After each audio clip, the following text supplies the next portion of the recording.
Hello again for what will probably be the final time with the Great Ace Attorney 2, and I guess the Great Ace Attorney in general. Because we're in the final case and it's getting... well, it's heating up. It's getting serious. I think we're nearing the end. I'm pretty sure. But yeah, now we got Zeke's back on the stand because Kazuma wants to hound him. Like some kind of Baskervilles. Okay, whatever. Let's just go in there. I've never taken the life of another, nor have I instructed another to kill. I've been investigating the truth behind the Reaper for years, and I was aware of Gregson's involvement. That's the reason why I went to Fresno Street that day, and how I came to discover the body. The point is, no common thread exists between myself, Gregson, and Dr. Wilson.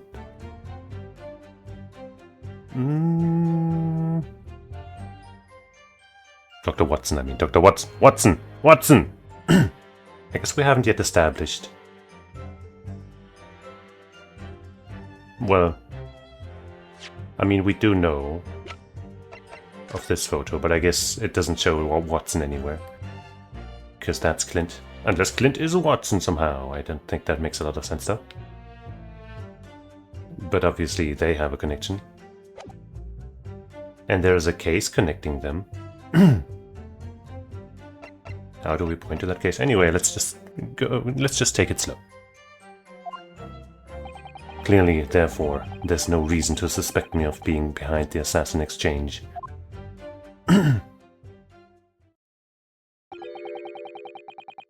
So you deny all accusations by the prosecution?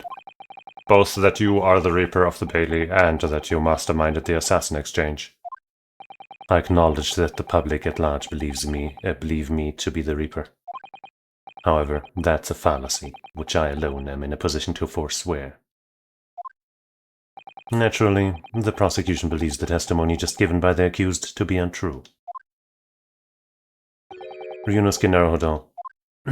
Yes? Let me ask you, why are you here? Why here, wearing an eye patch? What really brings you to the courtroom? The truth. A desire to uncover the truth. Yeah. Even if the truth proves your client to be guilty. I believe in my client, so what? And all that. You know what I'm saying? From all my experiences in this courtroom, I've come to realize something.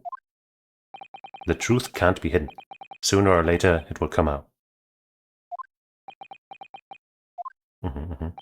So it's always my intention to work with my client in pursuit of the truth. I want you to remember what you just said. Enough dilatory chatter.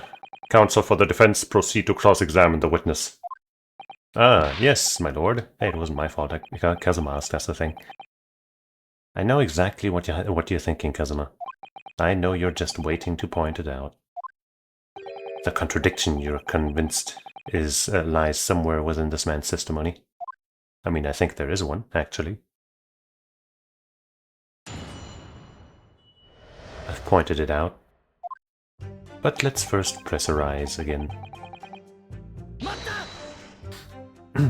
So you're not what the general public refer to as the infamous Reaper of the Bailey. Exactly. Don't imagine for a moment that the court will be satisfied with a one-word answer on this. I realize that. If you're intending to comment on every sentence, this could take a while, Kazuma. Didn't you find it disturbing, though, that one by one, defendants who'd been acquitted after your unsuccessful prosecution were killed? I think he did. Let me answer that question by posing another. If, one by one, defendants who'd been acquitted after your successful defense were killed, would you find that disturbing? Oh yes.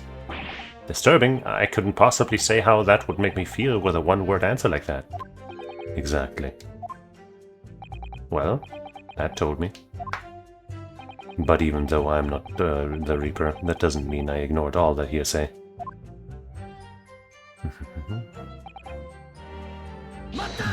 Since when? You say for years. How long exactly? Since the very first time the Reaper's influence was felt in this courtroom. 10 years ago. Wait, since then? You've known about Gregson since then, or what? And your investigation led you somehow to Inspector Gregson, you're saying? Or you've just been investigating since 10 years ago? Probably that, right? I don't want to believe it. Didn't want to believe it. He was a personal acquaintance. We'd worked on cases together in the past. A friend, even? It felt like a betrayal, but I demanded permission to search his office at the Yard without his knowledge. Which is when you found his secret notebook, is it? It's when I first learned of the location he'd noted only as Grouse, and the appointment at 5 p.m. on the 31st. Though I didn't know the significance of those details at the time. So now we're at the nub of the matter. As it turns out, the significance for me personally was very unfortunate.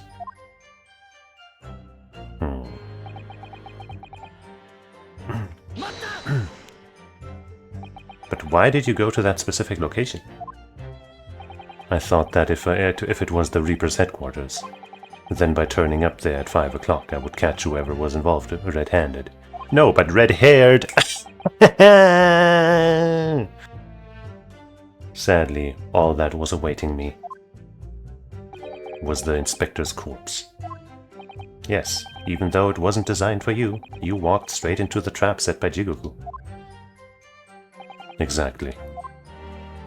Jigoku had intended to implicate Hugh Boone, but unhappily for me, I arrived at the scene first. Huh, a ridiculously careless blunder. Moved on to just throwing insults around, I see then, Kazuma? Yeah, that's not exactly Van Zieks' fault, is it? Think what you will, it doesn't change the truth. I guess Kazuma could be assuming that Jigoku lied about the trap, and that it was not set up for Zeeks and all that. You know, if he was working for the Reaper. Well, I mean, which I guess he was, but you know, if Zeeks was the Reaper, but Jigoku claimed to not know, or I guess he just didn't want to tell, because things were on the line. Yeah, that's what it... Well, I mean, his correspondent, he didn't want to give away. I guess that's not guaranteed to be the Reaper, but it's probably kind of the one. Anyway, no connection. I guess I'll try to present something immediately, why not?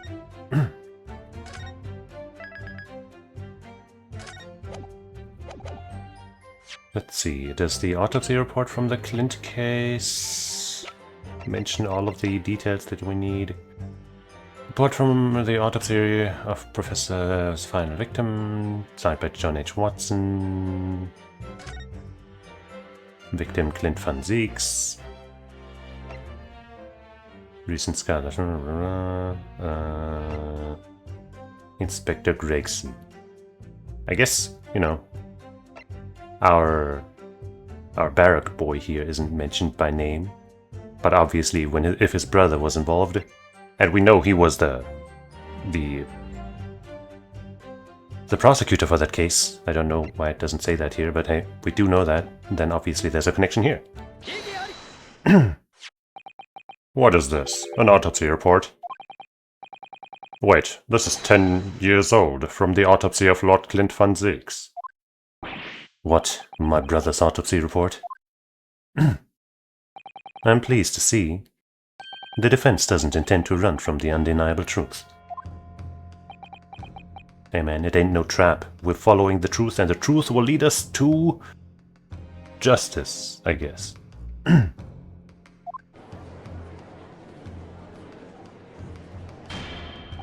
Order in the court. What reason do you have for presenting a 10-year-old autopsy report here, counsel? Can you not read? This, the autopsy report of the professor's final victim, is an indelible link between Inspector Gregson, Dr. Watson, and the defendant. Not that accursed name again, the professor. I've personally researched all of the court records relating to the case. I know that at the time, autopsy was considered sacrilege to the victims' souls. And for a member of the aristocracy like Lord Clint Van Zieks, it was unthinkable. But someone implored the powers that be to allow the autopsy to go ahead, Inspector Gregson. He declared that he was certain he would obtain a conclusive proof from the procedure. How was he so sure? And it was Dr. Watson who conducted the autopsy. His signature is clearly visible on the document. As promised by Gregson, the autopsy did indeed produce evidence. Evidence that conclusively proved Genshin Asugi was guilty of the murders.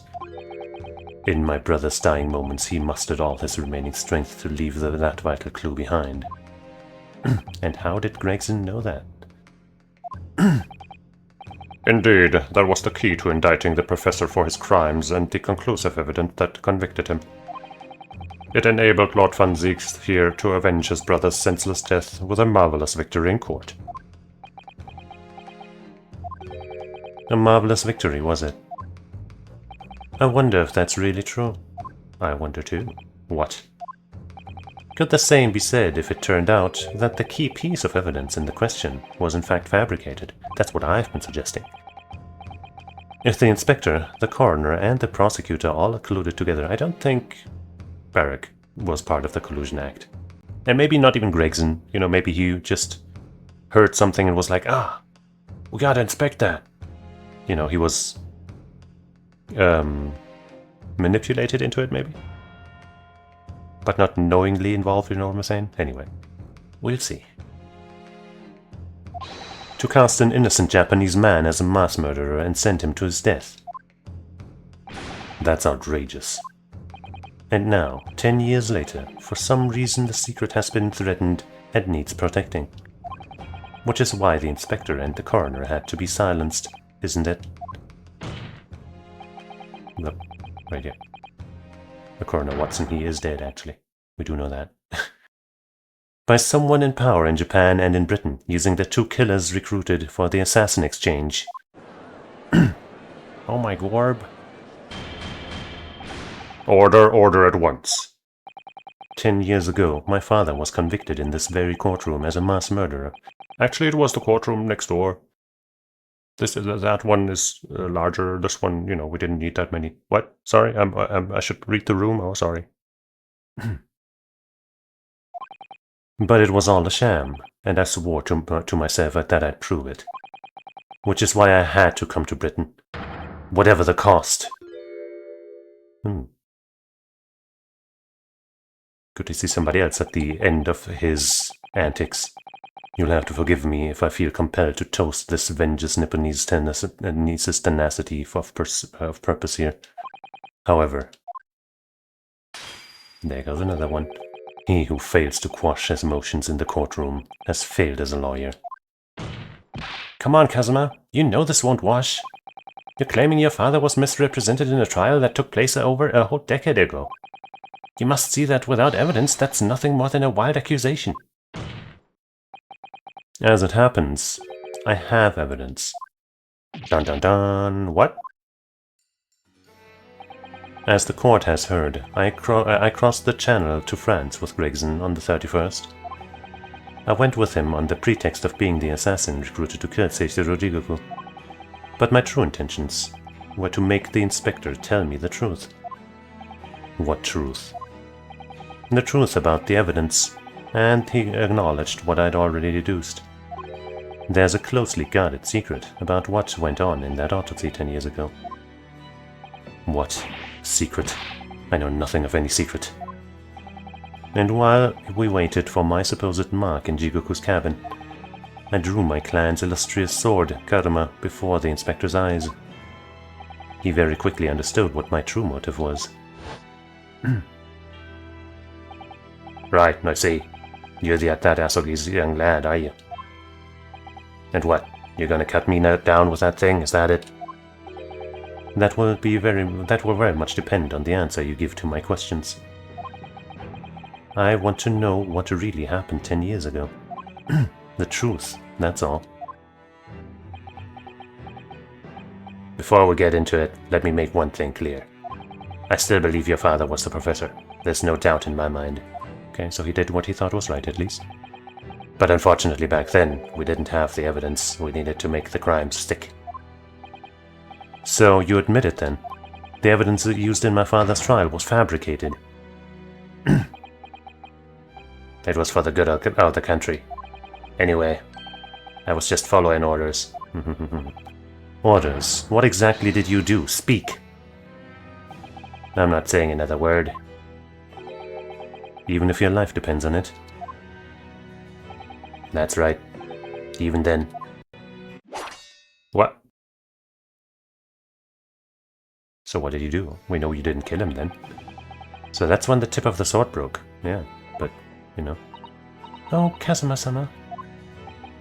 If the result of Clint van Ziek's autopsy were fabricated, then the investigating officer Gregson and the lead coroner Watson must have known about it. And they can only have been ordered to pervert the course of justice in that way by one man. The man leading the case for the prosecution, Barak van Zieks. Or the person originally leading the case, which, as we may or may not remember, might have been Strongheart. Or somebody higher up in the power, which may also be Strongheart or somebody else. Or your mama. Got him. In other words, the defendant did have cause to organize this exchange of assassins. But, you know, Kazuma, your statement doesn't really count as evidence here, does it? That's just something you heard from a guy who's dead who can't corroborate that ever again. So I don't think that counts as evidence? Exactly, and as was established earlier. It has to have been the Reaper himself who liaised with Jigoku in Japan to arrange the exchange. So it follows that the Reaper's true identity can only be that of the man who stands accused in this courtroom today, Barak van Zieks.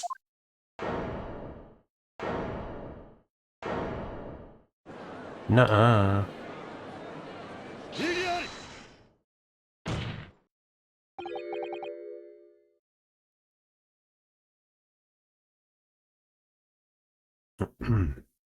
Kazuma Asogi. What? What you've just told the court. Are you absolutely certain of your facts? Did Gregson really fabricate evidence for that trial 10 years ago? I heard it with my own ears. His shameful admission.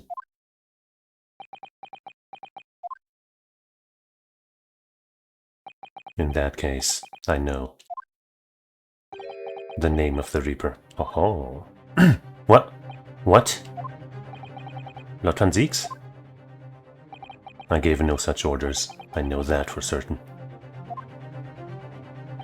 Which narrows down the remaining possibilities to one. If Lord van Zieks isn't the one behind all this, then yes, there's only one other person who could have done something like that. I believe I know who it is, too. You. I just had a feeling this name was going to come up. The true identity of the infamous Reaper of the Bailey is... Susato Mikotoba! It's Adrian Andrews, actually.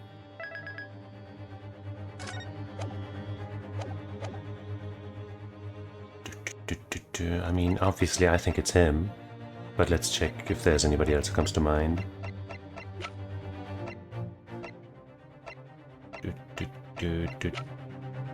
You know, I think that's kind of the only thing that makes any sense, right?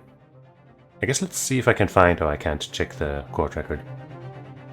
Otherwise I would have checked if I can find the piece of evidence that says that it was, you know, him that he took the case over from, but I'm pretty sure that's how it was. The only person who could have arranged the assassin exchange and manipulated the autopsy results is the Lord Chief Justice himself! Lord Mail Strongheart. What? Lord Strongheart? Coming at the judges today. Hopefully the Christmas judge is actually still a good guy. Yes, it's true that 10 years ago the defendant handled the prosecution of the professor in court, but he only took over the case after his brother, Lord Clint van Zieks, had been killed.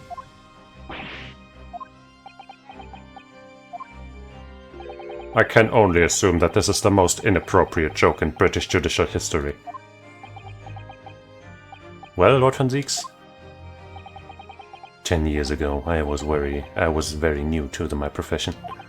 But I had a burning desire to avenge my brother's death, so I pleaded for control of the case. The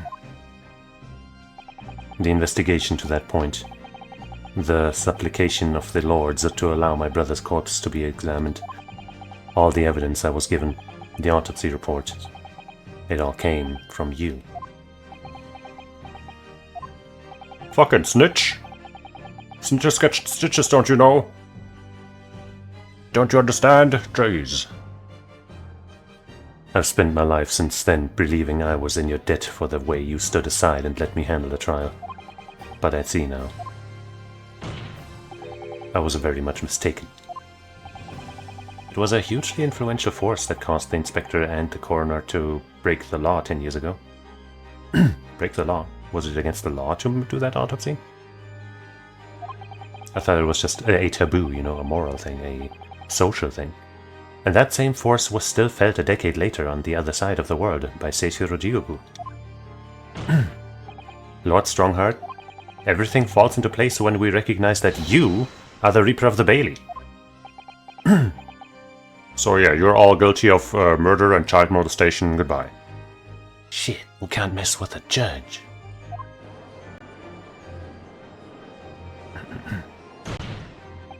The court awaits your response, my lord. Oh, he's not even talking about discourtesy this time, he's serious. This may very well go down in British judicial history, but I assure you, it is no joke. Consider this a formal accusal by the defense. Well, you're not part of the defense, bro. But I guess so, yeah. It doesn't warrant a response. It doesn't warrant a response. A formal accuser? Don't be absurd. The defense's claims are utter nonsense, a wild fantasy at best. That's what they all say. You're not going to defend yourself? You claim there was some wrongdoing with Lord Clint von Zieks' autopsy. That's utterly untrue.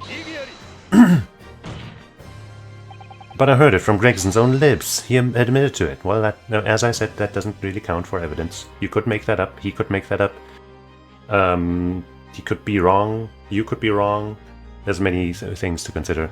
I mean, I believe you. And Gregson. But, like, you know, legally. And where's your evidence? What? Gregson's dead now. Unless you were thinking of summoning a ghost to the stand. Let's go to Japan, back to Japan, get the Korean people. Or actually, let's go to California, I guess, get the Korean people, wherever the fuck. And you're not gonna accept that one, are you? Well, shit. You mean to say... I forget how the system works in your little backwater country, damn. But in the courts of the British Empire, without evidence, there's no case. I have no intention of entertaining some wild fantasy that can't possibly be substantiated by anyone or anything. I mean, he's right. He's right, you know, that's... Like, he's the villain and he probably did all that. But he's right about that, at least. Order! Order in the court. Following Inspector Gregson's murder and in the light of Dr. Watson's death as well. There's really no one left who could testify about the events of 10 years ago, is there? The coroner's daughter lady, I think maybe she was around at the time, or... You know, this guy was around actually, he was around, I think. Maybe he had a connection, maybe? Probably because of Iris, you know. This guy... He might be involved, you know, he might be the magical fairy or something, I don't know. I think there are multiple candidates that might be able to speak on the matter in some way. So that was the real purpose of the assassin exchange. This court has no business raking over the codes of a case that was concluded a decade ago. The accuser brought by the prosecution and the defense is categorically denied. I take it there are no objections. Oh yes, there are. Kazuma. He's more or less waited his whole life for this moment, even though he was apparently really thinking that it was Zeke's.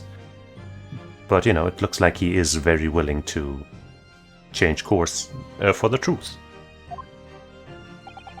Is there really nothing else we can do now?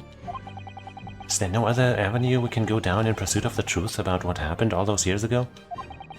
If only there was someone who could testify about Clint van Zieks' autopsy. Well. Well.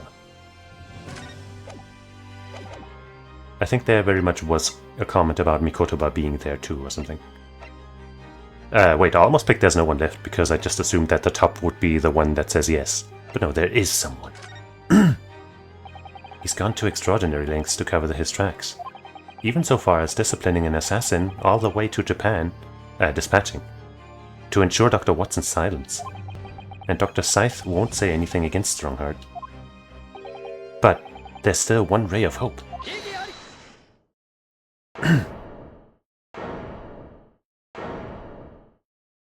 And if it's not Mikotoba, then, you know, could be the other coroner, of course. Actually, there is one person. One person who could still testify about that autopsy. Don't be ridiculous. There's no one left. I made sure of that myself by killing them all. Oh shit, did I just say that? Who, Ryunosuke, who? Tell me.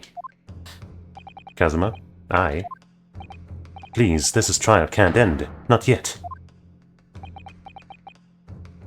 I'm not doing this for you. I'm doing it for the truth. The person the defense would like to call to the stand to testify about the autopsy of Lord Clint van Zieks is our good friend Mikotoba. Heaven help us, another Japanese. An expert in forensic medicine, my lord. Professor Eugene Mikotoba, 16 years ago. When he said, heaven, whatever he said. What was it? Heaven help us. I thought he was gonna ridicule my, you know, the person I called out, and I was wrong, but I wasn't. He came to London with Seishiro Jigoku and Genshin Asugi as a visiting student. And what could his testimony possibly tell us? Professor Mikotoba was the primary assistant during the autopsy in question. He was also the person who actually helped pen the report. Incorrect. The autopsy was carried out by the coroner, Dr. Watson. The report carries his signature. It was the primary assistant's duty to keep a written record of the coroner's work during the procedure. In actual fact, the coroner merely read over the report at the end and signed it. In other words, Professor Mikotoba witnessed the entire autopsy from start to finish. The defense demands that Professor Mikotoba be summoned as a witness as a matter of urgency. Whatever really happened in that autopsy laboratory 10 years ago is something only he can tell us. The defense's demand is denied. Of course it is. You're getting scared, aren't you? What? But Professor Mikotoba is in London at this very moment. We could summon him to the stand in minutes. Yeah, London's pretty small, you know. Just, you know, walk over the street and he'll be here right then. No, of course he's not going to agree to it. Strongheart has no intention of summoning anyone who knows. But all of the judiciary people in the stand, he surely can't risk being that suspicious. He's too concerned about protecting himself. Prosecutor Asogi, let me refresh your memory, as you seem to have forgotten the prosecution stance. Only minutes ago you accused the defendant of being the Reaper and of masterminding the assassin exchange. I did, yes. So present your evidence for those claims, and make your case complete. At this time, I don't have the requisite evidence, but that's exactly why we need witness testimony. The professor case is closed. There are no clues in the distant past that will bolster your argument here today. I'm afraid to say, Prosecutor Asogi, that you would appear to be possessed by the spirit of your late homicidal father. Damn, dude. Now, as I stated earlier, this court has already reached a conclusion with respect to the matter at hand. Inspector Gregson was murdered by Japanese Supreme Court Judge Seishiro Jigoku. As for any hidden circumstances that may exist, they will be investigated in due course by the proper authorities. But we all know what will happen. That'll just give the mastermind of the whole venture time to cover his tracks again. By which you mean me? Well, you know, whoever it is, you know, it could be you, could be Zeke's, could be your mama. Got him. Your punishment for this contemptible behavior will be decided at a later date. As for you, Prosecutor Asogi, you will be remanded following these proceedings willingly, I trust, since you gave your word. This futile game of revenge is over, young Master Asogi. Can somebody object? Somebody of a higher power than this guy? Yeah.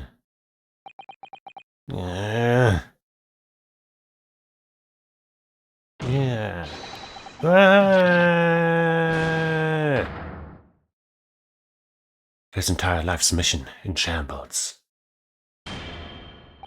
That will be all. I hereby declare this trial to be over. Cortus. Huh?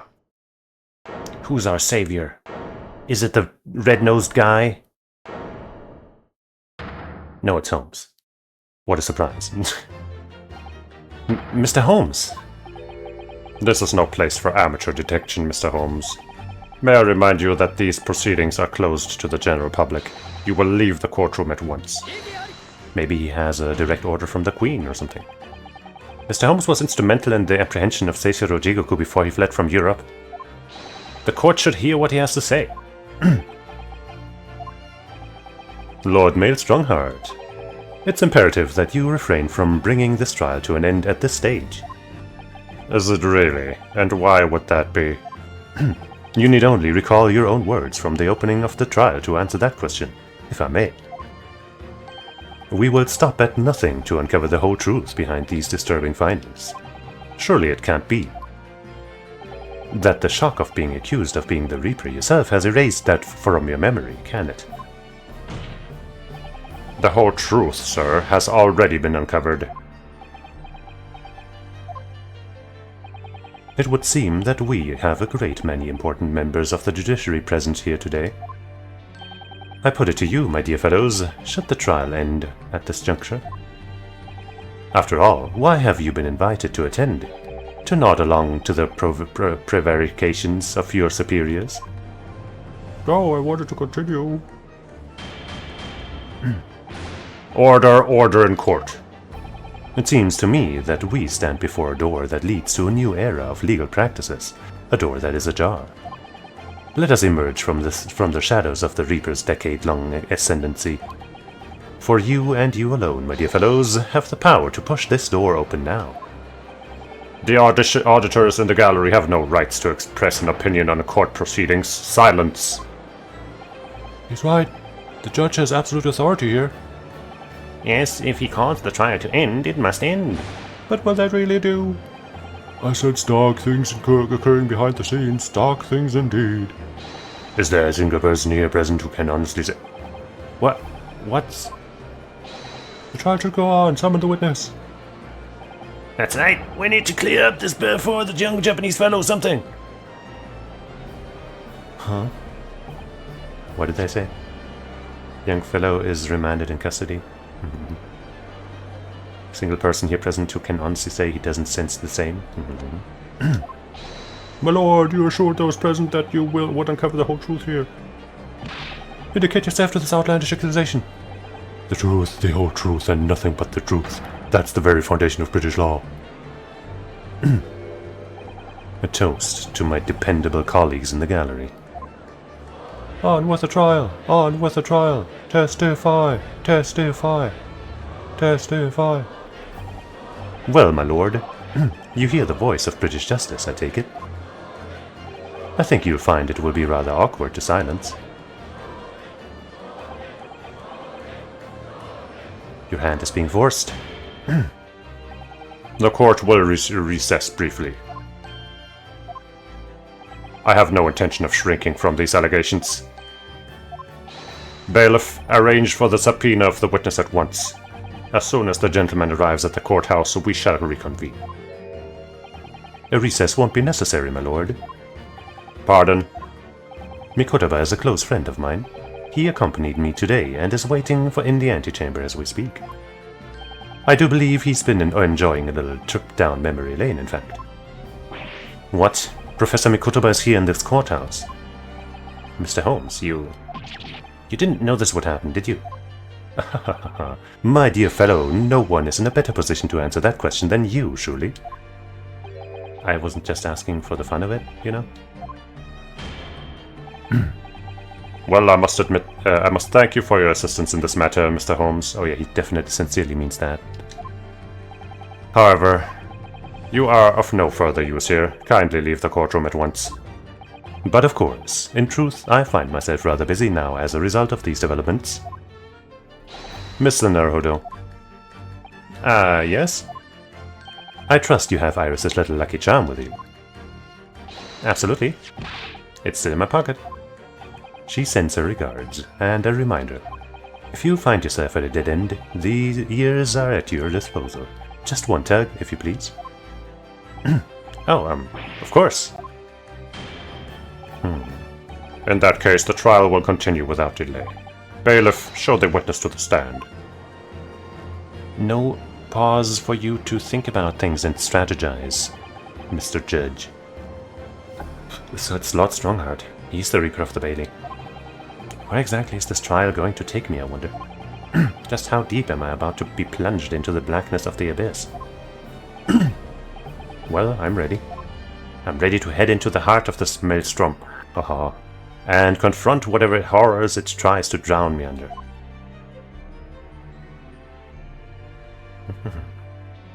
Well, they don't get a break, but we do.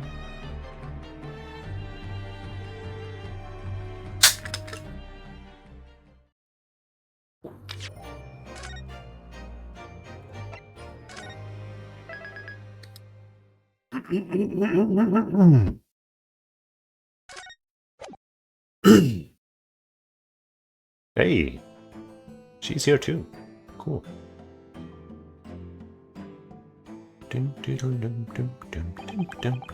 So, witness, please state your name and occupation for the court.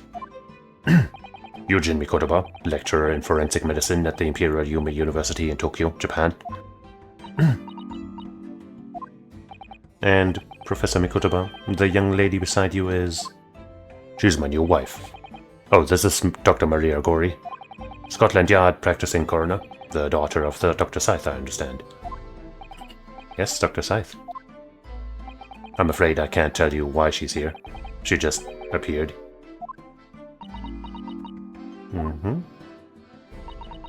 You summoned this strange Japanese man as a witness to that autopsy. But you don't summon Mama. That makes no sense. She was there too.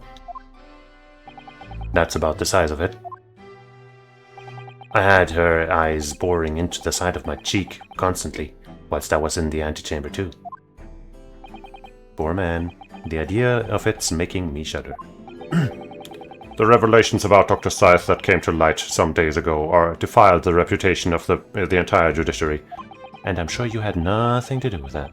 She was therefore deemed unfit to appear as a witness in today's proceedings. The Ministry of Justice's decision on that is final. Well, we wouldn't want any more perjury to be committed, would we?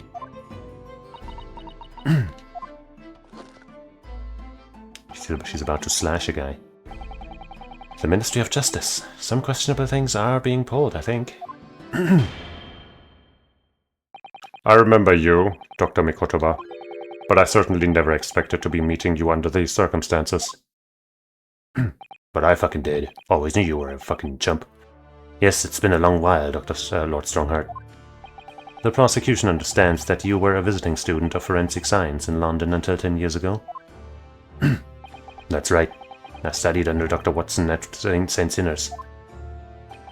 So you were present at the autopsy of my brother, Lord Clint von Zeeks.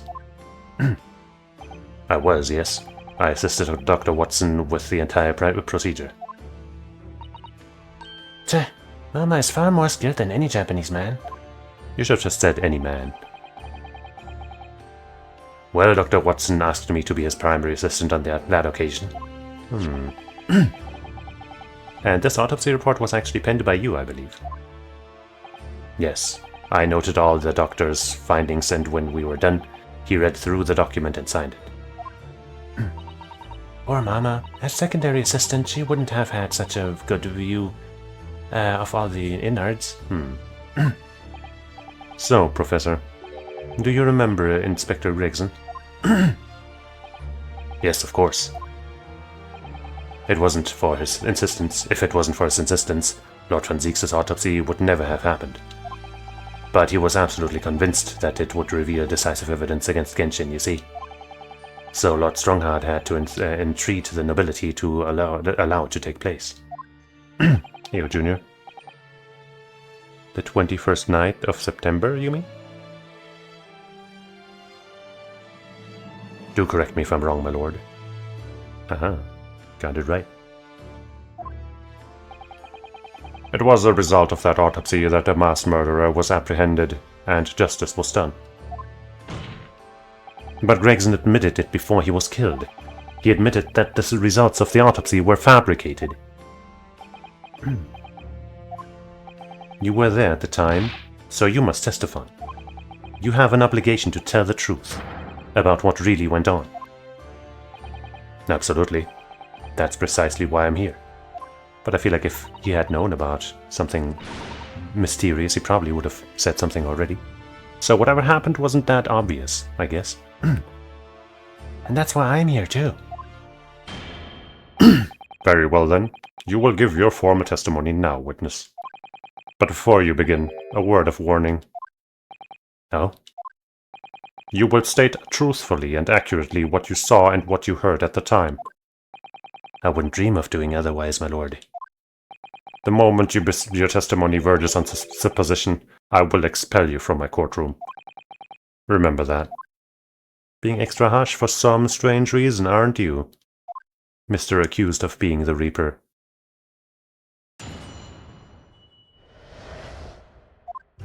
Alright. From my own observations, I couldn't say there was any indication of the autopsy results having been fabricated. Death resulted from a wound made by a Western-style sword transfixing the heart. That I found a little strange. There were no other signs of internal injury. Nothing questionable at all. It was just that beautiful but dangerous piece of evidence removed from the man's stomach. Presumed to have been swallowed by the victim, as a way of posthumously identifying his assailant.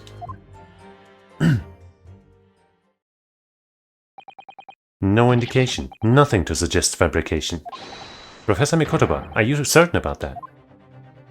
Well, nothing that I could positively identify as such, much less swear to it in testimony.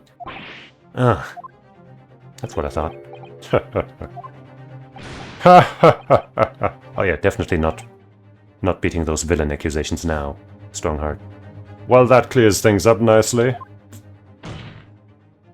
The only fabrication here, Asogi, has come from you. What? You claim the inspector confessed just before his death, but that is the fabrication. I mean, as far as anyone knows, other than Kazuma, that could be true. No, he freely acknowledged it. I swear he did. Freely, with the tip of a sword at his throat. The man was clearly at his wit's end. The court will give no credence to this confession that was uttered in obvious desperation. Quite simply, there was nothing questionable about the investigation of Lord Clint Van Zieks' death. And with the testimony we have, without question, uncovered the whole truth of the matter.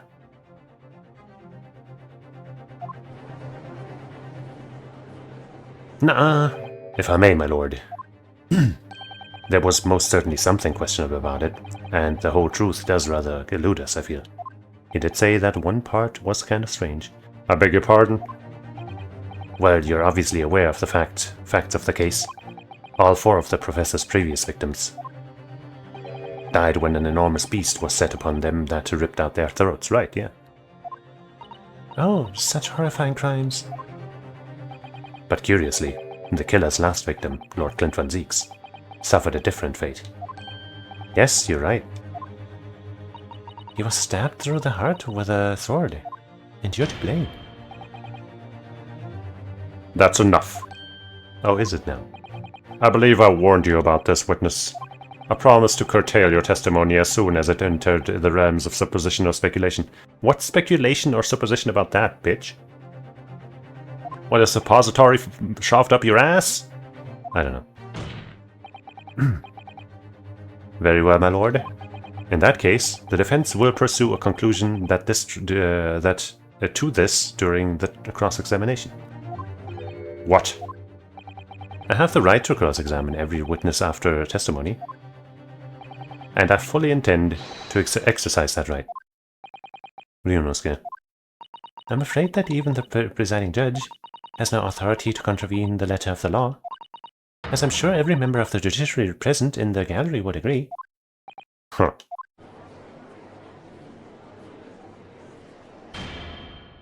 Very well. You may begin, counsel.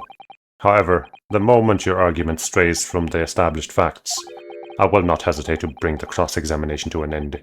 Proceed with caution. Okay. Yes, my lord. He didn't say we're not allowed to press, but I'm still gonna make a safety save just in case.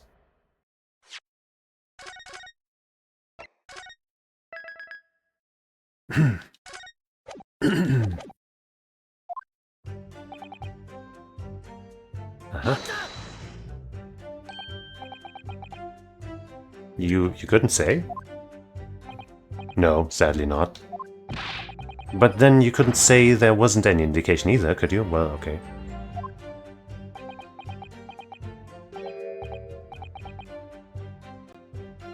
No, true, I couldn't. It was at Dr. Watson's side that I was at Dr. Watson's side as he performed the procedure, recording what he did. But at times, of course, he instructed me to fetch implements and such like. Whilst I was away from the operating table, obviously I could have missed something. And at those times, what was the secondary assistant doing? Following this Japanese man's orders to adjust the lighting or pass some implements. But that doesn't mean Mama wasn't a vital part of the team. Quite, yes. So, would you kindly refrain from staring at my cheek like that? Maybe your cheeks look tasty. Professor Mikotoba, think. Was there nothing at all that seemed out of place to you? Well, yes, there was, as a matter of fact. Western-style sword. Now, why would a Japanese man use a Western-style sword? That's impossible! No, it's not. In all of the previous 4 killings attributed to the professor, the victims were killed by an enormous dog, I believe. Their throats were, well, mauled. Correct. And yet Lord Van Ziek was stabbed. Do you mean to say you think Lord Clint Van Zieks may not, in fact, have been one of the Professor's victims? There's no basis on which to doubt the findings of the investigation carried out at the time. That is kinda weird though, come on. But Genshin Asogi confessed to all of his crimes upon his arrest. He admitted to having taken the lives of all 5 members of the aristocracy. But maybe it was under duress. Under hostage takens. Yet the beast that was used to carry out the killings was never identified. What if Iris is actually Asogi's sibling? And they were holding her hostage or something. But no, wait. That was 10 years ago. She's... Actually, no, yeah, she's 10. Yeah, that works, kinda. For a second there, I thought she was 7, but I don't know why I thought that. Was never identified. What if Iris bit all those people and it wasn't a dog? Tiny little baby Iris mauled 4 people to death. I think that's very likely. Yep. No evidence was found to suggest that Genshin had ever kept a dog. A true hound of hell.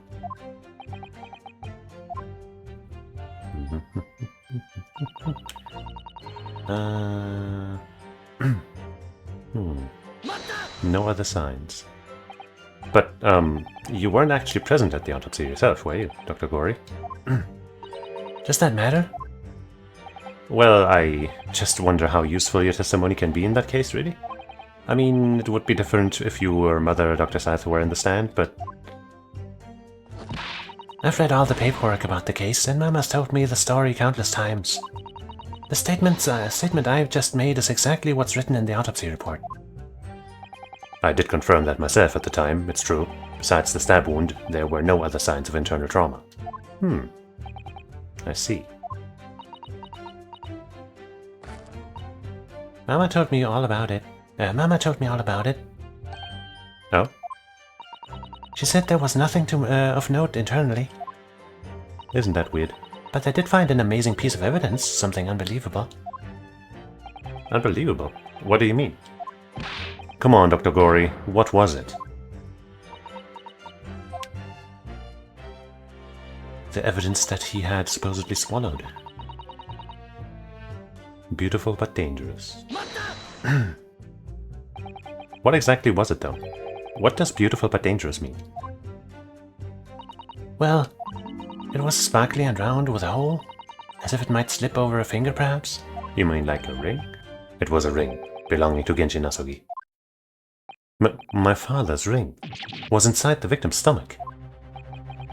At the time, Genshin wore a large ring on the digitus quartus of his left hand, the fourth, or the ring finger. I'd understood it was some sort of keepsake. When my father left Japan for London 16 years ago, I was 8 years old. But I remember that ring. You do? My father's possessions were sent to our family home in Japan after his death, but the ring wasn't among them. Obviously not. It was a key piece of evidence.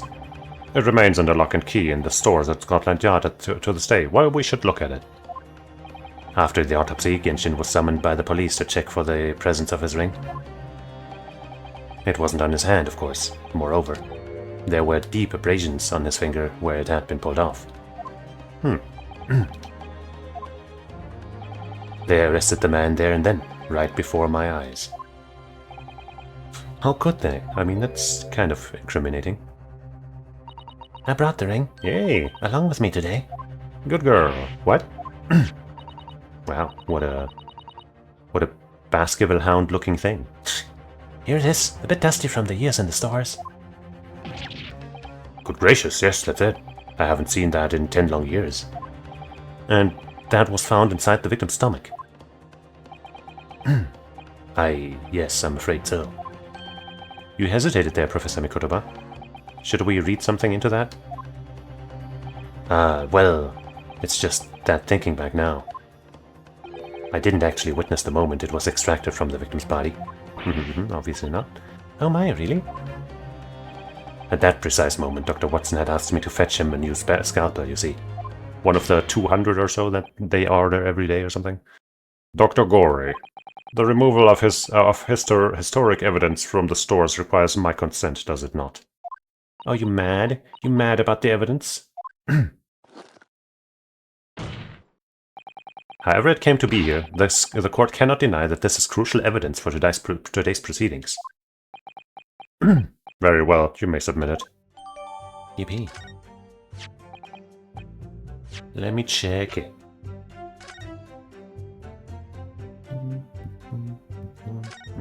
Maybe it's some kind of gem that would immediately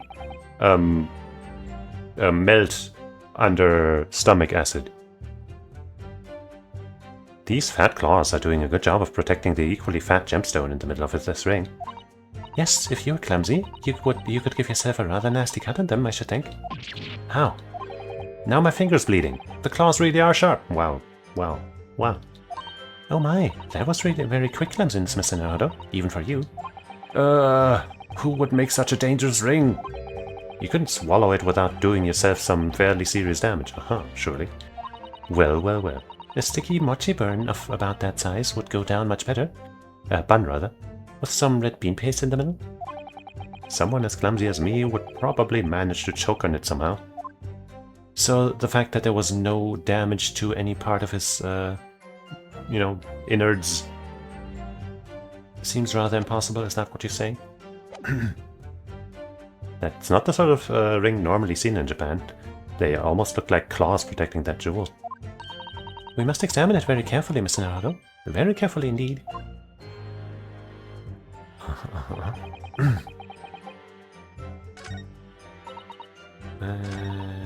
No other signs of internal injury. Seems a little silly that none of this was noted before. Oops, that nobody questioned this. Whoops, no. This one.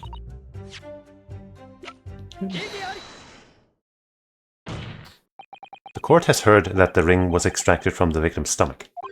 But you didn't actually see it being removed, did you, Professor Mikotoba? That's right, as I said in my testimony before. At that moment I was fetching a replacement scalpel that Dr. Watson had requested. In other words, you can neither confirm nor deny whether this ring, in fact, really came from the victim's stomach or not. What are you suggesting, counsel? That the ring was never in the victim's stomach to begin with. It's entirely feasible that Dr. Watson fabricated that detail about the autopsy. What are you saying? That Dr. Watson was in possession of the ring in advance, after it was somehow stolen from Mr. Asogi. And he produced it during the procedure, pretending to have found it there and then in the victim's stomach. Supposition at best. What possible evidence do you have to support such a rash claim? Well, hear me out. This evidence right here. That's the autopsy report. It's explicit in that report, counsel. Other than the ring, nothing unusual was noted internally. So I'm not sure how you intend to prove your point. That's exactly how. You've already done it for me, my lord. The lack of internal injury says it all. What? To swallow a ring of this size would require considerable effort and determination. And in addition to its size, there are the sharp claws around the gemstone to contend with. My brother was a determined man, and on the brink of death even more so, I'm sure. He would have stopped at nothing to ensure that evil killer was brought to justice. But if he really had swallowed that enormous ring, it's inconceivable that no traces of its passage down his throat would have remained as internal trauma. No.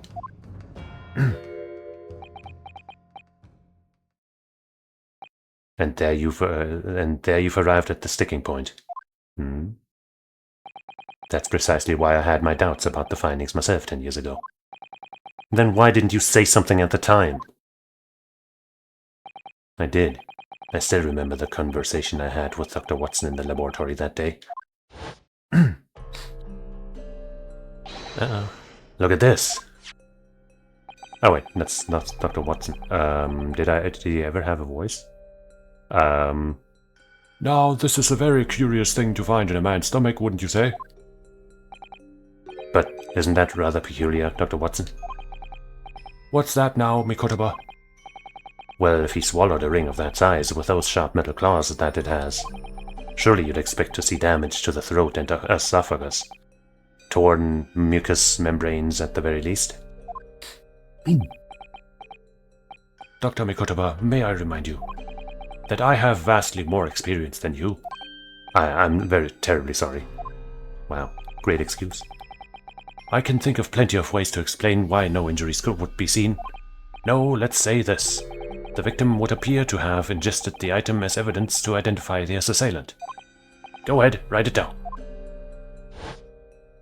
Great. Very convincing. So I was right. Dr. Watson deliberately fabricated the results of the autopsy to implicate my father. I mean, that's so hard to prove, though. I'm disappointed, counsel. That argument is nothing more than speculation. What? Dr. Watson was Britain's leading authority on forensic science and autopsy work. There's no scientific basis on which to doubt the man's expert opinion. Pardon the interruption, my lord, but damage to the mucous membranes of the throat is easily identified even in living subjects. Using a device called an endoscope recently demonstrated in practical use in France. I want one. The government can pay. Yeah, the government can pay. I don't think so, and Dr. Gory, rest assured that your removal of evidence from the source without permission will not go unpunished. You won't have enough authority left after we're done to punish anybody. We open up the dead to find the truth. I beg your pardon? But Mama, She chose to stitch her corpses up with all her secrets inside. That's wrong. Dr. Gory, it's looking as though she's chosen to walk a different path to her mama. Oh, good girl. Oh no! Yes, the ring. What about the ring? I've just remembered something.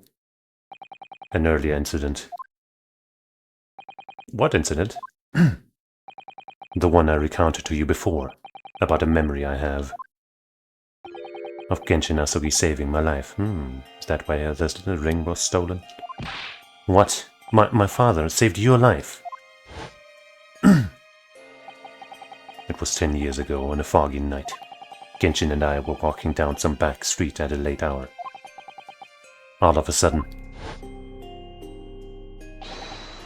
Don't back up, you're coming with us. All of our assailants were armed with pistols, their faces obscured by scarves. Bang! The next thing I knew, there was silence all around. Genshin lay on the cobbled street. Blood was seeping from his left hand. Oh yeah, he'd shielded me. That was way too bright, come on. It was on the ring finger on his left hand that he used to wear that ring. Are you saying? I've always believed those thugs were after me. But now I'm starting to question it perhaps I wasn't the intended target at all after all. Wait, but... Genshin was arrested 2 days after that attack. And if that, in that short interval, the decisive evidence needed to indict him wasn't miraculously found. You mean the ring was stolen from him? You think that's what those thugs were after that night? Probably. But even if we believe all that, we still need to cover up why he would, admit, quote-unquote, to his supposed guilt. You pathetic coward. You expect me to believe that you weren't involved? What do you mean by that? It was you, wasn't it? You're the one who took it. You stole my father's ring. Wow, dude. Could you stop hounding the guy? He's kind of helping your case here. I mean, he is an asshole a lot of the time, that Van Zieks guy. But geez, man. Oops, sorry, I didn't read that.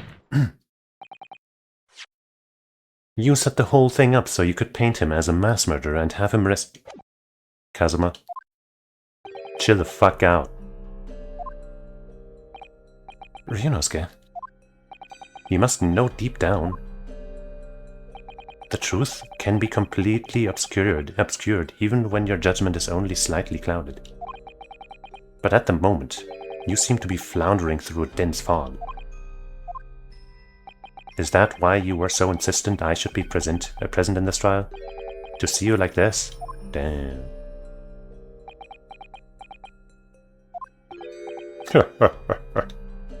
Well, this is an amusing spectacle. What a grandiose expression on your face, as if you were Lady Justice herself. It seems you've thoroughly convinced yourself of this alleged fabrication of the autopsy results. So much so that you're apparently blind to the blatant contradiction that would be born out of it. What? Though it's extremely hard to believe, let us imagine that there was some misconduct during the autopsy. If that were the case, why would Asugi not have disputed the findings in this trial? Yeah, in his trial. Yeah. Oh. In the closed court hearing 10 years ago, the defendant never once denied the claims against him. Isn't that right, Lord Van Zieks? Yes, that is indeed correct. Upon hearing the verdict of guilty, he merely closed his eyes, quietly accepting the judgment. The actions of a man who has accepted responsibility for his deeds and is resigned to his fate. But then... Oh my, that is very strange. If Mr. Asugi did nothing to oppose the charges against him, then... that would surely mean there was no fabricated evidence. An obvious conclusion at which you should have arrived many minutes ago, Prosecutor Asogi. Your twisted loyalty and clouded judgment are hampering your ability for logical thought. Genshin Asogi's silence at his hearing can mean only one thing. There was no fabrication of evidence during the autopsy of his final victim 10 years ago. Well, he was obviously forced into silence, somehow. And while Iris might not be his daughter, there might be a connection there.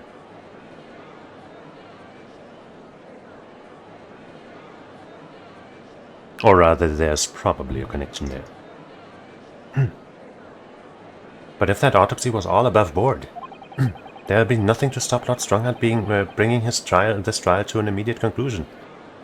But that would also mean that, you know, that Van Zieks is the Reaper, I guess.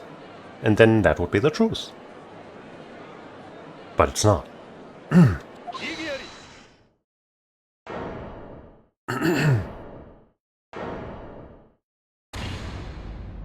He found his resolution. His resolve.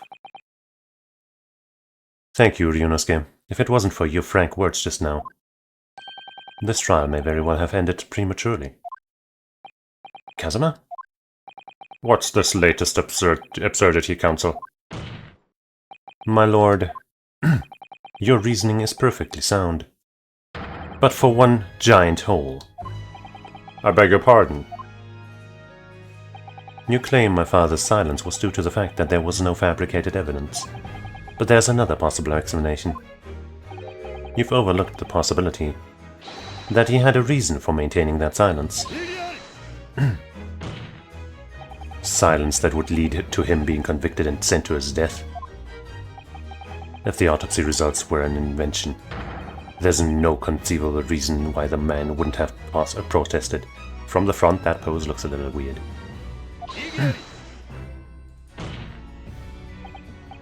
I guess it's kind of JoJo-esque from the front. In general, I guess, but especially from the front. Oh, those results were an invention, all right. There's no question of that. Or are you forgetting that 2 people with a connection to that autopsy have been assassinated? If I force the grievances I feel from my mind, I start to see you in a very different light. I think perhaps it's you who's been living in delusion these 10 years. Me. Kazuma-sama has created one last chance for us here, Mr. Naruto. If we can only show there was a reason for his father's silence in this trial. A reason why the man would have said nothing even though he was innocent. Could it have been part of some negotiation, perhaps? Maybe his own son's life was at risk somehow. Enough rhetoric. The court must be shown evidence. What proof do you have that could possibly explain Asogi's silence in court? Well, hold on a second.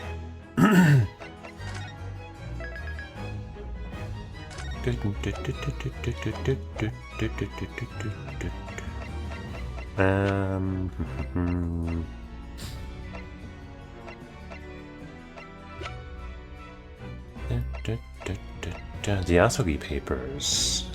I, Genshin Asogi, hereby request that upon my death, any and all material possessions and wealth belonging to me in London be delivered to my son Kazuma Asogi in the Empire of Japan. It is with deep sadness that I accept my fate in this foreign land, in the knowledge that I will never see my homeland or family again, but I regret nothing about my children past. I don't know if that's the one, because, you know, it's like it's gonna come up, obviously, but is it the one to present right now? You know, it does establish a connection to his son, obviously, but I don't know if that's enough right now. The trunk, I don't know. The sword. I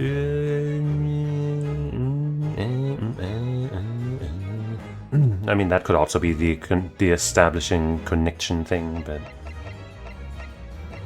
I guess I'd go with this for now, but I'm not entirely convinced. This is the defense's answer to that question. That doesn't sound good. As I indicated before, my patience for rhetoric is growing thin.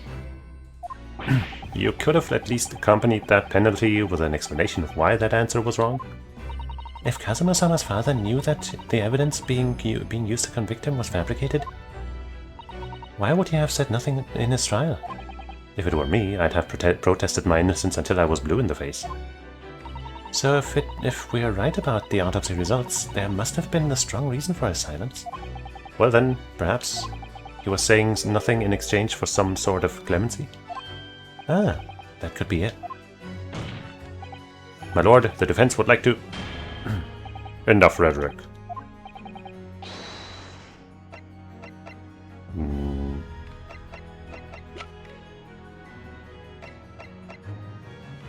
So I guess it's not pointing to Kazuma? Do we have the thing that's like, oh, the deal between the... Oh yeah, I guess we have. But is that... Why would he... No, that doesn't make sense. I'll try the sword just because I want to finish my thought on the connection to Kazuma, and then I'll reload if that's wrong. Okay. Just had to make sure.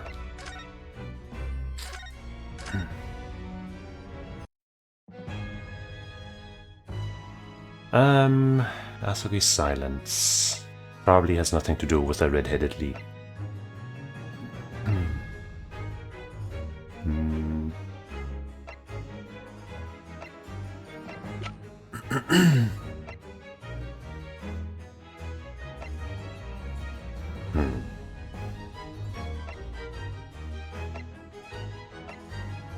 Don't think any of these are related.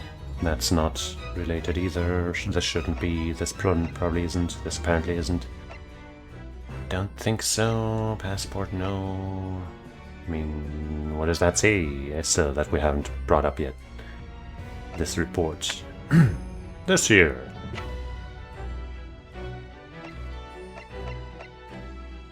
I don't think the ring makes much sense.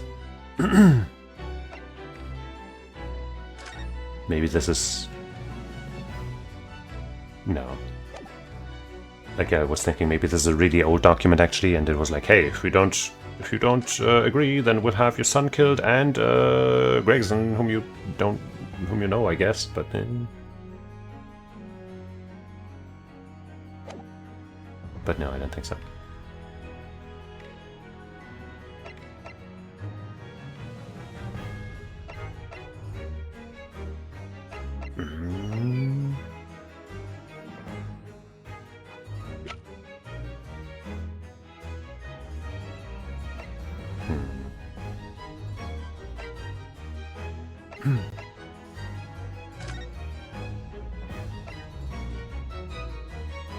Aiding and abetting the escape from his prison of convict. I guess maybe, you know, he wanted to protect... I guess no, they had a deal that he'd be freed again, that he'd be able to escape. Maybe that's what it was. Like, sure, he'll be branded a murderer or something, but hey, he gets to escape and live his life with his family, I guess. I don't know. That seems kind of plausible. I'm just not sure if this is the piece to present there. But I don't know what else would be better. I think that's probably the one. It's true that Genshin Asugi's silence during his trial resulted in his conviction. There we go. But that didn't actually lead to his execution. On the contrary, it led to his escape. An escape that was only possible because he'd been sentenced to death. Although I find it hard to believe my father would have negotiated in that way, the defense is correct. A fake execution, falsification of a death certificate, and a jailbreak inside a coffin.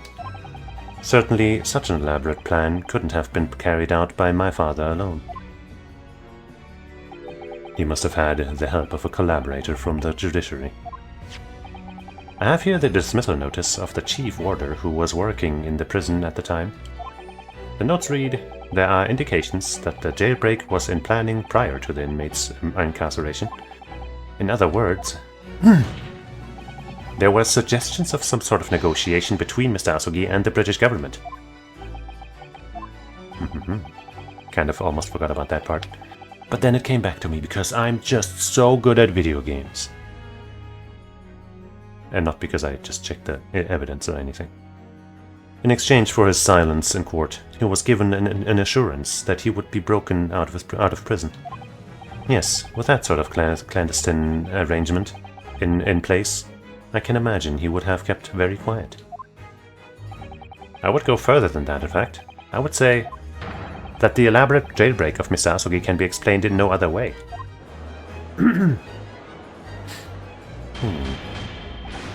Order, order. First fabricated evidence and now a jailbreak conspiracy. Of course, because it's all intimately linked. The prosecution wishes to summon new witnesses to the stand. Witnesses. People who can testify about the jailbreak that took place 10 years ago. Ah. Governor Caden? And the poor chief warder of the prison. I won't allow this trial to turn into a farce, to summon the governor of the prison after all these years. Oh, it wouldn't be any trouble, my lord. Ha ha ha. Did we have that prepared as well? It's like a cooking show. I have that prepared right here. What? Father?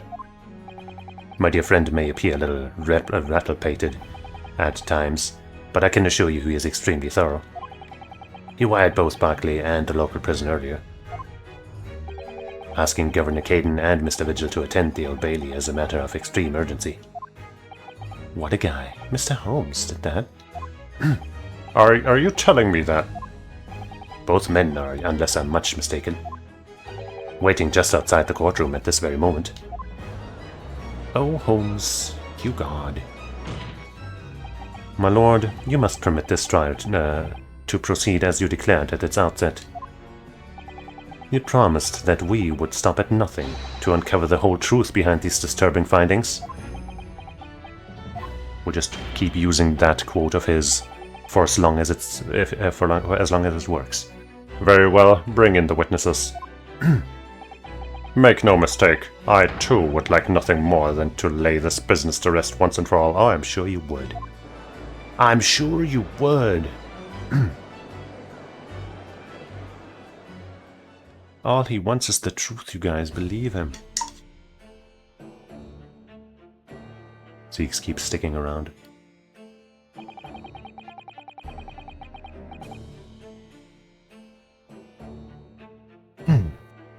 Would the new witnesses state their names and occupations for the court, please? Aye, Barclay, Barry Caden, Governor of Barclay Prison. Shit, what was his voice again? Everyone calls me Gossip. Something like that. Your other persona, if you don't mind? Oh, I do beg your pardon. Of course.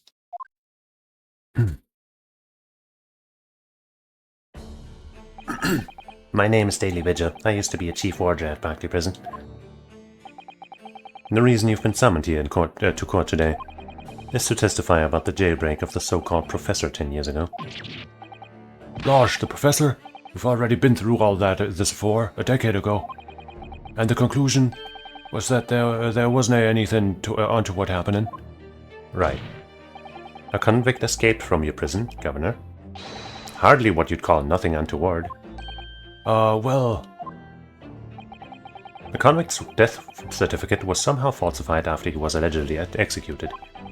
And he escaped the prison inside his own coffin. A plan of that complexity could never have been carried out without the help of somebody of influence inside the prison. Governor Caden, I don't imagine that the passage of time will afford you any protection. If it turns out that you were involved in the plot to break Mr. Asogi out of your prison, then of course, the consequences will be very serious. In all likelihood, a capital punishment. Gods, hold it there, laddie. All I did was... Witness, Governor Caden. Yes, aye, sir. You have a critical role to play in the public safety of our country, a great responsibility to shoulder. The significance of your testimony in court cannot be understated, therefore, think carefully before you speak. Oh, look at this. He's I don't know, is that called badgering? He's definitely manipulating the witness. And Prosecutor Asogi, if you threaten the witness again, you will be held in contempt of court. I guess Asogi was similarly doing something. My apologies, my lord. There's no disputing the fact that an intricate jailbreak plot was enacted 10 years ago. Clearly, you were both involved in some way. So you will testify before the court now and explain exactly what took place. Very well. Let the witnesses give their formal testimony. Tell the court everything you know of the plot to break Asogi out of Barclay 10 years ago.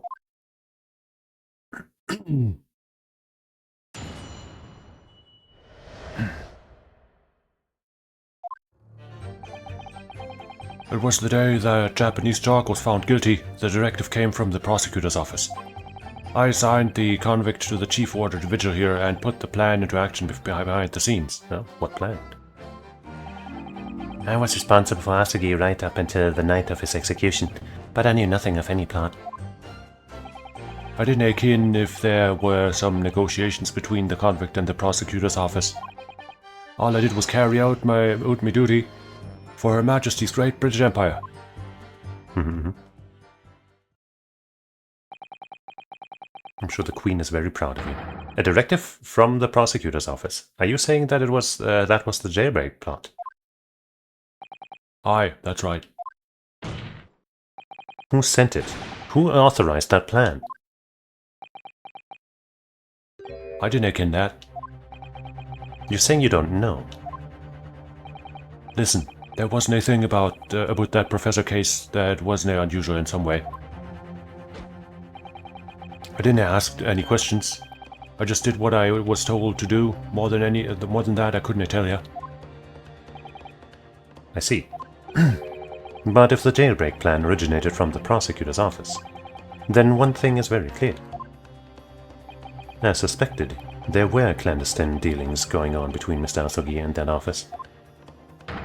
The jailbreak was promised in exchange for Mr. Asogi admitting to crimes he didn't commit.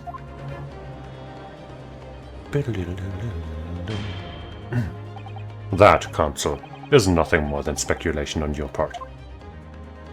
So, let me ask the defense. Oh, yes, my lord? I fail to see how these witnesses have any more pertinent information here. Do you intend to assert your rights to a cross-examination? I mean, yeah. Absolutely. I have no intention of squandering a single opportunity, my lord. It seems all you Japanese are fiercely tenacious. Very well. Proceed, counsel. Thanks, Chief.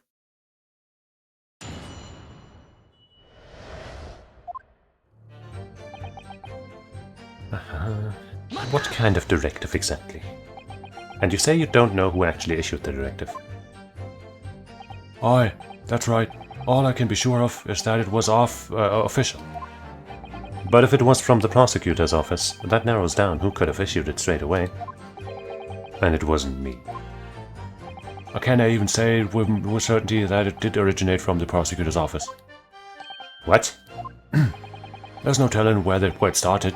There's a fair chance it came from high up the ladder. Basically, I can't give you any indication of who was behind it. You can't be serious. I mean, it makes sense, honestly. All we can say for sure is that the order must have come from somebody in authority, I suppose. The likes of us on the ground, as it were, didn't bother with idle speculation. We'll just get the job done.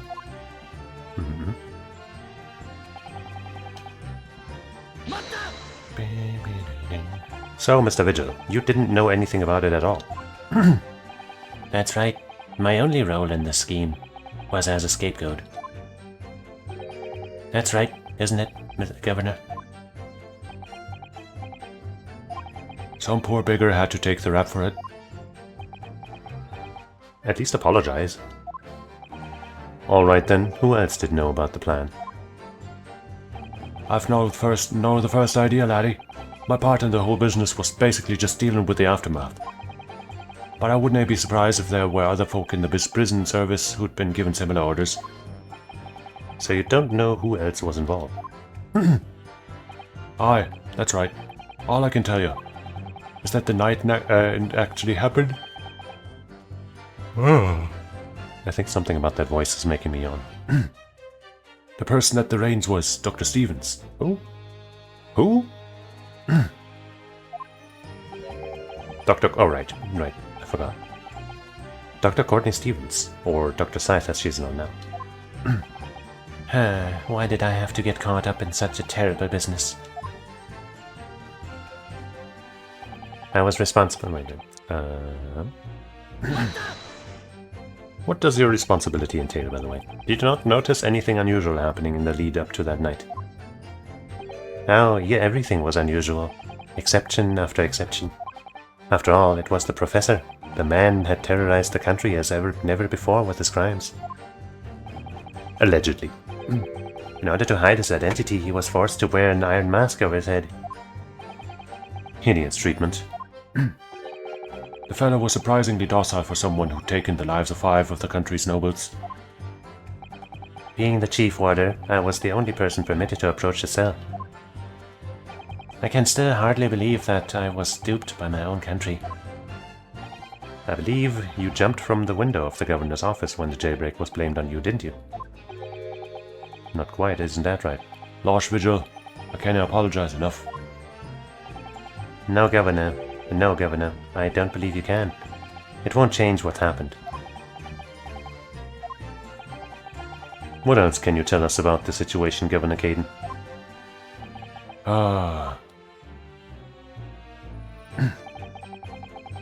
Then I can, if there were some But you've already acknowledged that orders came from the prosecutor's office to arrange for the man's escape. There must have been some sort of negotiation. It's the only explanation. Aye, well, be that as it may, I didn't ken nothing about it. The witness stand is no place for telling what you don't know for sure. That I ken that much, I do. True. Then I presume you also know this. Not telling what you do know is a criminal offense. So you were just following orders, is that it? I'm afraid that won't absolve you of guilt here. A man was still killed illegally, even if he was a condemned criminal. He may very well be found complicit in murder, Governor. Is the Strongheart gonna chime in again? So what's it to be? So that's what it is to be, is it? Even with the threat of conviction, you won't break your silence. Just like Genshin Asugi.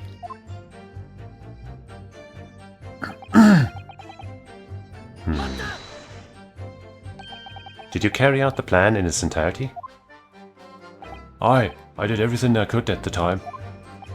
As you know, Genshin Asugi was shot dead in Lowgate Cemetery after the escape. Tell me, was that part of the plan too? My instructions were to do with getting the dark out of the jail and nothing more. I can't tell you anything about what happened after that, only, personally, I believe his death was the last part of the plan. There's something new spring to mind? Mr. Vigil, is something wrong?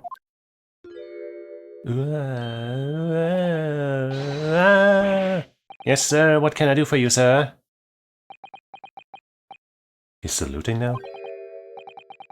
They're both saluting. What is it, some sort of Barclay convention?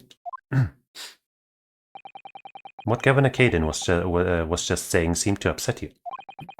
Did it bring something to mind, perhaps?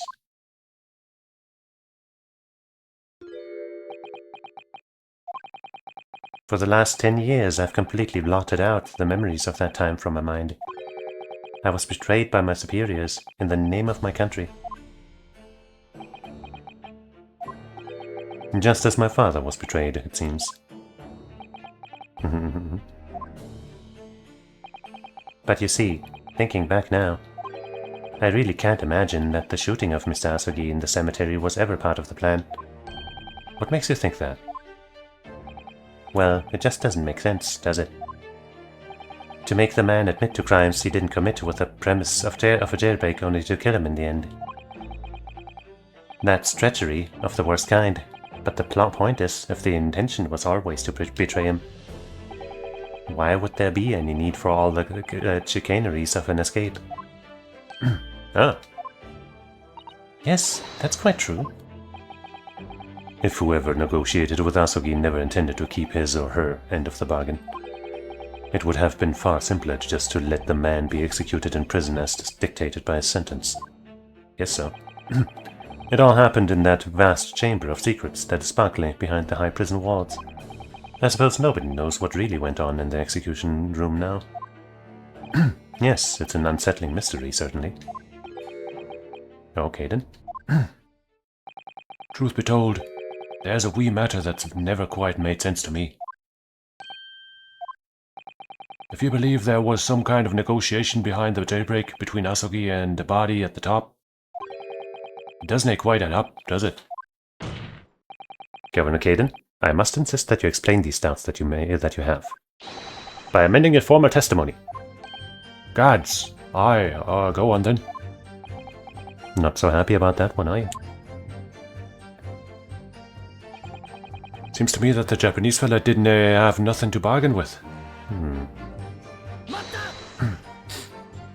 Admitting to the crimes, that was what he had to bargain with, surely. I cannot see that myself. After all, did the prosecution now have conclusive evidence against the Kali, eh? I guess even if he had resisted, they probably still would have found him guilty. This, you mean, discovered during the final victim's autopsy? There's every possibility this conclusive evidence was fabricated by Scotland Yard and at the prosecutor's office. And the prosecutor. Possibilities are all very well, but nothing has been proven. You can holler about misconduct in the trial 10 years ago all you like. But if you can't establish that it happened with hard evidence, no one's going to listen. Aye, that's right. So what I'm saying is, the convict had nothing. Nothing he could use for any kind of bargain at all.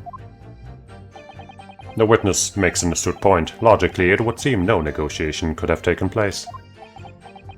And yet the plan to break the man out of prison was definitely put into practice. So he must have been armed with something that gave him an angle to negotiate. The Asogi papers, of course. So Asogi-san agreed to confess to the crimes because he assumed he'd be broken out of prison later. I really don't think that Kazuma-sama's father would have engaged in such negotiations. Then perhaps something compelled him to agree. What a terrible thing. Using the law to legitimize such underhanded dealings with a desperate man. Only to double-cross him in the end. It's quite the opposite of justice. I can't help feeling there's something about this apparent negotiation that doesn't quite add up. Something doesn't quite add up, Mr. Naruto? No, it doesn't, but I can't quite put my finger on what yet. Well, in that case, we must keep digging until we identify the problem. I've identified it.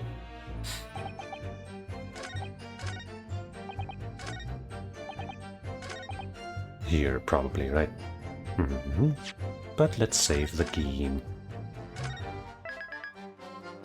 Because I know you love when I do that.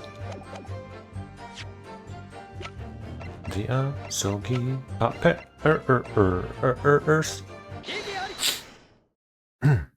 Confessing under oath to murders he didn't commit on a verbal assurance of later being broken out of prison.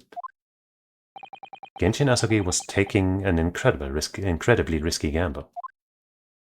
Very true. There was nothing to stop the British breaking their word and executing him behind closed doors anyway.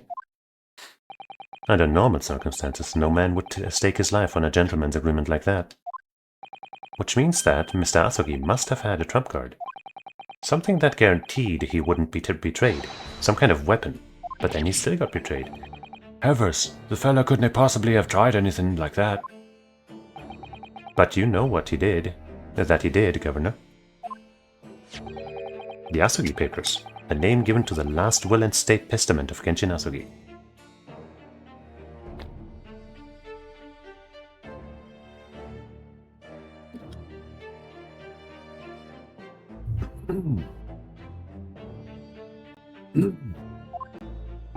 Ah! It turns out that Mr. Asogi was hiding his will in his cell at Barclay. Chief Warder Vigil caught him with it one day. You squeezed, did you? You wee rat! Did I not tell you to keep that a secret? You can't touch me now. Arrgh! When Mr. Vigil caught sight of that will through the bars of the convict cell, Mr. Asogi pleaded with the warder. All right then, but what's on that paper? A last will and a testament. This will is the only weapon I have left now. A weapon? And after the convict had been killed following the elaborate pretense of the jailbreak, that document mysteriously disappeared, didn't it? Well, yes. All the prison warders searched through the belongings in his cell, but that will was just nowhere to be found. As I understand it, an exhaustive search was made for the document, which became known as the Asogi Papers. Governor Caden, I believe you ordered your prison staff to find it at all costs, didn't you? Would I be right in saying that you knew? You knew that the so-called Asogi Papers had the potential to make great waves somehow. Jins, what the blazes are you blathering about? The will was found right and proper. In the fella's cell where I said it would be. But how can that be? Where in his cell? We all searched the place, from top to bottom. Man, he sucks at slamming desks. Well, you didn't do a proper job, you peely wally gallet. You loot. You can't criticize me now. I showed it to your face. You afford, did I not? You and lawyer. Yes, you did. I have the document here. It's written in Japanese and reads, "The last will and testament of Genshin Asogi." Which means everything is as it should be. Not quite, my lord. You see, there's an undeniable inconsistency here. What? What inconsistency? Mr. Asogi described this document as the only weapon he had left. Yet, this will contains nothing of significance at all. Nothing that would have given the convict any leverage. Are you suggesting, my learned friend, that the last will and testament stored at Barclay Prison all these years is actually a fake? As has clearly been demonstrated already, what went on at Barclay Prison was far from above board. That last vilification of the defense was an affront to the entire British legal system. This absurd notion of a weapon is something for which we have only the former Chief Warder's word. The man could quite easily be lying, or at the very least, sorely mistaken. What? No, I definitely heard him say that, I swear. Clearly we need to get to the bottom of this. We need to know exactly what happened with these so-called Asogi Papers. A waste of time. If the will was fake, where is the real document? Mr. Vigil was stabbed in the back by the judiciary 10 years ago. He lost everything, very nearly his own life. And now you're going to do it again. You're ready to brand him a liar and turn your back on him without even letting him defend himself. It's clear that Barclay Prison is hiding something. It's clear that the jailbreak was masterminded by somebody in the prosecutor's office. It's clear that some illicit negotiations took place. Is your lordship just going to gloss over those obvious What did you say? We should hear more from the Chief Warder. Have him testify again. Time must go on. The man's voice must be heard. It would seem that a vocal few here are utterly blind to the truth. Very well then, let the witness testify again. Tell the court precisely what you think you saw of the convict's last will and testimony. Yes, sir, my lord.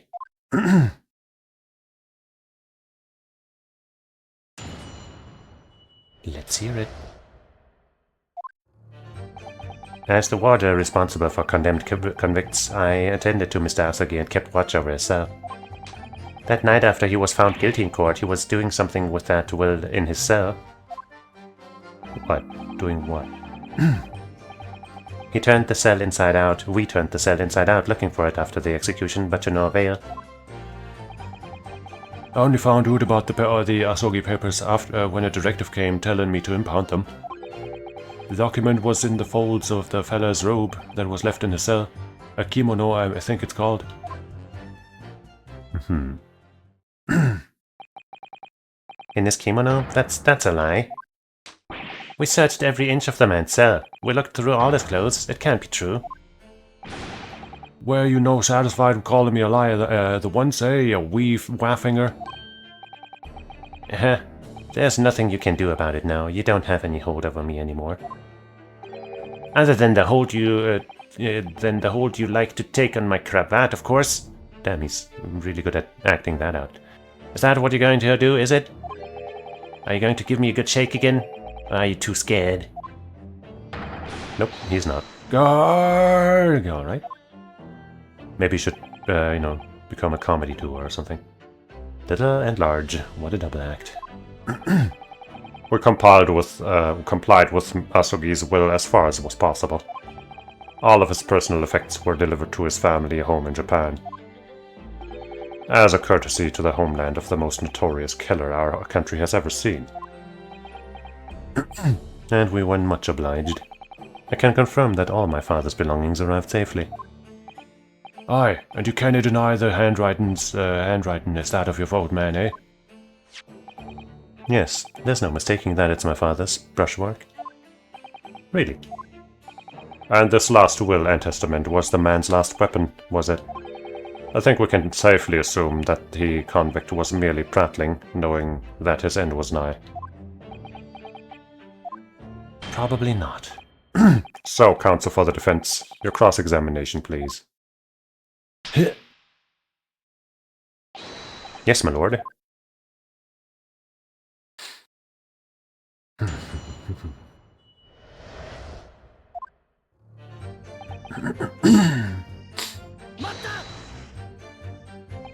So, would that mean that you conversed with Miss Asogi? Yes, certainly, though there was precious little time before his execution was due. He was remarkably calm, considering his days were very much numbered. In all honesty, he really didn't strike one as a man capable of mass murder. Yet he confessed in full to the crimes. I know. That's why I felt compelled to ask him one day. I can still recall his reply. I'm guilty of the unforgivable crime of ending another human's life, yes. Another, not 5. But also probably not directly. But he was so tranquil and intelligent, it put me in mind of an Eastern holy man. And what about the will you saw with him with? What can you tell us about that?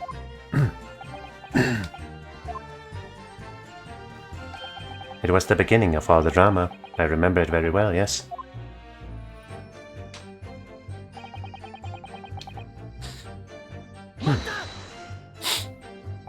And he pleaded with you not to report him, didn't he? Yes, that's right.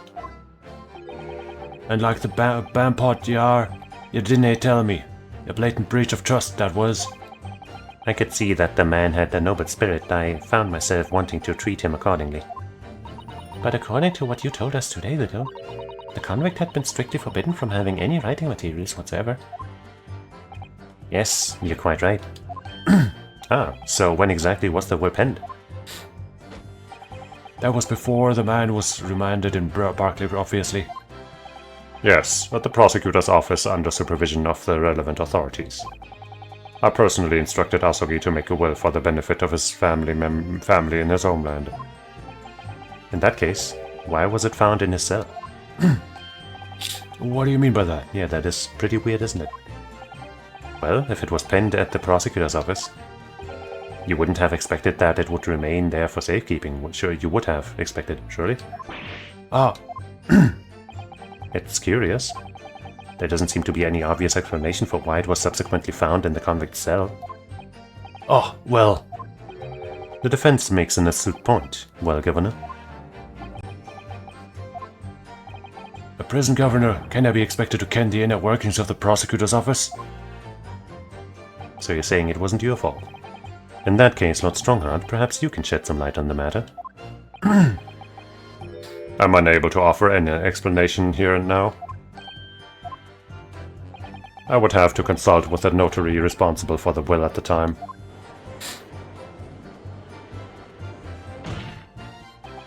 The fact that my father's will was discovered in his cell is clearly inconsistent with what was expected.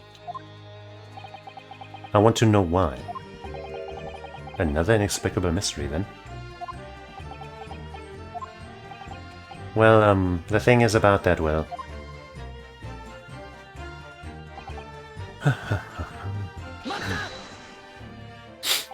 It was the governor who ordered the search of the will, as I understand it. Is that right? Yes. And when I reported back that we couldn't find it, he grabbed me by the cravat and yelled, "It cannot have disappeared completely," in my face. Aye, well, it's due to the governor to keep everybody working as hard as they should. I think the governor needs a wee taste of his own medicine, Mr. Naruto. What, you want me to do it? The point is, it was clearly considered a very important document, wasn't it? But it proved impossible to find. That's right. Then before I knew it, it was in the morning paper, that blood-curdling article. The executed mass murderer who'd arisen from the dead. Oh, you mean... The article based on Mr. Drebber's experience in Lowgate Cemetery. Yes, that was it. The day after I had read the news, I was summoned to the governor's office. And that's when the awful accusation was made. That you'd aided Genshin Asugi to escape from the prison, resulting in your immediate dismissal. I'm afraid I really don't remember anything after that. As the governor of the prison, I had no choice. I couldn't have done anything else.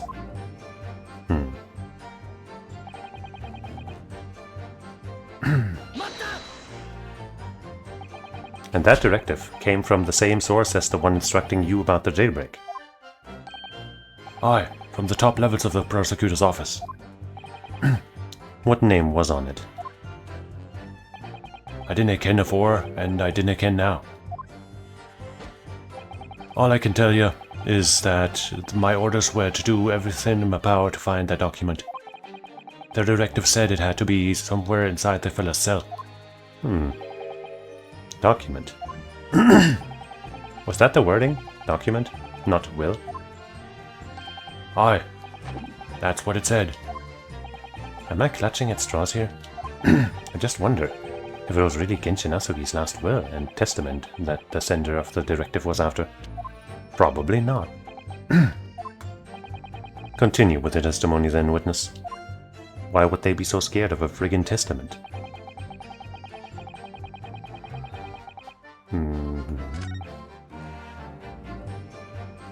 Okay, here it doesn't mention the document thing, but here it does. But let's just finish pressing, I guess.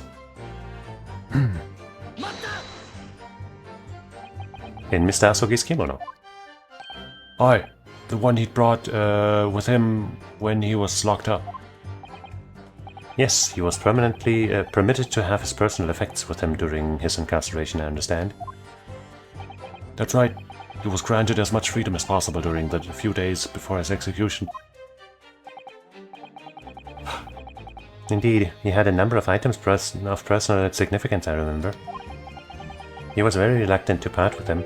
Some books, that kimono, his sword. Yep. I'm thinking his sword might contain the Asugi papers and somehow. His sword. Karuma, the famous sword of the Asugi clan. It bears the soul of my family. And you broke it. I don't doubt it, but I wasn't really getting at that. Forget it being the soul of the clan. Could the man have had a more obvious weapon? Have some respect, Ryunosuke. Respectful silence? The warders carry firearms at all times, and the inmates have shackles around their ankles. He couldn't have hurt anybody with that thing. Still. He was allowed a sword, but no writing materials. Hi. He wrote that will before he came to stay with us at Barclay, you see. Dr. Mikotoba was asked to bring the necessary Japanese writing implements to the prosecutor's office.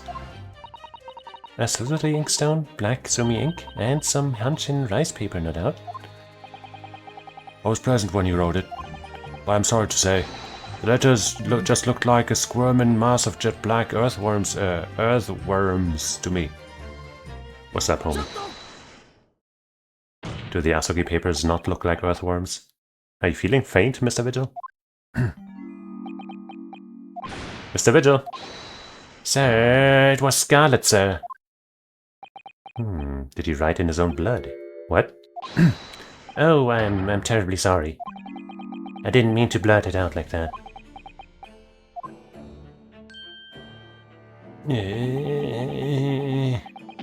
Less swaying and more explaining would be helpful. Be kind. Is it something about the testimony we just heard? Have you recalled something of importance? Something of importance. Possibly. Or possibly not. I'm unable to tell which way he's leaning, I'm afraid, while he is swaying. From side to side. My lord, the defense asks that Mr. Vigil be permitted to supplement his testimony with this possibly or possibly not important detail. Permission granted. Go ahead, Mr. Vigil. Yes, it was scarlet. As I remember, the document was written in scarlet ink, but perhaps I'm mistaken. I'm just gonna press because I don't think we have anything to prove or to present right now. But I guess let's check real quick. Scarlet like the Red-Headed League!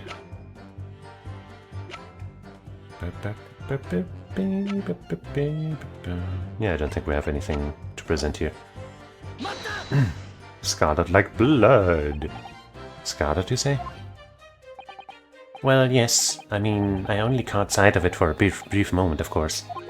But even by the dim light in the cell, I remember thinking that it was an unusual color. At the very least, I'm quite sure it wasn't black. Witness, is that really what you saw? What? Sir? No, is something wrong, Lord Strongheart? I apologize. Continue. What do you make of that, Mr. Naruto? For Lord Strongheart to be so visibly shaken in that way? Oh, didn't have her. You can plainly see the witness writing here, and it's as black as the Earl or Hell's waistcoat. Well, yes, you're right. Mr. Vigil, I'd like to confirm one point with you. Did you actually see the content of the document that Mr. Asogi was holding at that night? Oh, well, no. I mean, there was no time. As soon as he noticed me there, he hid it behind his back. But it was definitely a will, wasn't it? Or was it? Yes, it was. That's what Mr. Asogi told me. The court need waste no further time on this matter. We have the will in question in our possession. There's nothing more to add. A will written in scarlet ink. What did Mr. Vigil really see Kazuma's father holding, I wonder? If you have an inkling, Mr. Naruto... An inkling? You must present it to the court at once. Do I have anything? The testimony doesn't give much away. So this will really was penned by Kazuma-sama's father. I wonder what he could possibly have meant when he described it as a weapon. It's not that, probably. It's starting to sound very much like Mr. Asogi actually had nothing. But the plan to break him out of jail went ahead, with, which means he must have had some bargaining power. He must have been hiding something. It's the only explanation that makes sense. It's starting to sound like Mr. Asogi might have had something. What is it, Mr. Naruto? I'm not sure, but I feel as though I am on the brink of understanding all this. Let's listen to all the information again and see what more we can learn. We can't overlook even the smallest detail. Absolutely.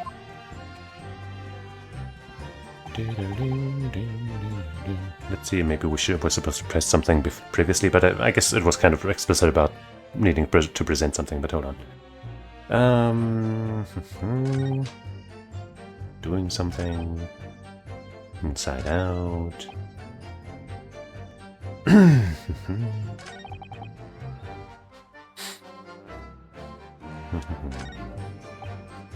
Well. Maybe we can examine Karuma again, and this time we can open it up in some way. And we'll find something written in blood.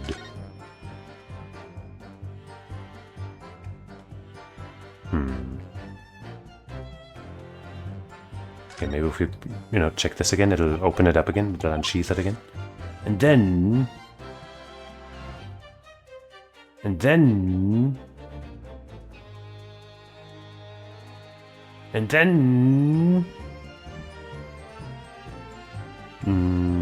nothing.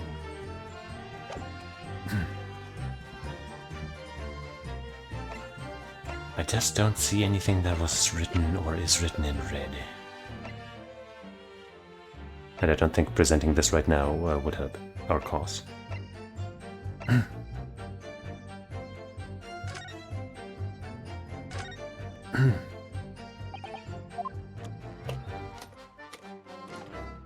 Yeah, that's just the same thing we've had all the time. That's not written in red. I guess maybe, maybe if we use fire to unravel the hidden ink, but I don't think hidden ink tends to look red. Before it dries, I guess. Though there could be such a case, I suppose.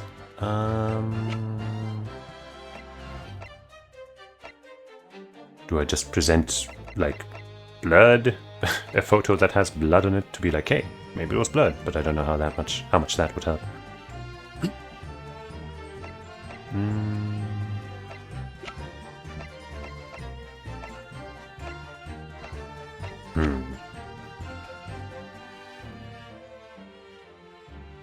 I don't think this gem could have been used as a writing utensil. On top of him probably not having it. Huh.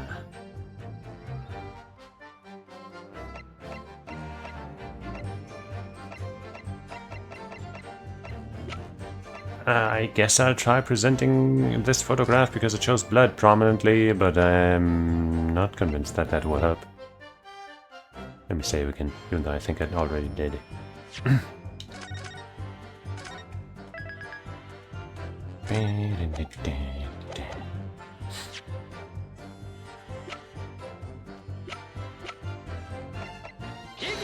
Yeah, I didn't think so.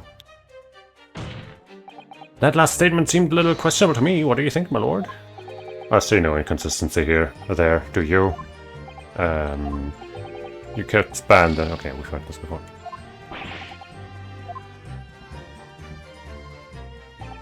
Huh.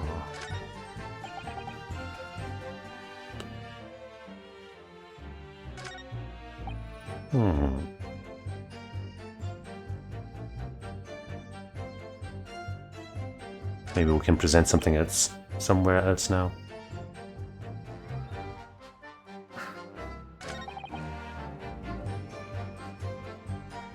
I guess let's check the Asogi papers again. Maybe that will unveil something to us.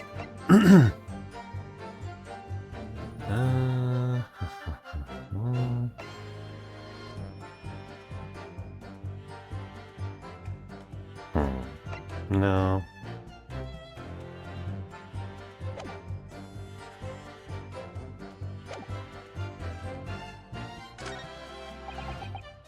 Inside out.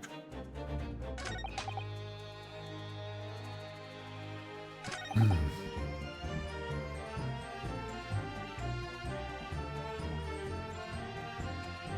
mean, there was that one part where we kind of pointed out something about maybe it wasn't a will but a document, but I still don't have anything to point out for that, do I?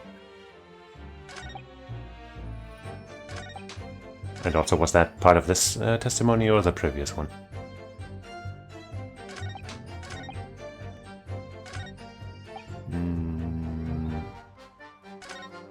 I guess I'll just try pressing stuff again.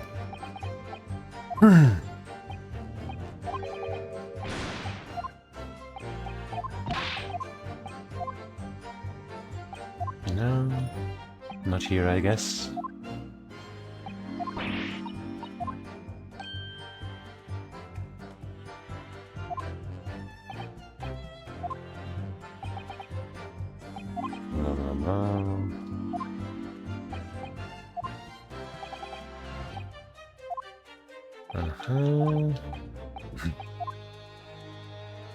That was a waste of time.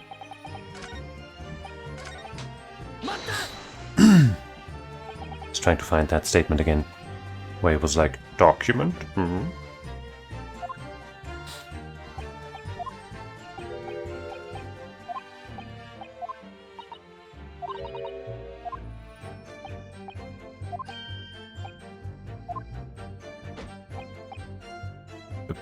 Yeah, before I remember.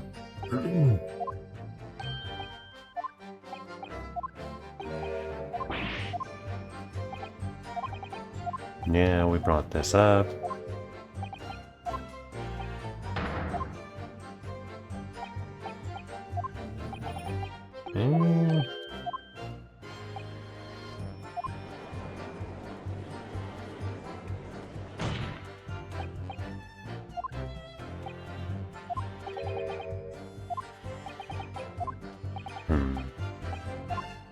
Okay, that didn't help either.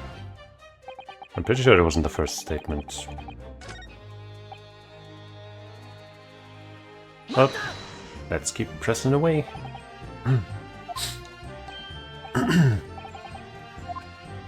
You know the name. Document, there it is.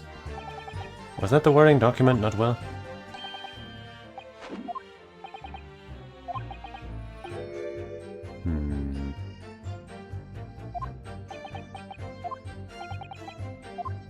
Okay.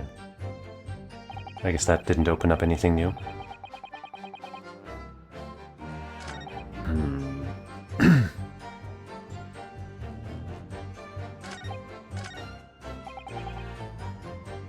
I still do think it sounded like they want me to do something here.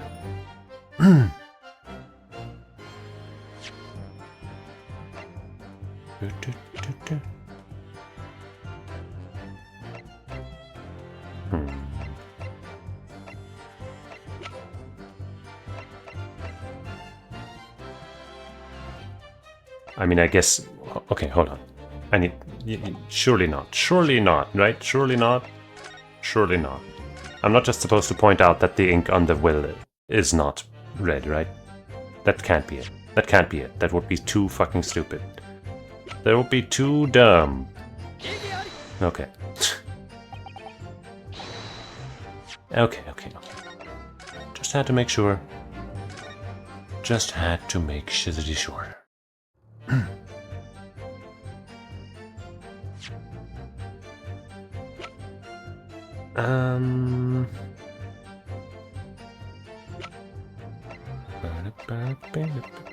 Just... We have this thing here? Okay, that's not written in red. Would be kind of weird. But, you know. Just wanted to make sure that that wasn't mysteriously red. Maybe there's something else about the autopsy report that I forgot about. Single stab wound to the heart. Recent scarlet. Oh wait. Recent scarlet ink stains visible on the little and ring fingers of the right hand, but no document in corresponding ink was found. Oh, sheesh.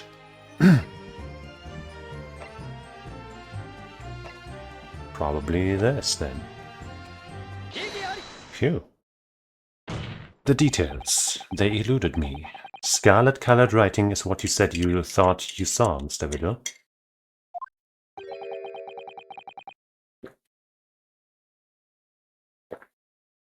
And I believe that's exactly what you did see. What? Heavens again. You've no evidence to say that. Have a look at this report. Every time I do, it makes me snort. That's my brother's autopsy report. Yes, and there's something in there that's bothered me since I first read it. It states that scarlet-colored ink stains were noted on the fingers of the victim's right hand. Yes, so it does. Scarlet ink? Now, I'm not familiar with the habits of the British aristocracy, I freely admit. But I would hazard a guess that they don't go around with ink stains on their fingertips, do they? Your wit is not appreciated. My brother was a well-bred and fastidious man. Should ink have sullied his fingertips, he would have cleaned them immediately. What is your point, Counsel? My point is this. Whatever Lord Clint van Zieks was writing in that unusually colored ink, it must have been directly before his death. Because he died before he had the opportunity to clean his hand. What? I remember something troubled me at the time. At the scene, the lid of my brother's inkwell was open. But Clint was punctilious about such things. It seemed unusual. And no document penned in the color of the ink that was in the inkwell was ever found. So the document had disappeared. Are you suggesting that the document my father had in his hand that night in his cell was the same document that Lord Clint van Zieks was writing moments before his death? Then it was. If Mr. Vigil's testimony is to be believed, it can only mean that, yes. Mr. Vigil? Sir? When you spotted Mr. Asugi with the document in his cell, his precise words were as follows, were they not?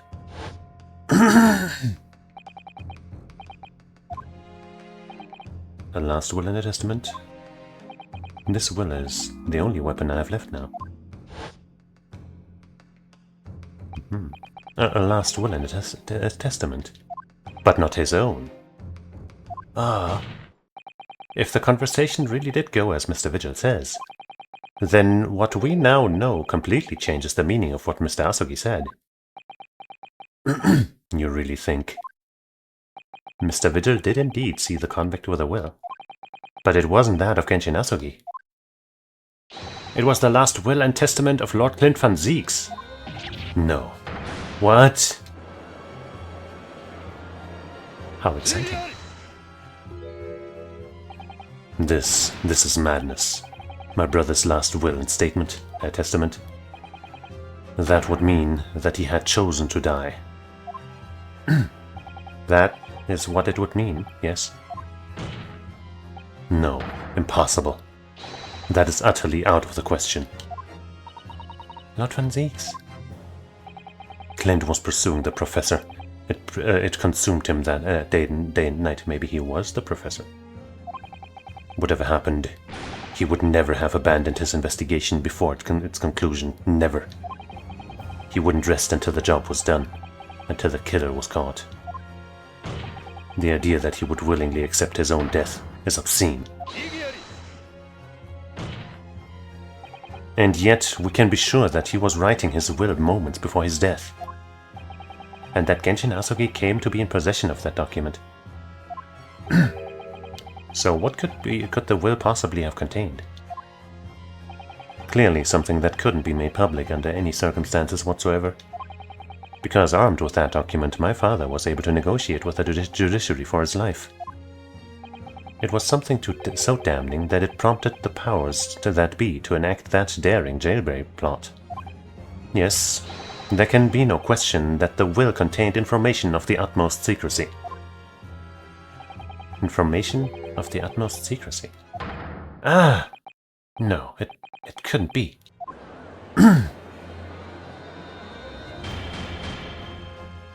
Coming back around to the last case of the first game, maybe? I've heard more than enough. Pursuing this notion of a phantom with nobody this notion of a phantom will nobody can attest to having seen serves absolutely no purpose. No, my lord, that's unacceptable. What did you say, Counsel? The last will and testimony that Genshin Asugi had in his possession was that of Lord Clint van Zieks. All the testimony and evidence presented to the court has logically led us to that as a possibility. We have a duty to pursue the line of reasoning to its conclusion. But with no possible means of knowing the contents of the document, there is no line of reasoning to pursue. What do you have to say, Zeeks? A reason why Lord Clint van Zieks, a man of high noble standing, would have chosen death. Information so secret people in the judiciary would be willing to negotiate the jailbreak of a condemned killer. The only explanation that fits those facts is an unthinkable truth that turns absolutely everything on its head. But it's just too hideous. Mr. Naruto? However difficult the situation might become, you work with your client in pursuit of the truth. That's what you resolved to do when you entered the courtroom this morning, if I'm not mistaken, Mr. Sato. So hold your head high and keep soldiering on. Yes, you're right. Thank you for giving me strength, Susato-san. 10 years ago, in his final moments, Lord Clint van Zieks left behind a will.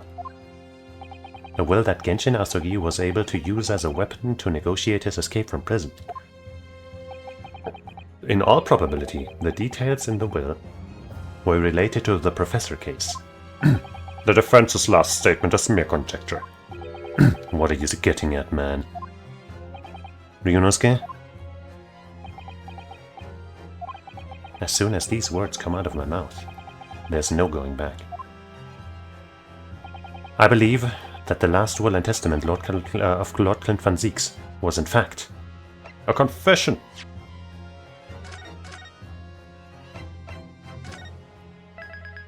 Maybe.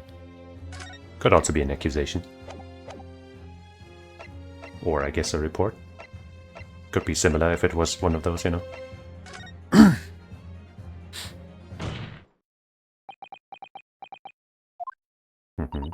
You can do this, Mr. Naruto. I believe that what Lord Clint van Zieks actually penned that day was a confession. A confession. Regarding the mass murderer known as the Professor. And his true identity. I knew you wouldn't like that. Enough, Counsel. What are you saying? Do you even realize? A confession about the true identity of the Professor? That would mean. It'll be a hard pill to swallow. Lord van Zieks, I appreciate this must be hard to take in. But it's the only explanation that fits. The killer that terrorized London a decade ago and became known as the Professor? The man believed to have murdered 5 members of the aristocracy? Wasn't Genshin Asugi at all. No, you can't be suggesting. It was in fact the man believed to have been the 5th victim. Lord Clint van Zieks himself.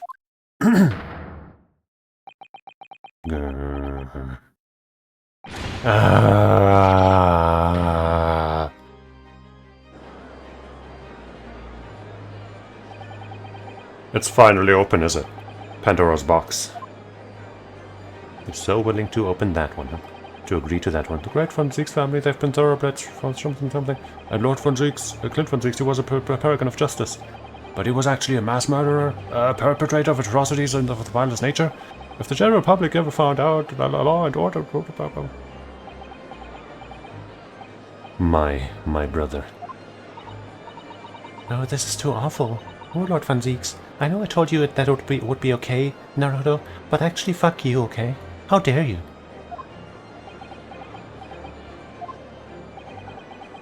I wonder though, did he never suspect Mr. Naruto? Lord Barak van Zieks is a brilliant prosecutor.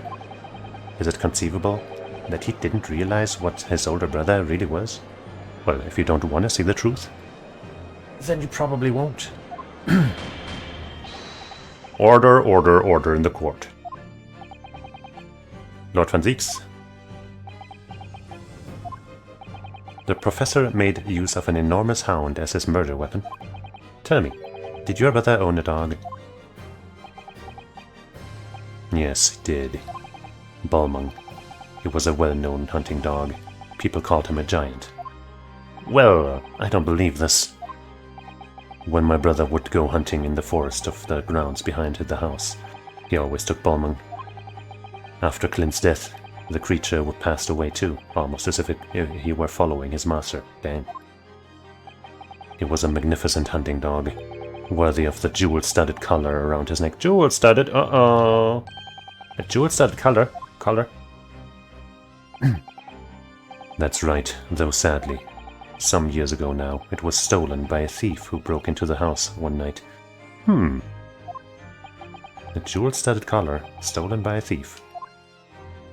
It so happens that myself and my colleagues have come across such a collar during our time in London. How could you?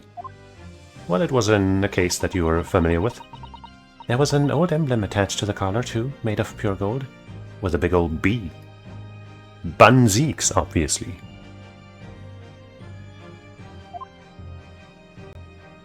I guess it could be an upside. If you view it from upside down, it could be a Z or. It was topped with a small crown and bore an ornate capital letter B. I guess Balmung. What? An emblem here bearing the initial B. Sign my B. Oh my, you know it? It's the insignia of the Baskerville family. Oh yes. There we go, finally. What? The Baskerville? What is that name? Why is that name coming up now? Baskerville is the family name of my late brother's widow. Ah. That pure gold emblem was an heirloom which Clint acquired upon their marriage. And she probably died due to circumstances surrounding the corrupt nobility. And so he swore to finally end their corruption, even if it meant going against the law. There can be no doubt then. The collar you've described was Balmung's. The family insignia of Lord Clint Van Zieks' widow. There was a considerable amount of blood on the collar when we saw it. Since we know the dog was used for hunting, it could have been from its quarry, of course. But it could equally have been from human prey. If only we could distinguish the blood types. Is that true then? Clint Van Zieks really was the professor? Impossible. These Japanese are making it all up to exonerate their own. So in fact, the person responsible for these murders of nobles and royals was a noble himself.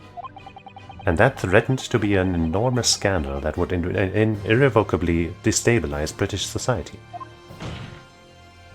My father knew that, and was using it to negotiate his way out of the unjust charges brought against him. But at the very last hour, those he bargained with betrayed him, slaying him mercilessly on foreign soil. Well, can you deny it, Lord Strongheart? Of course I can. What the fuck are you talking about? 10 years have passed. And still now, the 6 million inhabitants of our great capital rest easy, believing that justice was done. That, though, his anonymity remains. The diabolical murderer was caught and executed. Very well, then. You may have the truth. Oh. But you're not actually going to give us the actual truth, are you? Tell me then. Tell me what Clint really was. Lord Clint Van Zieks was too pure of heart. When he became a prosecutor and went in pursuit of the black roots of crime, he drove himself into a corner. He came to the uncomfortable realization that to fight the most fiendish of criminals requires one to become even more fiendish oneself. A tale too typical and old of time. Whatever. Just imagine I said something really profound just now, okay? Clint.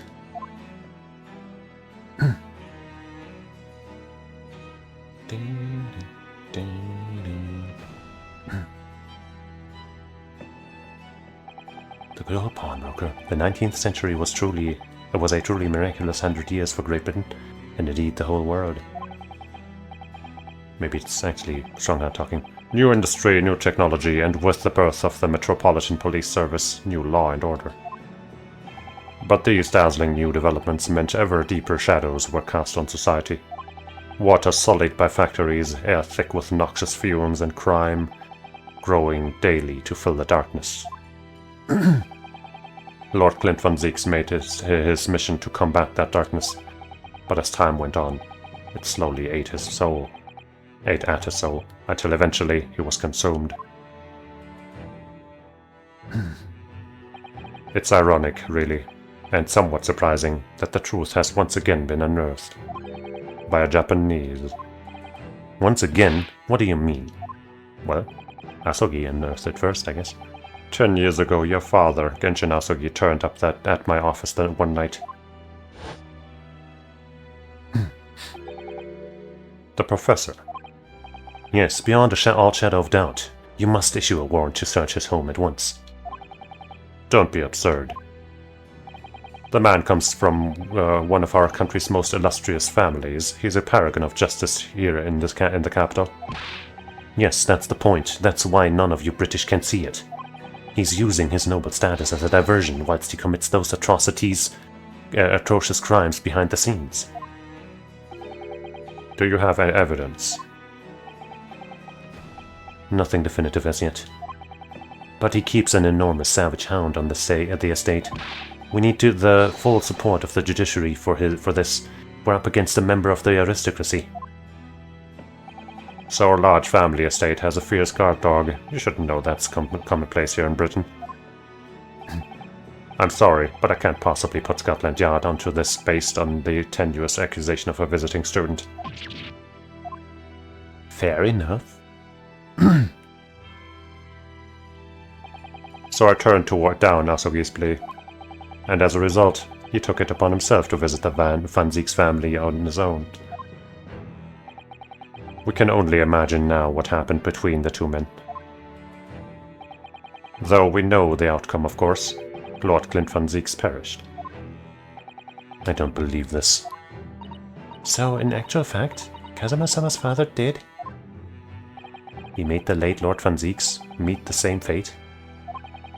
He put a permanent end to the professor killings. But is that really... like, imagine. Would you really write your last will and stuff if you're gonna get killed by the guy? I don't know about that. I feel like, that's probably not exactly what happened, or how it happened. By taking the drastic measure of ending the perpetrator's life. As soon as I hurried to the mansion. When I arrived, it was easy to grasp what had happened. And what about the will? Asogi must have already taken it. Nothing of the nature was found at the scene. We had no idea of the existence of such a document at the time.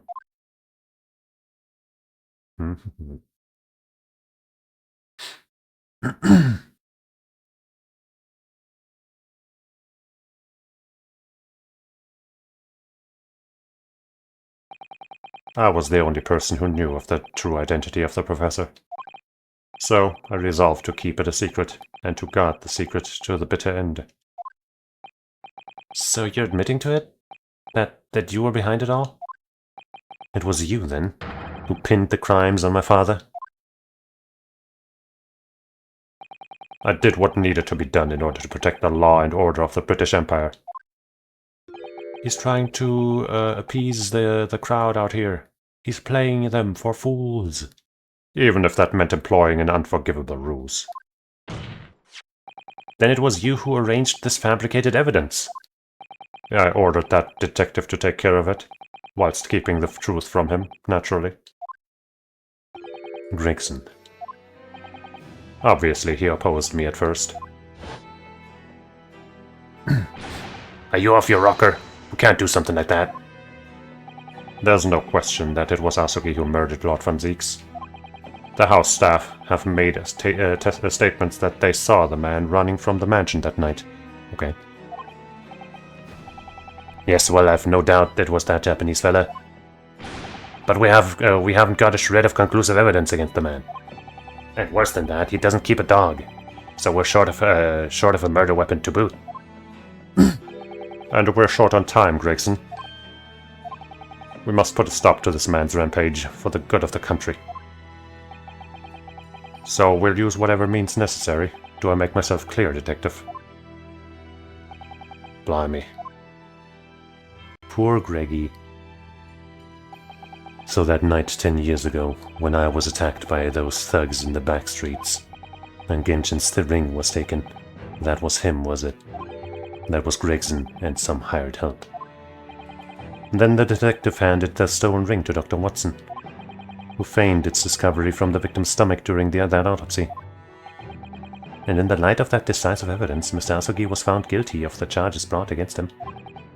However, behind the scenes, he had actually already struck a deal with his accusers, in which he agreed to silently accept the charges. But I just don't believe that part. As far as I knew the man, my father despised such underhanded dealings. It was extremely easy to make him comply. You see, he had one crippling weakness. Weakness? Isn't it obvious? You, Kazuma Asogi. Me?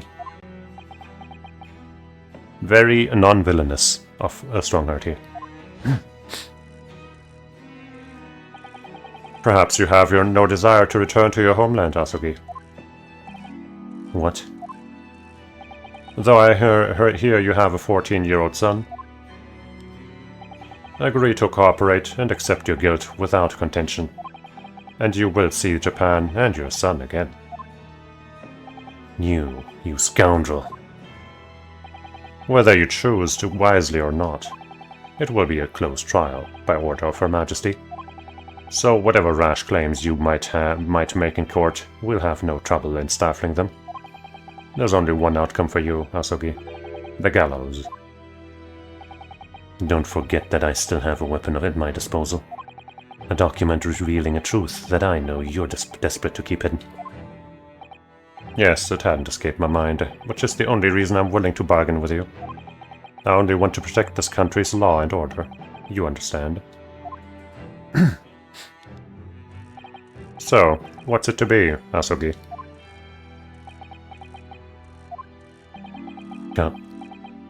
Kazuma.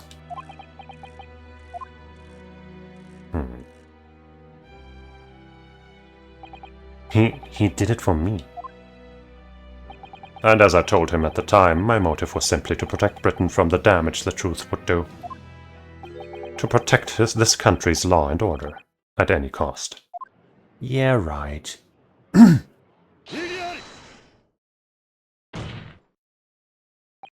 I've never dared let myself even consider this possibility until now. But in the light of all this treachery, I have to ask. The mastermind behind the Reaper of the Bailey.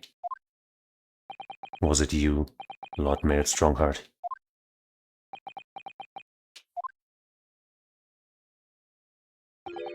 A rather brilliant idea, wouldn't you say, Lord Barak von Zeeks? Now he's all smug about it. That the spirit of your late brother, that paragon of justice, should return to reap justice for his sibling. Could there be a more appetizing tale for London's masses, I ask you? What brazen... I knew that you'd play the part to perfection. But your role really wasn't that of some embodiment of death, no. You were London's guardian angel. An angel with bloody hands? I think not. Those who had cooperated with me already were only too happy to participate in my plan. Inspector Gregson, Dr. Watson. My minions worked tirelessly to ensure that the finger of guilt could never come to rest on you. Minions? Come on, that's rude. It's all thanks to them that you were exalted as the demigod the Reaper became. But Dr. Watson left Britain 4 years ago when he was invited to work in Japan. That's right. So I had to employ the services of his young protege after that. Dr. Courtney Scythe. Dr. Scythe. So with that, what with the execution of the Professor and the subsequent reign of the Reaper of the Bailey, I've successfully safeguarded law and order in our mighty capital for the past decade. Have you, though? Seems like you've been breaking the law all over the place. That is everything.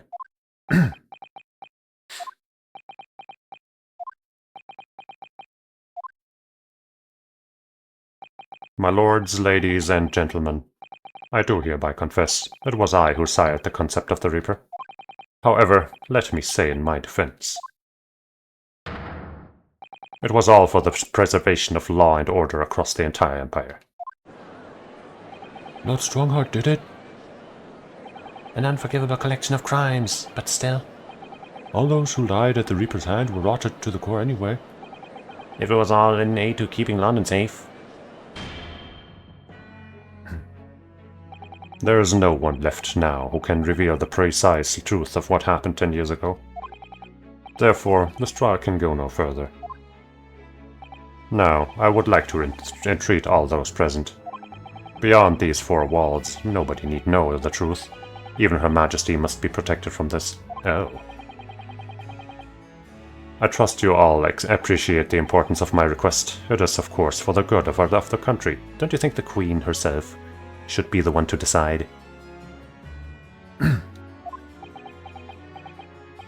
Can he do this? Can the trial really end now? I have one last question. For the accused, Lord Van Zieks. What? Of course, I know that you're a highly accomplished prosecutor, so I find it hard to believe that you didn't have any doubts at all. That you never suspected your older brother. Yes, the same thought occurred to me.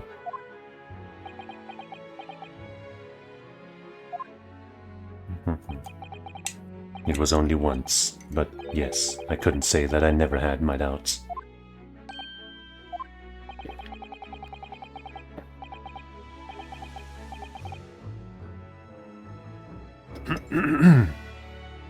My brother's sense of justice was extremely strong. Perhaps too strong, I observed. At that time, there were members of the aristocracy who were bleeding the country dry for their own gain. And since they were nobles, they were untouchable. For my brother, it was a source of great turmoil. And coincidentally, at the same time, the Professor began his terrifying reign. During the time of the Professor killings, my brother did not appear to be himself. And that made you suspect?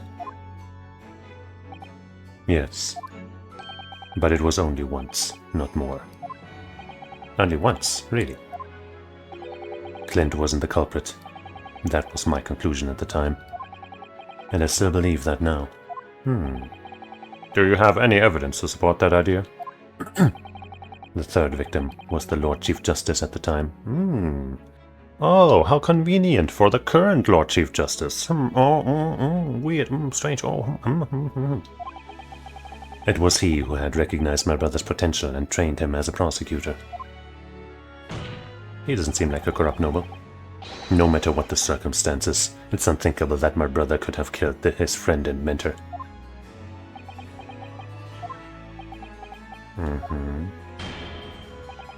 That will do. Neither Clint Van Zieks nor Genshin Asugi still walk this earth. However much we debate this matter now, we cannot hope to reach a conclusion. But there are only two extant pieces of evidence from the time. The woe-begone ring that acted as the incriminating evidence to condemn Genshin Asugi, and the 3-page last will and testament penned in black ink and left behind by the man. 3-paged? 3-paged? Strange. The wretched truth of what happened is exactly as I have explained. Iggy Iggy! Somebody say it. Later today I will present myself at the Ministry of Justice for whatever sanction is deemed appropriate. That is all. Court is adjourned. Iggy. There we go. And I like that it's us, and not somebody else. Thank you, Kazuma. Me. If it wasn't for you, I wouldn't have made this 11th hour discovery. What discovery? My lord, I'm afraid I must insist the trial continues. I beg your pardon? As the court has been reminded today already, we must stop at nothing to uncover the whole truth. And to that end, one particular statement made by somebody in this courtroom moments ago revealed a very subtle contradiction. What contradiction? But all I did was ask the accused one simple question. It's not him. Well, it began with Lord Van Zieks and his recollection about his brother. But Lord Stronghart didn't permit the defendant to speak at length. I merely pointed out that we can draw no further useful conclusion here. So where on earth is the contradiction? One of them definitely just said something contradictory. It's time to identify who.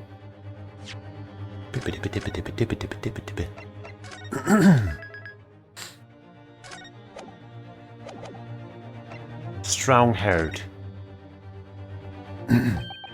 It was Lord Stronghart, I'm sure of it. Something he said was slightly off.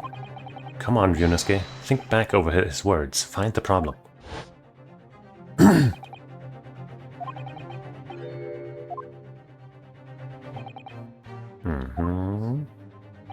The shrine.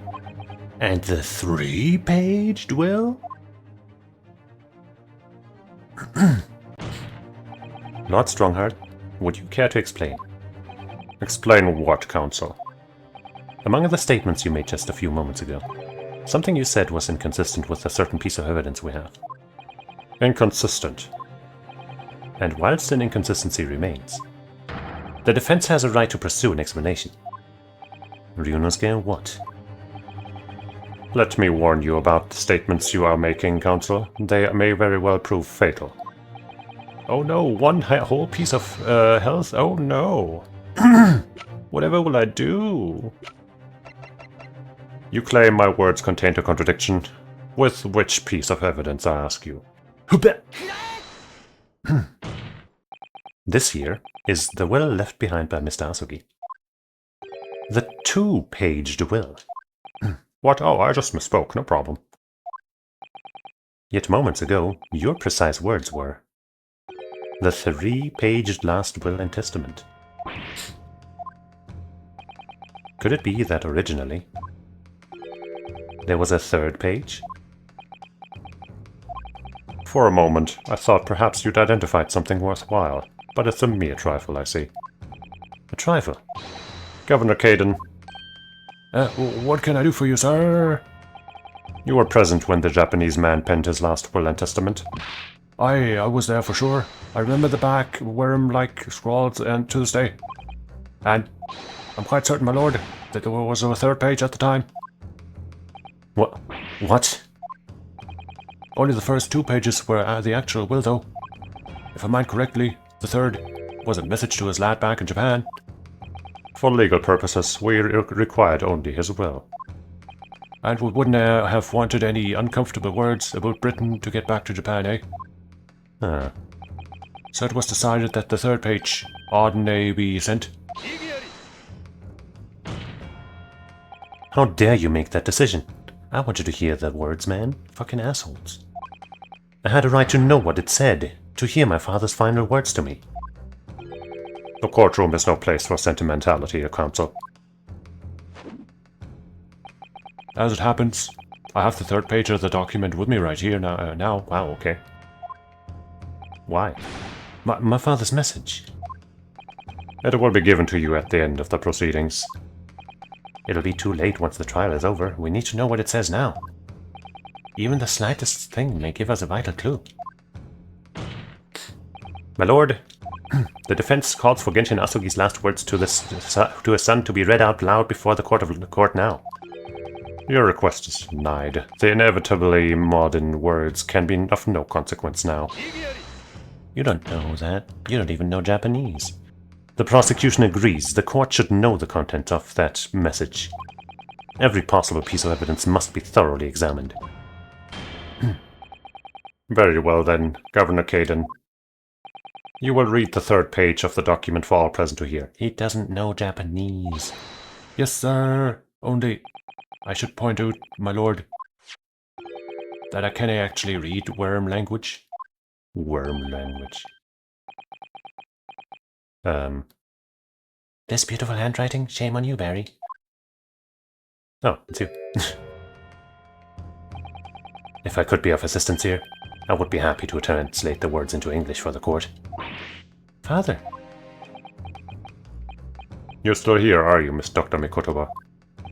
Naturally, I consider myself a member of the judiciary, albeit a lowly one. But perhaps I should quietly withdraw after I've translated Genshin's message. Your cooperation is much appreciated. He's seething. Quietly seething. Kazuma, the truth is shrouded in darkness, a darkness only our clan's great sword can pierce. Our great sword. See what I said? See what I said? Mighty Karma, twist thy head and watch them fall, all thy mortal foes. Twist thy head. You hear that? I told you we should inspect that sword again. That's the end of the message, it would seem. A haiku poem? Twist thy head? Wait, whatever. Let's say Suzerain said that. Father. What is Karma? The name of the Asugi clan's famous sword. A razor-sharp blade known to all, passed down for generations. It embodies the Japanese spirit. It's not known to me. Great job, Fanzix, pointing that out. It's not known to all. I don't know it. Fucking stupid. It's the katana sword that was submitted as evidence earlier in these proceedings. The one worn by the prosecution counsel when he confronted Inspector Gregson.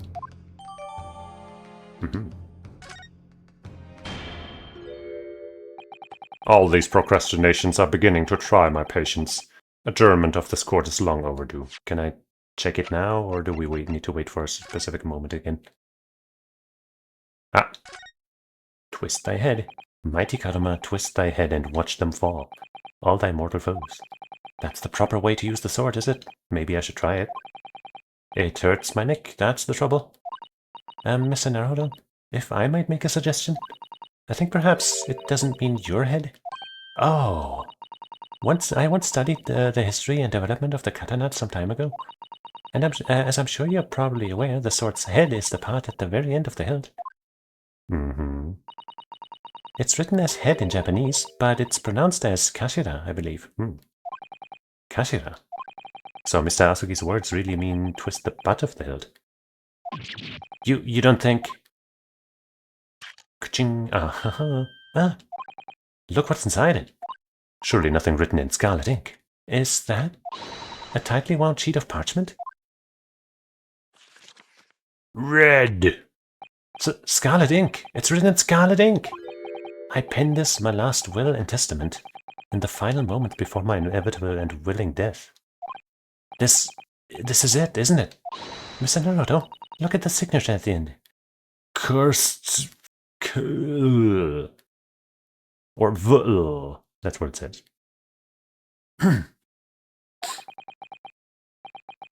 Clint Van Zieks, and the date, 10 years ago, on that fateful night. So for 10 years it's been silently concealed inside Karuma and nobody knew. That honestly seems a little unlikely. Like somebody surely would have played with that thing a little bit, but whatever. It's possible. The last will and testament of Lord Clint Van Zieks. Wait, oh my goodness. Look at this. This is unbelievable. Yeah, well, tell me maybe, let me read it.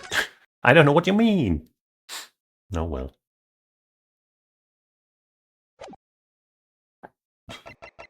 There it is. But I can't look at it. I can't look at it.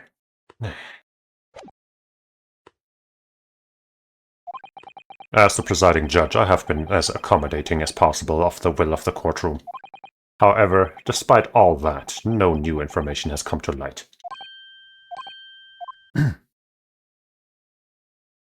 In pursuit of justice, Lord Clint van Zieks tragically lost all sense of morality. When he murdered his former mentor, clearly he was already devoid of his normal faculties. How dare you? I refuse to believe that of my brother. I didn't even have a chalice to throw, that's how mad I was. Too much time has passed, we cannot ever hope to know more than we do now. Especially since the alleged will that he penned in his final moments appears to have been lost forever. Or has it? Lord Strongheart, you appear to be in something of a hurry to wrap things up. I wonder why. Look man, I got tea and biscuits in 5, okay? We've heard you state time and time again during these proceedings that everything you did was in the interest of protecting British law and order. And I stand by that. Without the Reaper, we could never have achieved the reduction in crime the capital has seen. Reduction? What about Inspector Gregson then? And Dr. Watson? They were no criminals. You used them to achieve your ends, and then you had them killed. However you dress it up, there was nothing fair or just about that. I'm so smug right now. Lord Strongheart, what exactly is it that you're hiding? Dr. Mikotoba, were you not quietly withdraw after the translation of your former associate's will? Well, in this courtroom, no argument carries weight unless it is supported by evidence. And it would seem that the defense has no more evidence to present. Oh, yes, I do. In which case, I hereby order all discourse from these proceedings to be struck from the record. Bitch, please. This is my last chance. Mr. Naruto, I have to present some decisive evidence now, or it's all over. But can I? Oh, I sure as fuck can. Sure I can. Presente. Wait, my lord? Are we really still calling him my lord? As it happens, the defense does have evidence to present. What? Don't be absurd. There's nothing of relevance remaining from that time. I would appreciate if you imagined a chalice being thrown against the wall back there. I'm out of them, actually. I've had too many cases recently, and I'm on short supply, so please, it's high time you realize something, my lord. This gentleman has an uncanny habit of producing evidence at the final hour that had escaped everyone else's attention. It's not forgery, by the way. It might sound a little bit like it's forged evidence, like I'm forging it. It's not. Okay, it's all legitimate.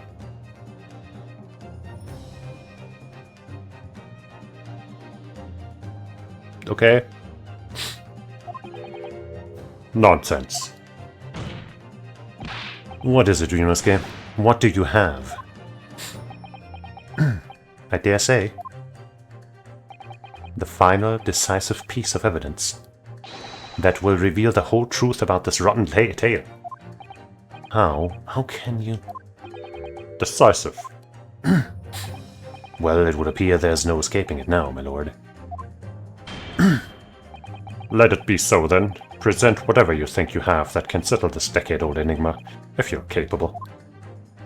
I've never been more capable. What exactly is this evidence that the defense claims to be so decisive? It's actually this wig. You should wear it. That's all I have to say, really.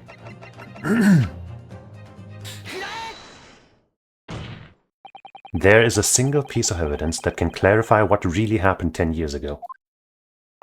The last will and testament of Lord Clint van Zieks. Ha! A wonderfully astute observation, I'm sure. But in case it had escaped your notice, that document was lost long ago. That's right, it was. Only I have it here, right here, discovered just moments ago. Yeah, I'm kind of good. I'm kind of the best lawyer ever. Impossible, that can't be. Everything that's happened comes back to this will. This document is the key that will unlock the entire mystery. Grrr. Grrr. Losing your composure there. My brother's last will and testament. Where did you find that?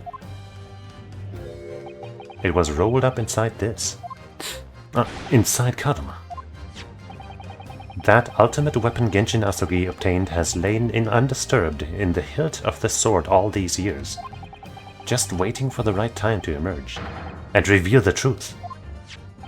The signature and seal certainly look official. My god, it's true. It's my brother's handwriting. There can be no mistake.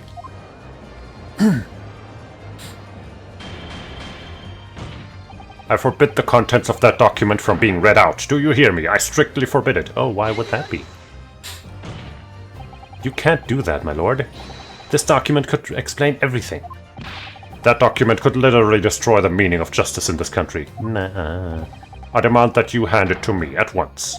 What, weren't those flames right next to you? No way, Jose. Why? What are you trying to hide?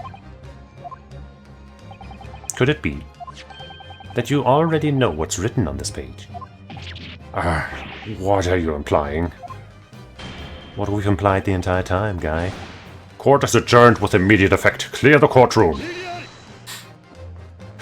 Oh, there's another chalice. I found another chalice, thank goodness, for this important moment. Do that, my lord, and you'll suffer a fatal blow as Lord Chief Justice. I beg your pardon?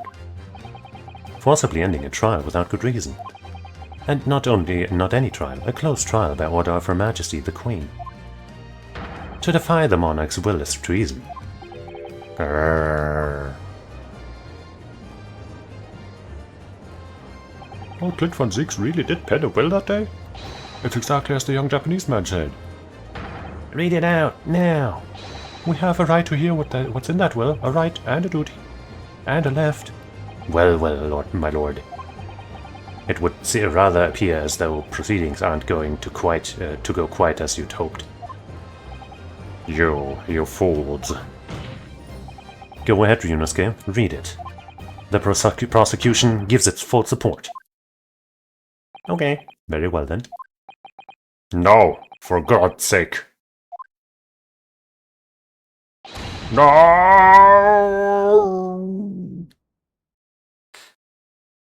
Okay, I guess I won't then. Just have to ask nicely, man. I penned this, my last will and testament, in the final moments before my inevitable and willing death. The hour is 11 p.m. and I sit at my writing desk in my office. My good friend Asogi stands at my shoulder. He has expressed his intent to invoke the dying ritual of the duel, that I may depart this world with honor. Oh. An honor of which I am utterly undeserving. The Japanese are truly merciful people.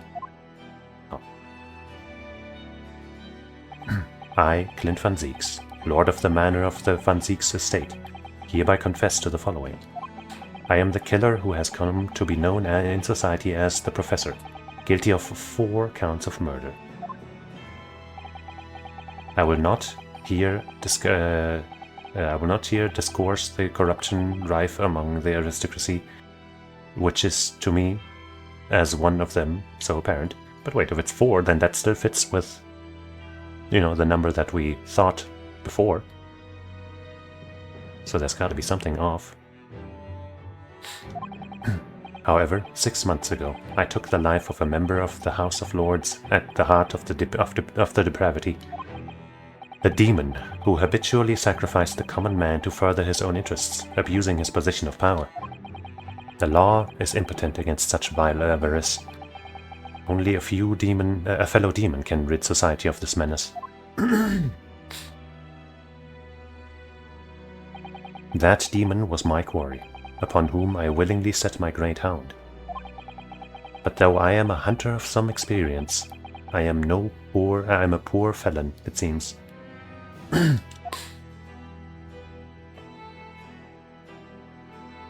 My guilt was at once recognized by another, and I became subject to his extortion. Ah. He held over me the threat of exposing my wicked crime to my beloved wife and brother. Okay, so that's why the number 4 actually makes sense still.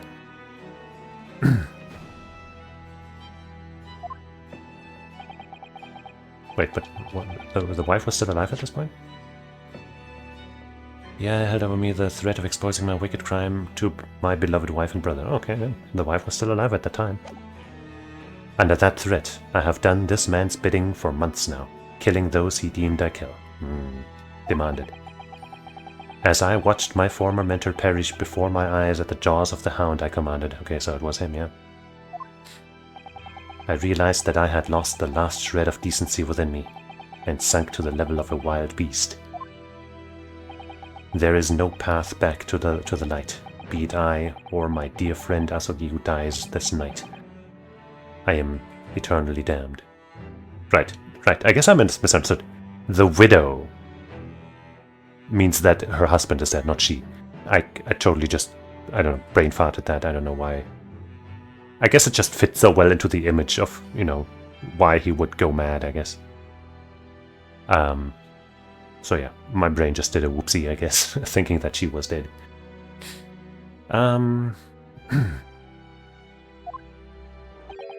To my extortioner, male Strongheart, may you feel the jaws of the beast at your throat every time you swallow. Dun-dun! Why the bright flashes, man?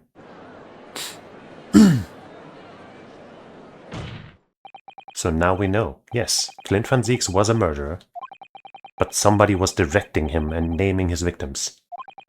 His extortioner, Lord Male Strongheart. It was you! He still seems rather smug about it.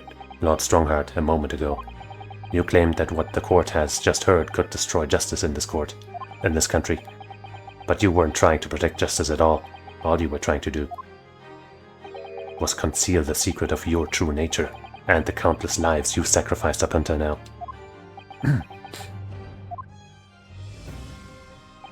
It just didn't make sense to me that the third victim, the former Lord Chief Justice, was Mirbilla's benefactor, and a man of loyalty and lofty principles.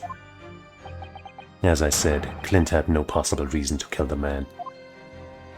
But you did, didn't you, Lord Strongheart? To eliminate the man who stood between you and the office you'd set your sights on. So you used your own hunting dog, Lord Clint Van Zieks, to take him down. Maybe don't call him a dog in front of his brother. I know he implied that himself with his own writing, but,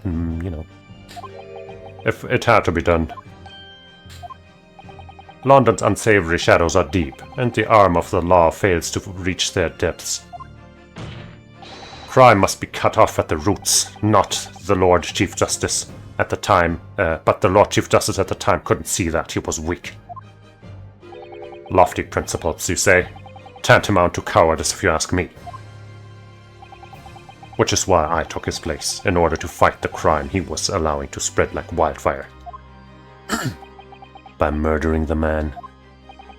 The Reaper, the Professor, the name makes no difference. As I've explained countless times already, it was all done for the furtherance of law and order in London. Oh man. Are you going to legitimize the murder of my father now too? Ah, Genshin Asogi.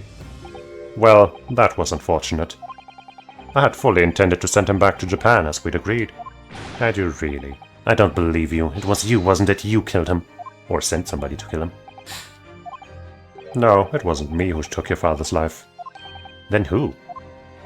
On the night following his mock execution, I went to Lowgate Cemetery at 3 in the morning with Jigoku. Just Jigoku? There had to be a collaborator on the Japanese side to manage Asogi's treatment after his repatriation. Jigoku had fierce ambition. It made him easy to manipulate. 10 years ago, after he'd stood trial for the destruction of the witness stand, I had words with him. When I told him the position of Minister of Foreign Affairs could be his, he couldn't agree fast enough. Seishiro, You fool. As you know, Asogi escaped the prison in a closed casket and was subsequently interred. We intended to dig him out of his grave before he ran out of air. But sadly, all did not go to plan.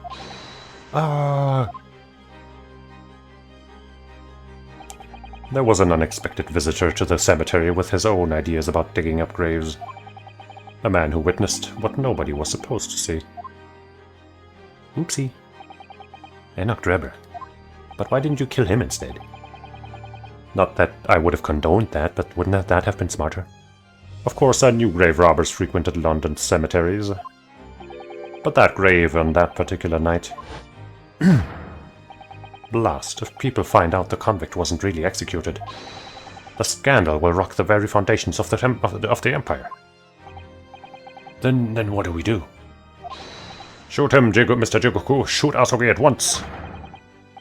He can't live now that this has happened. He has to go. No, that doesn't make sense. Shoot the witness. Jeez. What are you talking about? You had an agreement? You promised him he could return to Japan. Everything has changed now. If the truth got out because of this, both of us would be finished forever. Yeah, but then shoot the guy who could bring it to light. Come on, Jigoku, do it. Pull the trigger. Shoot! What fools. Should have shot Maid Strongheart instead. Jigoku shot Asogi from the shadows. The grave robber was so close the blood sprayed over his coat. He fled as fast as his legs would carry him. Then Jigoku and I put Asogi's body back in the grave from which he'd just emerged. It's like that scene from One Piece, where the zombie comes out of the grave and Luffy just pushes him back in. When I later learned of the waxwork modeler's presence at the scene as well, I made her swear to two things. Never to remove the professor's mask, and never to speak of the events of that night. And with that, the secret was buried along with Asogi's corpse. So, now you know what really happened in Lowgate Cemetery that night. Well, that doesn't make any of that any better.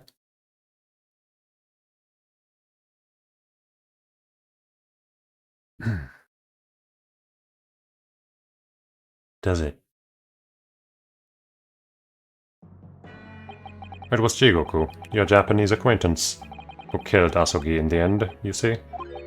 He claimed to be the man's friend, but when push came to shove, he pulled the trigger. Just before Mr. Jigoku left the courtroom earlier, he said that the assassin exchange proposal was a demand from his British counterpart, not a request. So you coerced him too, using what happened in the graveyard. By that time, Jigoku was the Minister of Foreign Affairs negotiating international treaties with Britain. You can imagine what would have happened if it came to light he'd murdered a compatriot 10 years earlier. He would have lost everything. I merely reminded him of that. How do you sleep at night? Oh, I don't, actually. I'm literally a demon. These past 10 years, I've fought tirelessly with the darker recesses of London's criminal underworld, and I've used whatever means necessary to ensure that justice prevails and law and order reign supreme, except in your case, huh? That couldn't be further from the truth. The fact is, you haven't fought crime at all. How dare you! I saved Clint von Zieks from dishonor in his death. Whilst behind the scenes you systematically buried anyone who stood in your way, and forced Clint von Zieks to commit more crimes. And then you made my father take the blame. It was unavoidable. It was the only way to protect our justice system and public order. Let's not forget the others who you have killed as well. Setting the defendant up as the Reaper to cover up the truth behind the murderers of countless more. That's enough!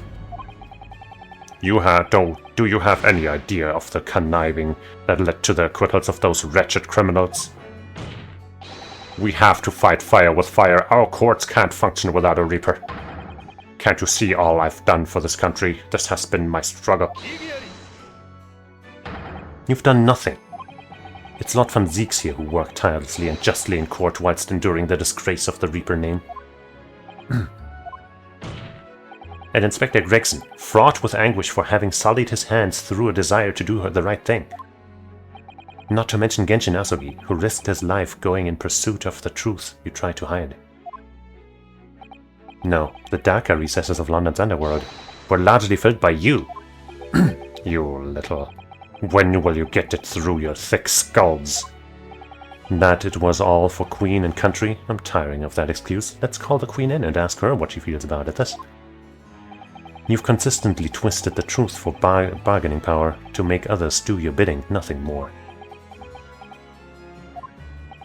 People who willingly twist the truth and coerce others have no right to call themselves part of the judiciary.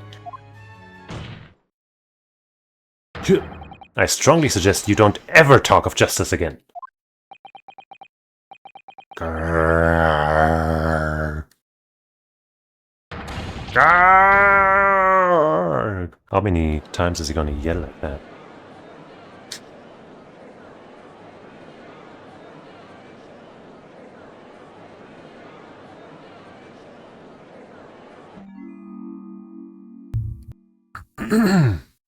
Yeah, just kidding. Applause. Well, well, well. Dear me, my good fellows, dear me. A well-deserved round of applause, I think, for a quite marvelous performance. What are you talking about? Those delightful grave expressions, that beautifully pronounced Queen's English. Really, our friends from the Far East are quite the picture of industriousness. You fraud, keep your mockery. Please, don't misunderstand. It really is exactly as you both said. What are you trying to say? I have occupied the darker recesses of London's underworld and, how did you put it, done nothing. I confess it's a little embarrassing to have it pointed out quite so starkly, but yes, I really have done nothing. Which means... I can be indicted for nothing, no? What? Come on, man. Are you really trying to take that literally now when it's convenient? It's true. Personally, I have committed no crime. I don't think that's how it works. I've merely been surrounded by fools who've acted very rashly indeed. You can't get away with that. You've consistently preyed on people's weaknesses. And what? Threatened them? Are you sure it wasn't just bargaining? I would like to address all the good lords, ladies and gentlemen of the judiciary here present. You all know of these darker recesses in our great capital, and deep down I believe you also know that to fight those who dwell there requires at least some of us to occupy the darkness ourselves. So let me appeal to your good sense now. Consider the situation with me. If this catalogue of horrifying revelations were to become common knowledge among the 6 million inhabitants of London, what might happen? To learn that the infamous murderer of royals and nobles was a respected member of the aristocracy himself. That evidence was fabricated in the scapegoat's trial amid secret negotiations with prosecutors to effect a jailbreak. That the Reaper of the Bailey was an organized group of assassins managed by a Scotland Yard inspector. And finally, that it was all masterminded by the Lord Chief Justice himself. If the general public of Britain knew that truth, all faith in the police and the prosecutor's office would be completely lost. Without a doubt, maybe that's good. Public order in the capital would completely break down. We'd be cast back to the lawless days of the last century. Precisely, as it was 100 years ago, when 1 in 10 of the population were criminals. Think what we've accomplished since then. A public policing force, a comprehensive set of laws. And if we want to continue to protect this new era of law and order, I say again, we must at times occupy the darkness ourselves. But maybe not quite so extremely. We have successfully identified and apprehended the man responsible for taking Inspector Grigson's life. That is all that was expected of this trial. All these other matters have been discussed. Will be eliminated from the minutes of these proceedings in the interest of preserving law and order. And to protect Her Majesty the Queen, of course. Sure, yeah. Well, my lords and ladies and gentlemen, what say you?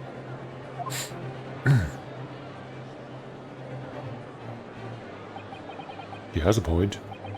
The things Lord Stronghart has done are quite unforgivable. But on the other hand, is it for our duty to maintain something? You can't deny that the threat of the Reaper over the years has done wonders for the crime rate. And by fair means or foul, that's all thanks to Lord Stronghart. Stronghart.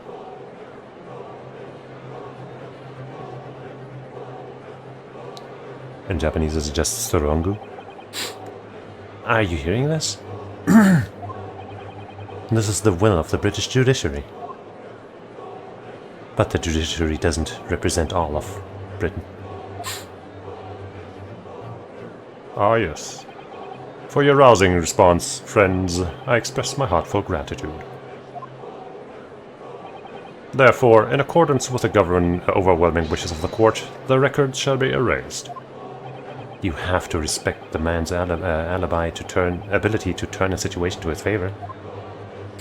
Lord Stronghart really is a master of manipulation. You've conclusively proven his guilt, yet still he manages to evade justice. I just don't know what we can do. We pull the rabbit's ears. Ryunosuke, it looks like the trial really is going to come to an end now. I'm almost out of options, I think. There's really only one path left open to me. Use the gun! Shoot the man right now! And then threaten the rest of the judiciary. 6 bullets. Enough to kill anything that moves.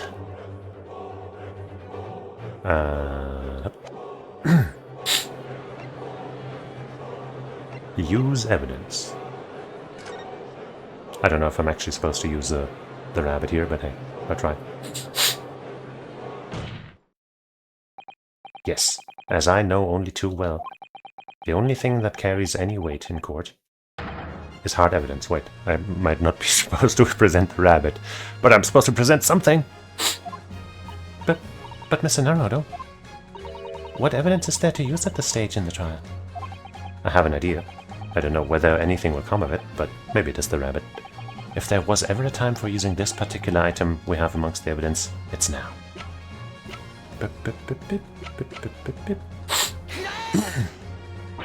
Oh my, yes, Mr. Holmes asked if you had that with you earlier. We've exposed all of Lord Strongheart's wrongdoing. Oh, they were maybe streaming all of this to the general public. So the cat is already out of the bag. Maybe, I don't know. I've no doubt that Mr. Holmes had already deduced exactly how the truth would unfurl. So I think it must be time for the great detective to take center stage, don't you?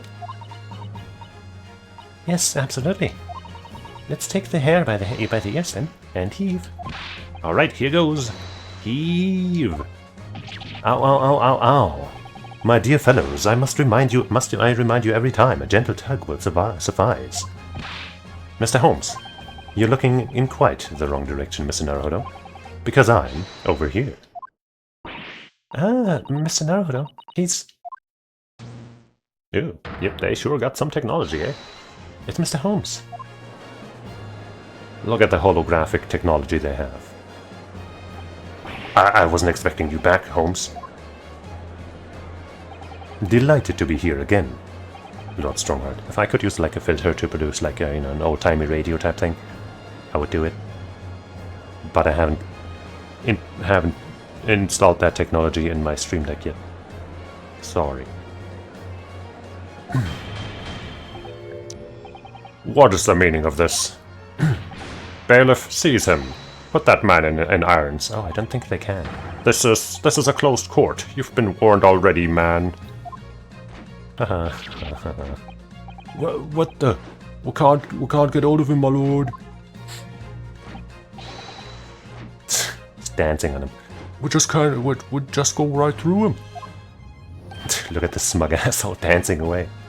I'm afraid your efforts are wasted, you see. Look at this fucking dance. You see, the great detective you see before you is composed entirely of light and shadow. An image, if you will. Mr. Naruto, I must congratulate you on your fine deductions. Mr. Holmes, what on earth is... Are you familiar, I wonder, with the invention known as the telephone? Well, yes. I hear that some public telephones have been installed recently in Tokyo. Maybe it was only streamed to the Queen. The sound of the speaker's voice is converted to an electrical signal and transmitted instantly to another place. Quite. Sounds are transmitted, so could not images kept to them keep them company amused. Iris and I did some modest experimentation to develop such a device specifically for this very day. Modest experimentation, Mr. Holmes? What a modest description. Seriously. And somewhat incidentally, I thought we might just as well transmit an entire scene. Somewhat incidentally, Mr. Holmes? Now you're just being immodest. Do you mean to say you're not actually here, Holmes? I knew my trusty partner would have no trouble grasping the concept. Except he's grasping the stand to steady himself after his shock arrival. Poor father. I would have hoped he might have been forewarned, being the great detective's great partner. Leave my courtroom at once. Get out, or I swear to you. Dear me, you, on the other hand, Lord Strongheart, appear to have a very poor grasp of the situation. Allow me to reiterate, I am not here, which would, I hope, lead naturally to one asking, where exactly are you? The very question I was awaiting. I am at present enjoying the air in a rather splendid garden. A garden? Not just any garden, you understand. A garden at Buckingham Palace. What? You can't be Buckingham Palace. What's Buckingham Palace, Mr. Toto? Wow. I have never heard of it. Do you ever read the news, Mr. Naruto? Mr. Holmes? Is Iris with you there? Ah, well now, Iris is currently enjoying some tea. With Her Majesty. Her Majesty? Not just Her Majesty, you understand. Her Majesty, the Queen of the British Empire. What? What? You got it. What on earth is this all about? Buckingham Palace is Her Majesty the Queen's residence in London, Mr. Naruto. Order in court. I demand immediate silence. Her Majesty the Queen? You can't be. I mean, no. This is some sort of unforgivability, distasteful trickery by a third-rate detective, that's all. There's nothing third-rate about this guy.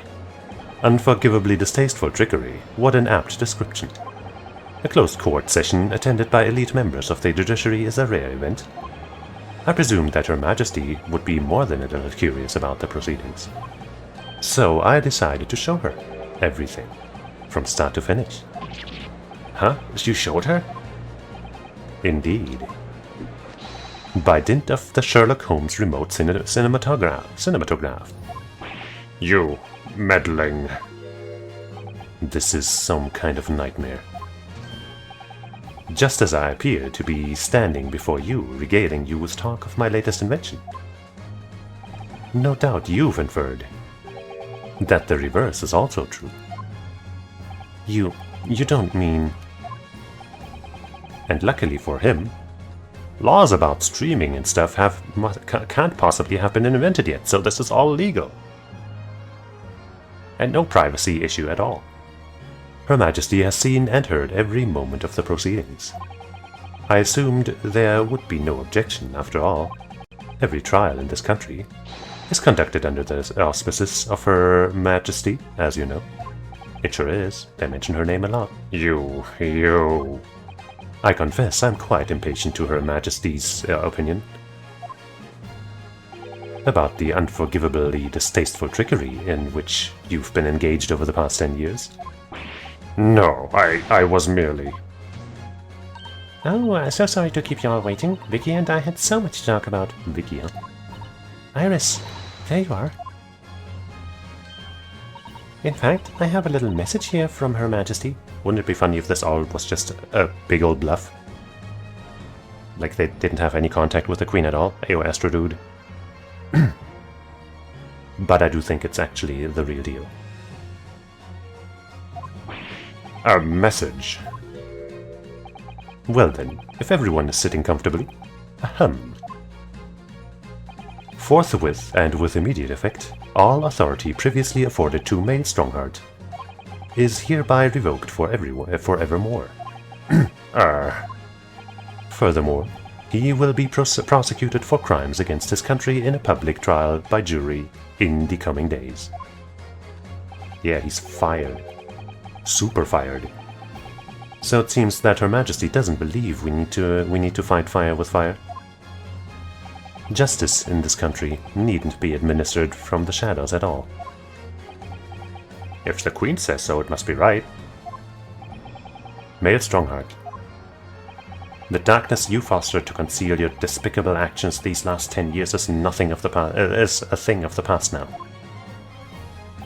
After today, your brand of law and order has no future, because no longer are you the Lord Chief Justice. In the eyes of the law and of Her Majesty the Queen, you are nothing but a criminal. Boom.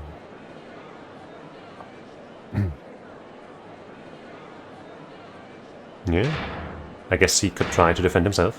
Adjourned, adjourned, adjourned, adjourned! Court is adjourned! What?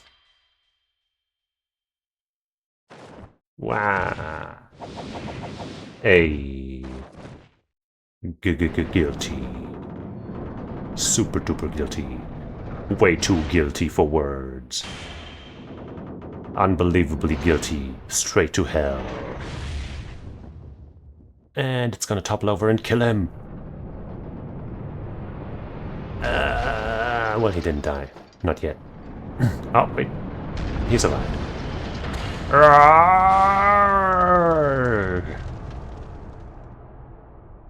What a bozo.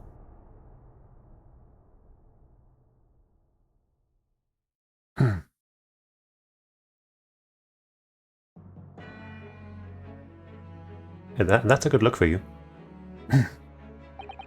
Lord Clint van Zieks left a will in which he confessed to everything. When those words came out of Asogi's mouth, it deranged me completely. I knew I must do anything and everything in my power to contain the situation. But I couldn't find the damned document. I searched his cell, but it wasn't there. Which precipitated the jailbreak plot, I presume. What do you mean? Wait, what do you mean? The need to obtain that will was all-consuming. I was sure that if I facilitated Asogi's escape, he would emerge with a will somewhere on his person. But despite searching his limp body in the cemetery that night, it still eluded me. It never even crossed my mind that it was concealed in the sword's hilt. Stupid. You ain't no detective. Can't even search a simple sword.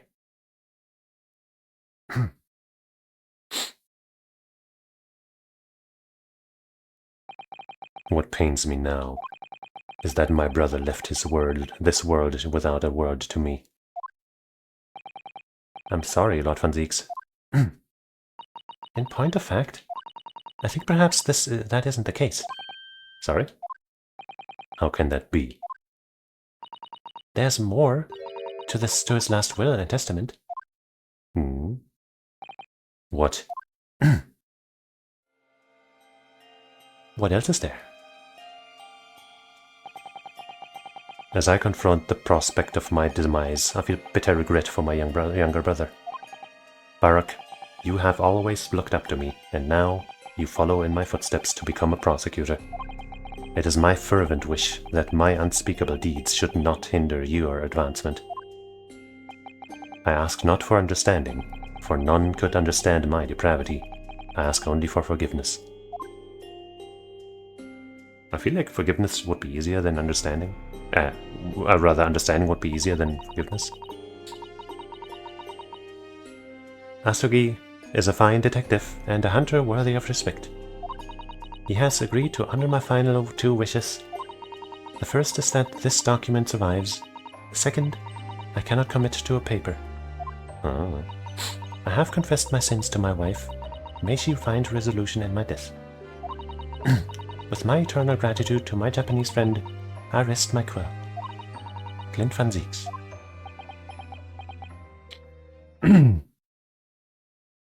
The Dean.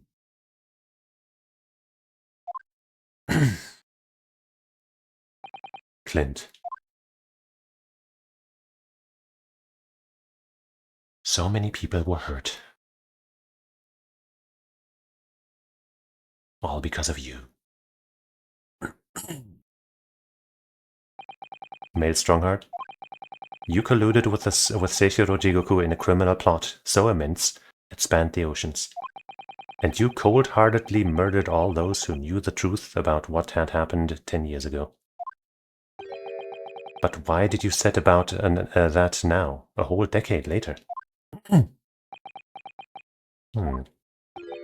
To ascend to the very peak. These last 10 years made me realize being the Lord Chief Justice wasn't enough. Short of becoming Her Majesty's Attorney General, I could have had no real power to effect the changes needed in this country. And for that promotion, I needed to ensure no remnants of the past remained. How could you? I like everything to run smoothly in the exact manner that I prescribe, like a well-oiled machine, yeah, like a clock. And I was just a step away.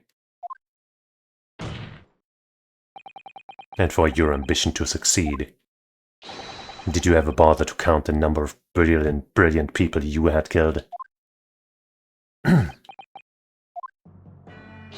Mr. Reaper, are you not forgetting something? Such as... You've very much adopted your usual prosecutor-like demeanor in the proceedings now. But the reality of the situation is that you are the defendant in this trial. However, the presiding judge would appear to have fallen from the bench, as it were.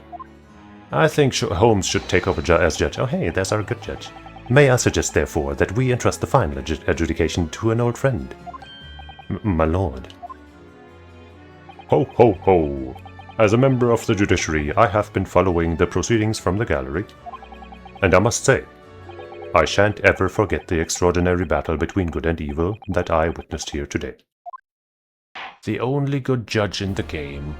The darkness that has blighted justice in our land these past 10 years has at last been dispelled.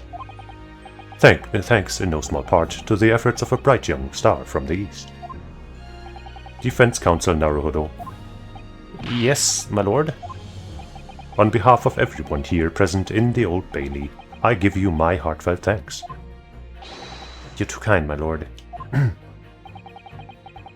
The first time I faced you in court, just under a year ago now, I had the faintest of intimations that if British justice so warped and twisted over its long history was finally to no change, this might just be the man to do it. Wow. What?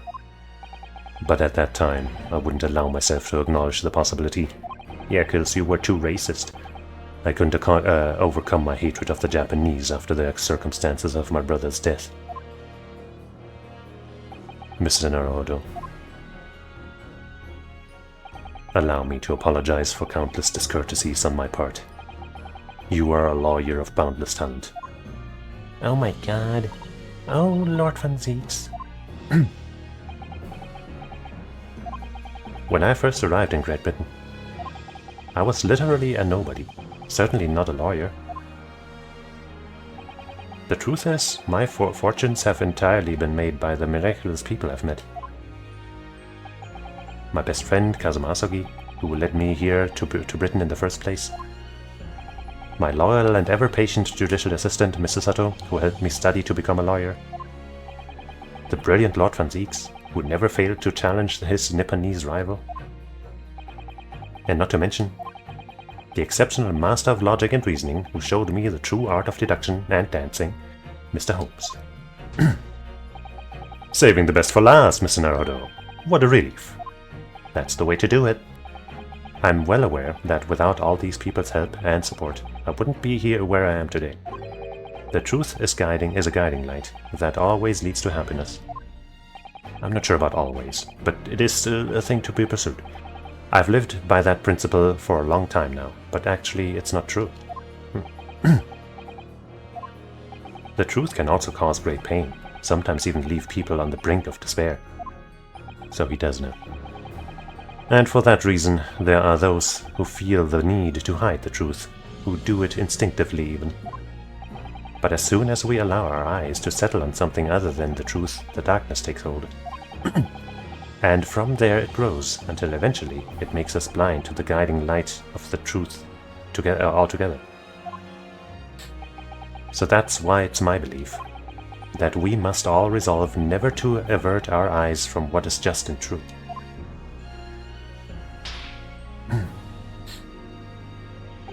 So that we can continue to walk the straight and narrow path ahead.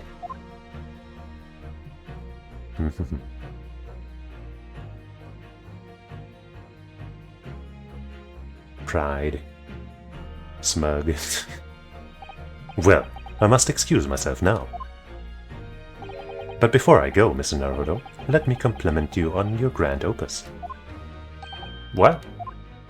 Without your beautifully composed case against Lord Strongheart, Her Majesty would have been unable to act. Thanks to you and your fellows, the haunting undertones corrupting Britain's justice system have been silenced. Thank you very much.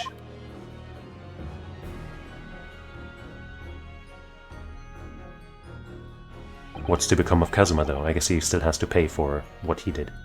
So, until our paths cross again somewhere. Like at home, you mean? Well then, it would appear that this long trial has finally come to an end. My apologies for any anxiety caused, my lord. I'm quite sure we shall meet again here in the courtroom before long, Prosecutor Barak van Zieks. In conclusion of these proceedings, I hereby declare the defendant, Barak van Zieks, a straight-ass pimp, not guilty.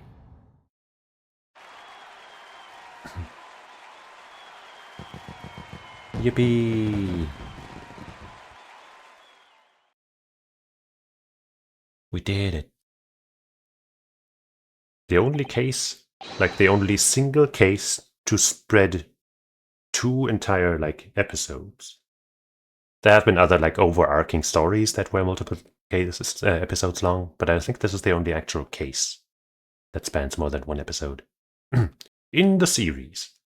That is all. Court is adjourned. Court is adjourned.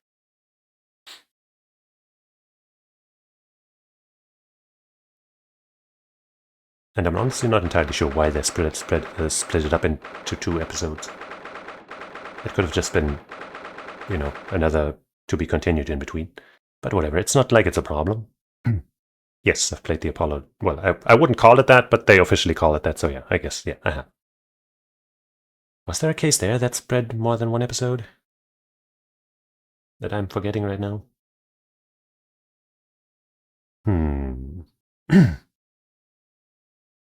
Maybe.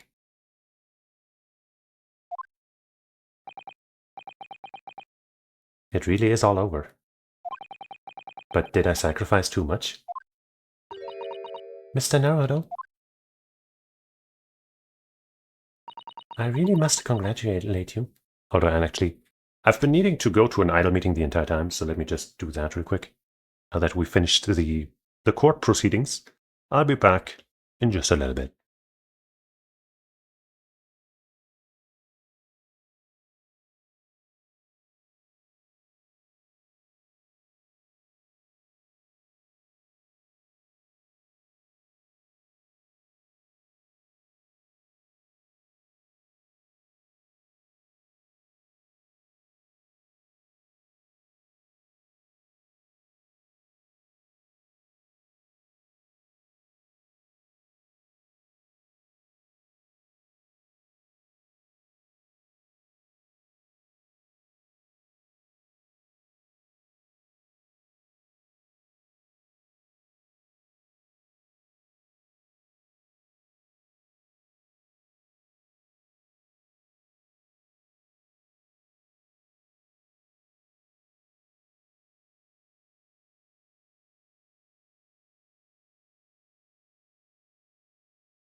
Alright. Also, looking at the time, I guess, or the duration of the stream, I think I made a very good choice yesterday, ending the stream when I did. Because otherwise, wow, that would have been extremely long and hard on me and my voice. I really must congratulate you. It was a truly splendid performance. Honestly, I couldn't be happier for you. Oh, thank you very much. But I really couldn't have done it without you at my side through it all, Mr. Sato. Ain't that the truth? Oh.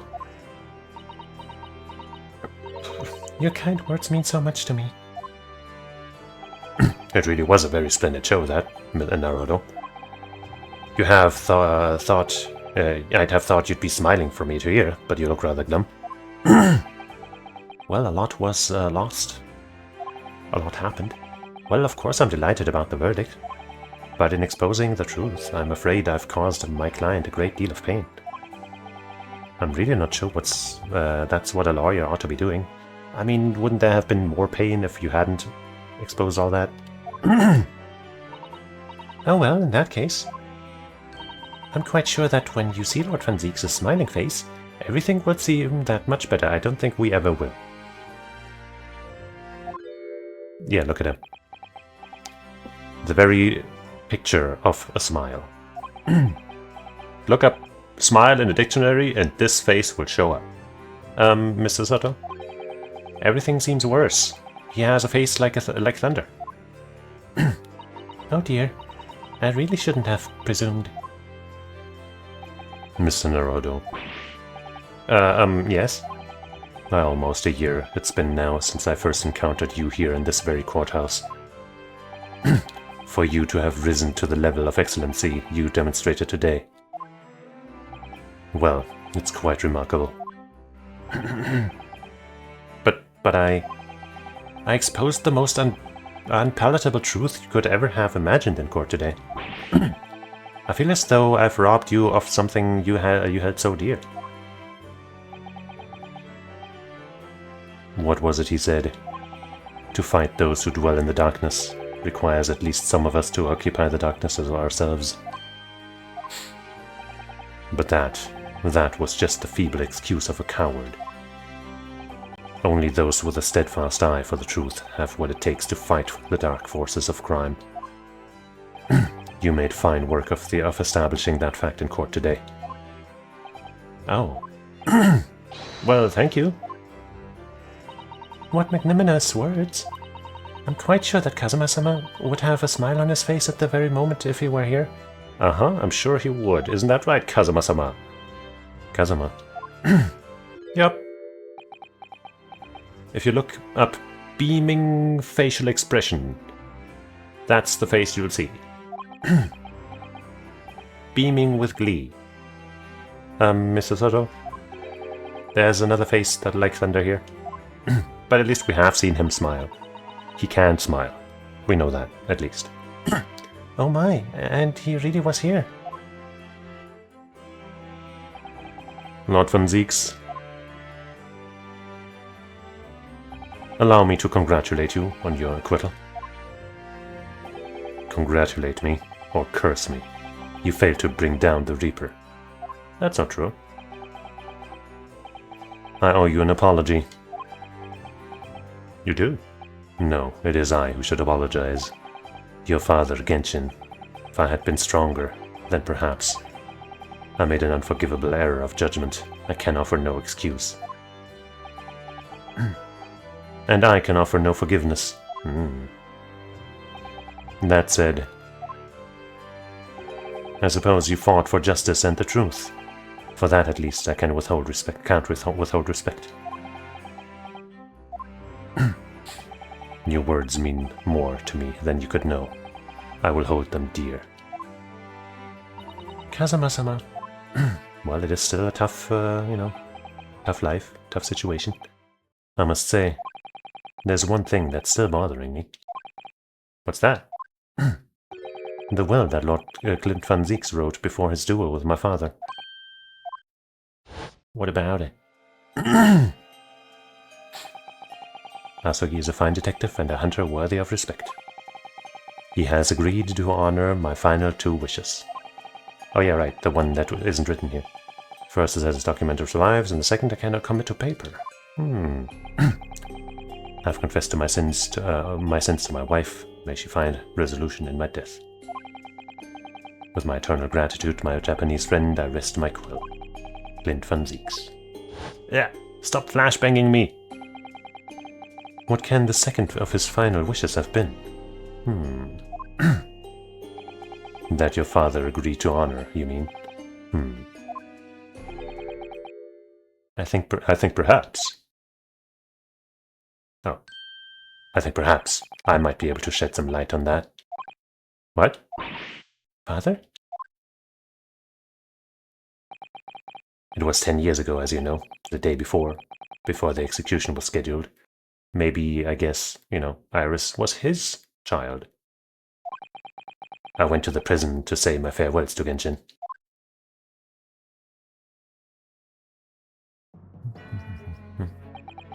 Why aren't you putting up more of a fight, Genshin? If you'd only agreed to it, Seishiro and I would gladly petition to the government. We've been through this already. You don't need to worry about me. Anyway, Eugen, I have a favor to ask of you. Something of great importance.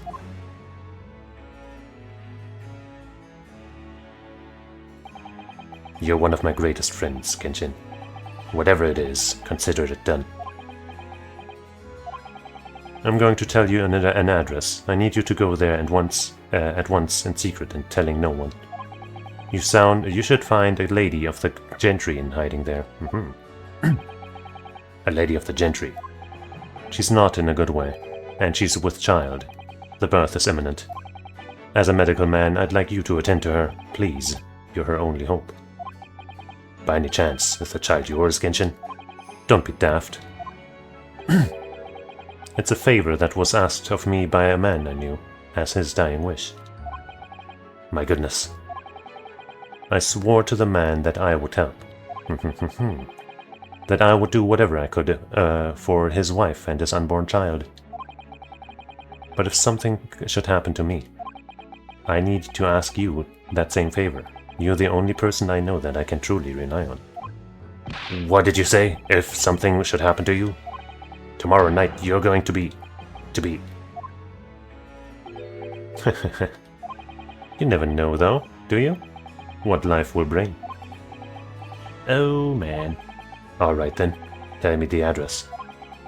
I'll head there at once, with Seishiro and... No, not with him. Pardon? This is a favor I'm asking of you, and only you, Eugen. I guess he had an inkling.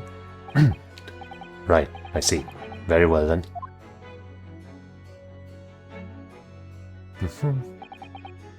Well, that very night I caught a train from Paddington to Dartmoor in Devon.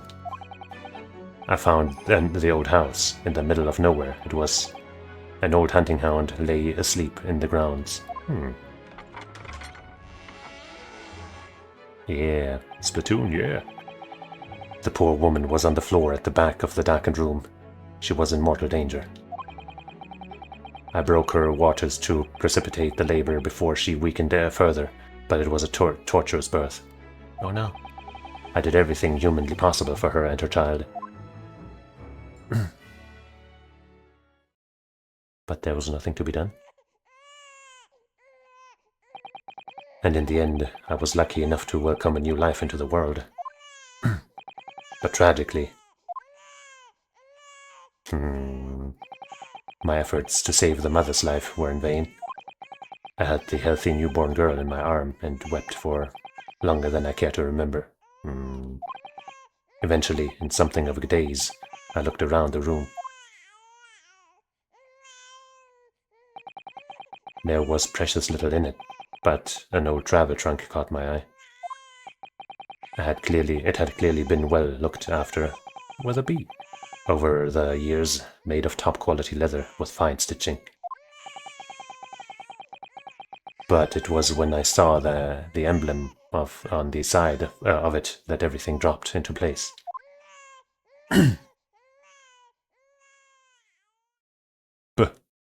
For Baskerville. Baskerville?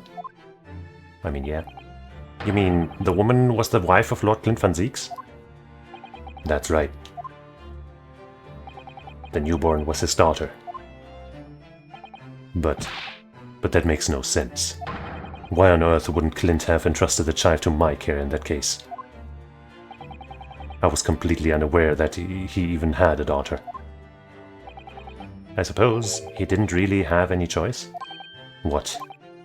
Well, your brother said that he'd confessed everything to his wife, so she must have been beside herself with worry for her child.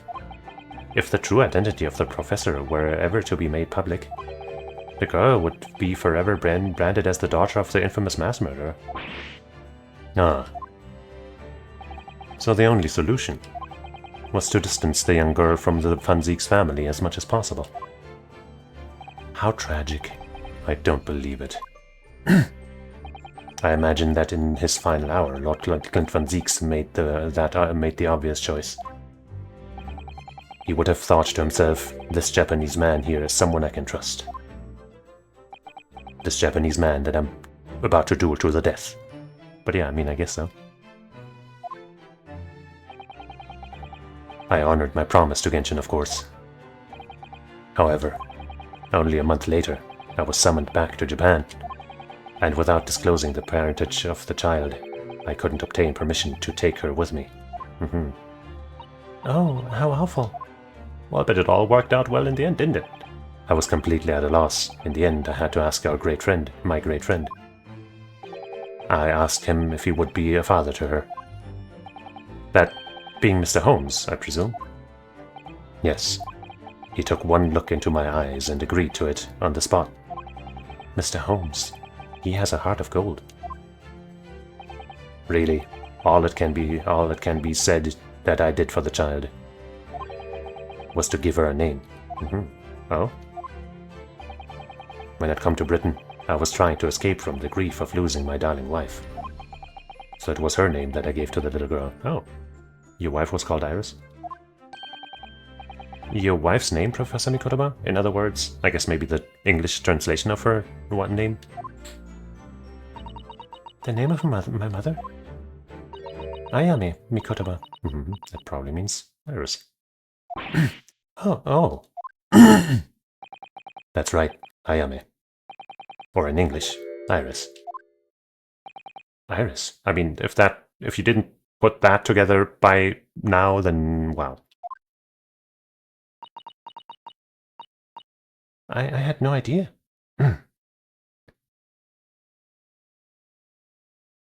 Yeah, kind of.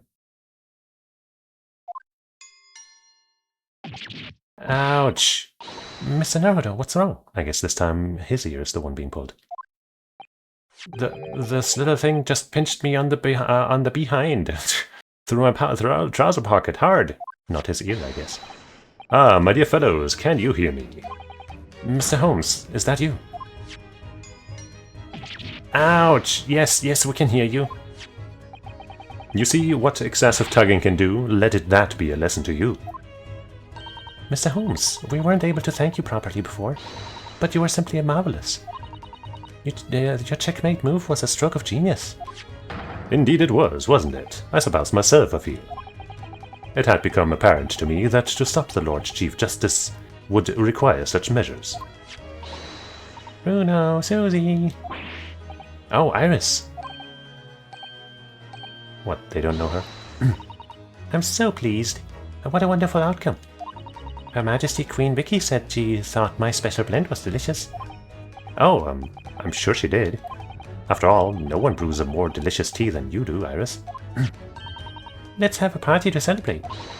And Mr. Reaper, you simply must come too. I'm afraid I couldn't. No, come on. You know who she is now. How could you not?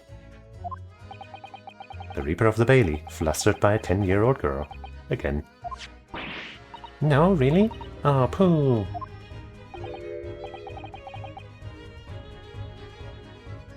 But I give you my word that I shall present myself at your residence in the near future to express my gratitude. Oh, how lovely. You've promised now. I won't let you forget. Bye now. Bye for now, then. Alright, Iris. Thank you for all your help earlier. Oh, that was nothing. Just come back home soon. Home, huh? Ouch! One final pinch goodbye, was it?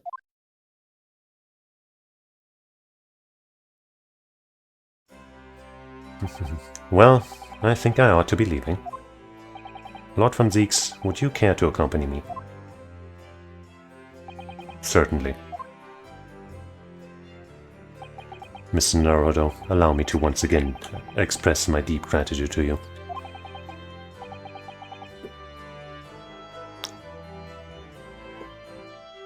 I believe you saved my life.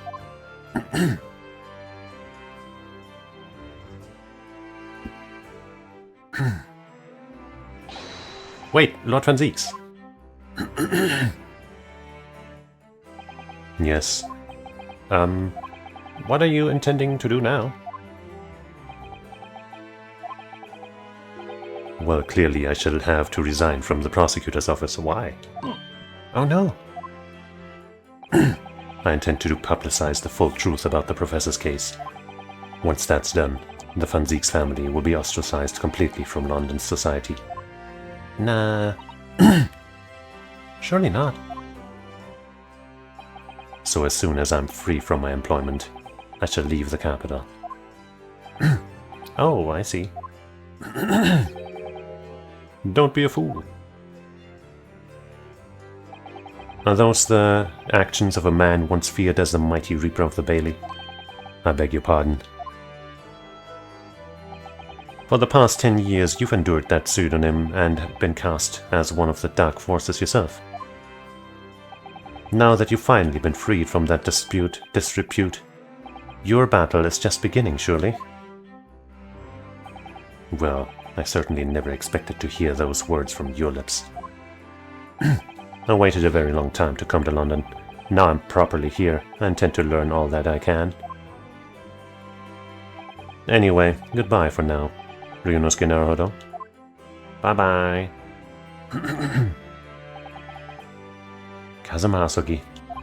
It seems as though he's really matured suddenly. Well, he had a very life-altering couple days. He's not the only one who's matured, Mr. Naruto. Well, I think we should make our way back to Baker Street. We must help Iris with tonight's dinner. We must. Do we tell her, or... It was then that I came to an important decision about my future. Your resolve, one might say.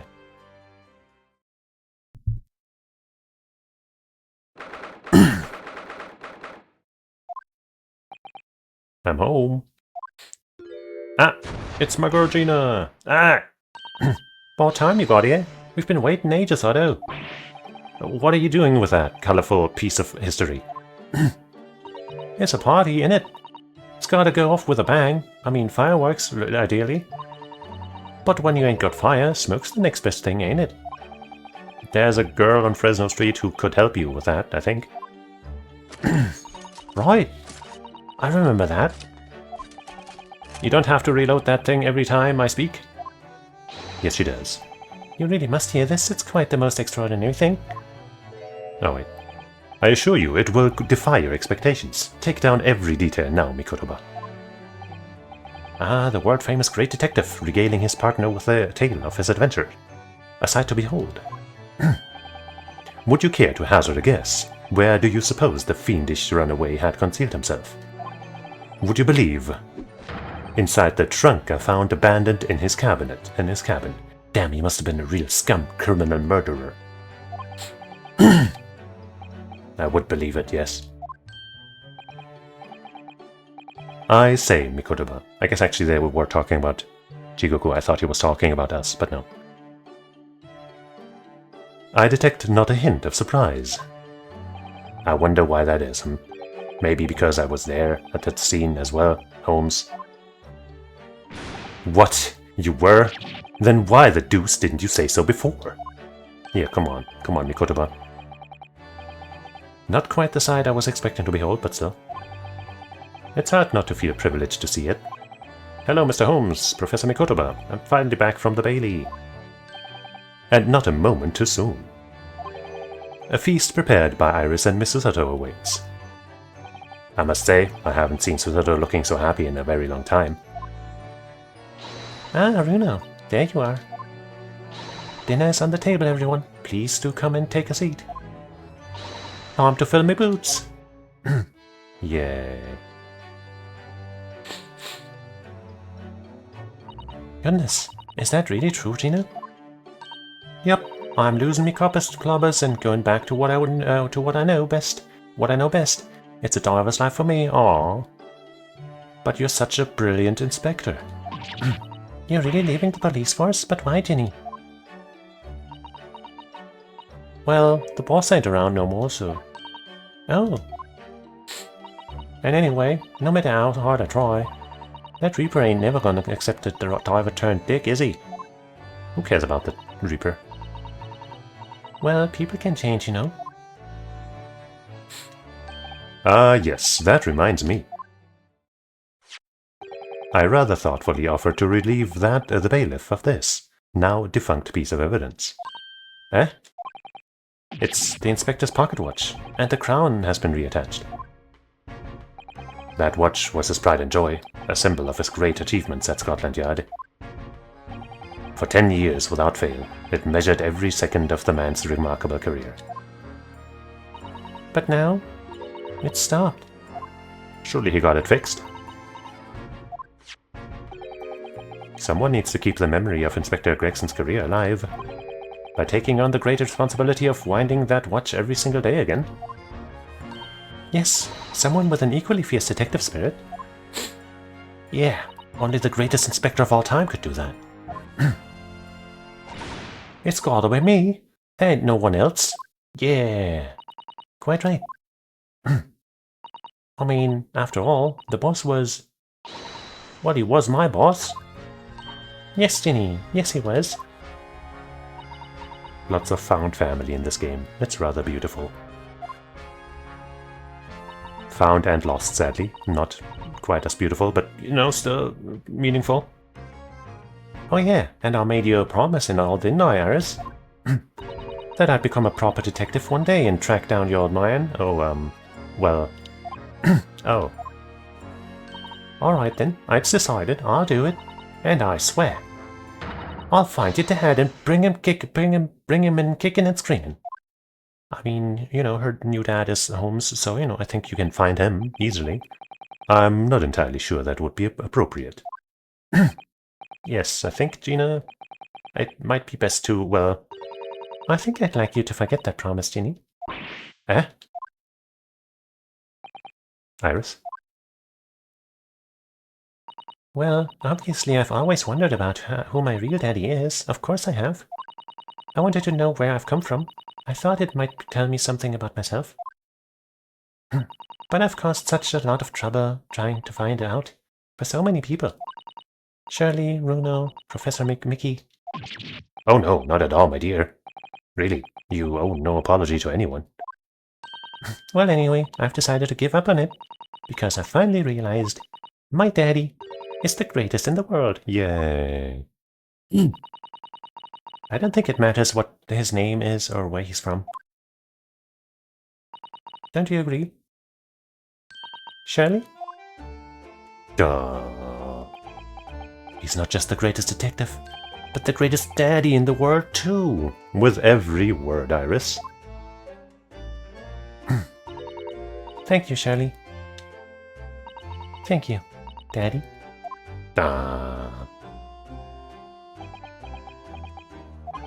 I think, Mikotoba. Yes, Holmes. I think that I ought to express my gratitude to you. Oh. For 6 years, you and I solved many a mystery together, and during that time I remember countless expressions of gratitude for our good services.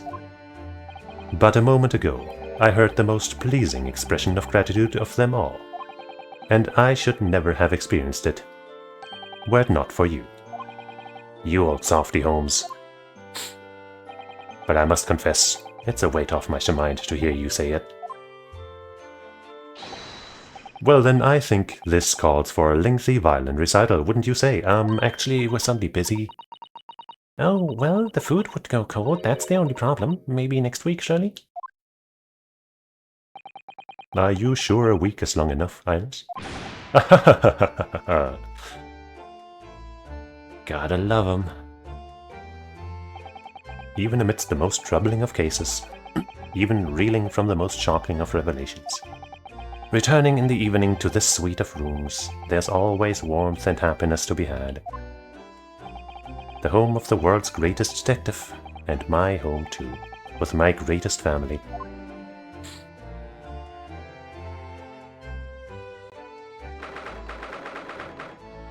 "9:37 p.m. There's that spade. This attic room has been my home and office for almost a year now. I've certainly had some unforgettable experiences whilst I've lived here.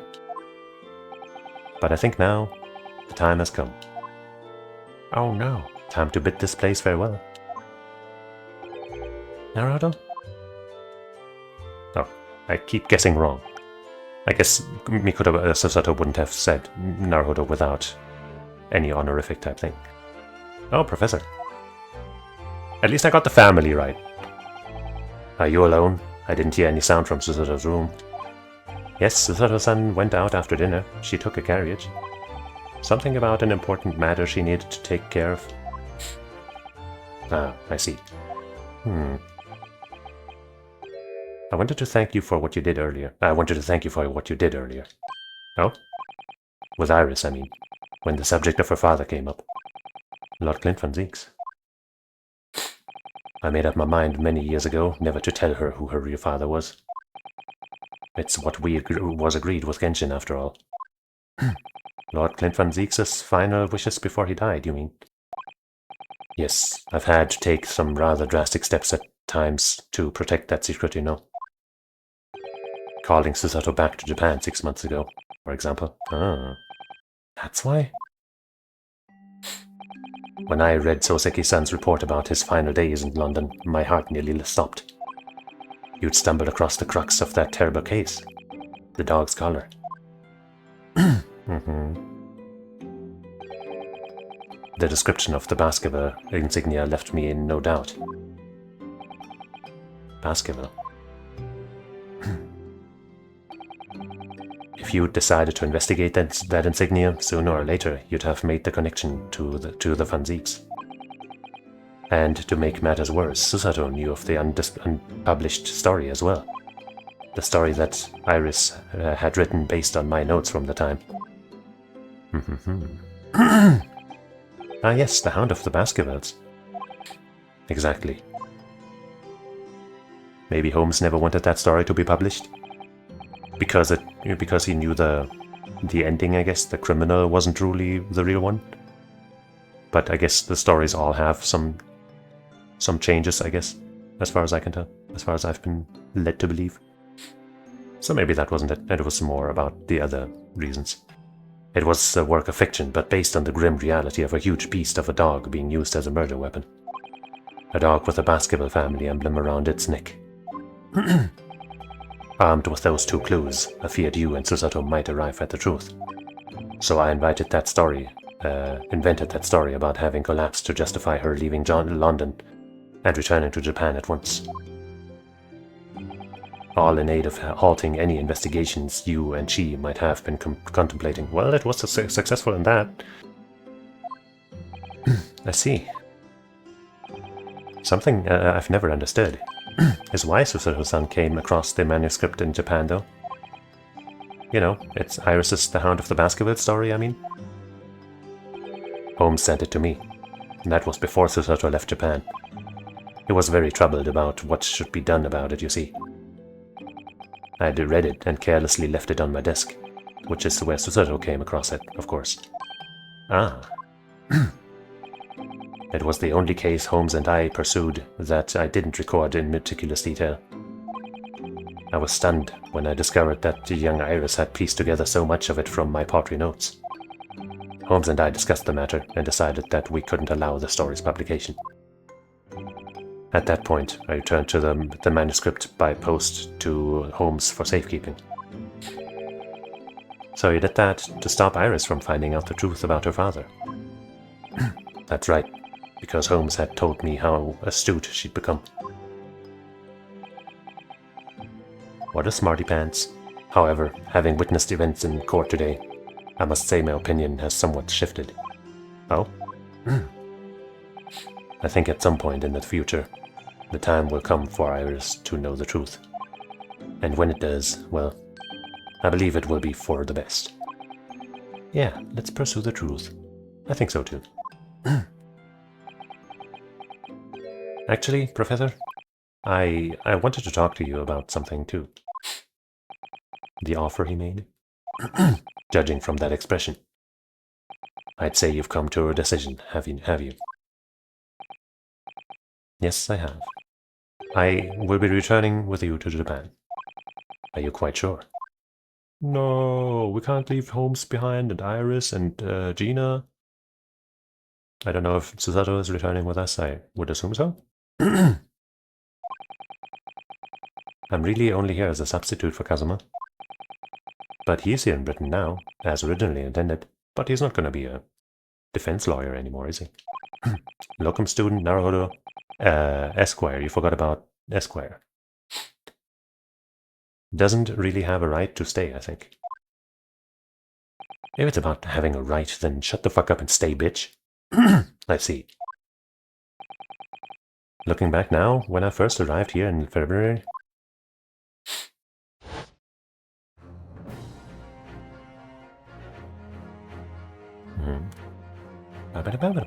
My becoming a lawyer just seemed to be the way things turned out.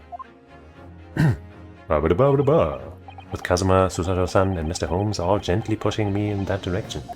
Maybe not so gently in some of the times.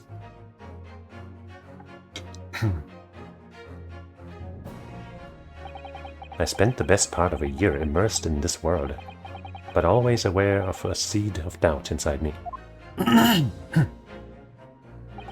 Until today. Standing in that courtroom earlier, all doubts vanished from my mind.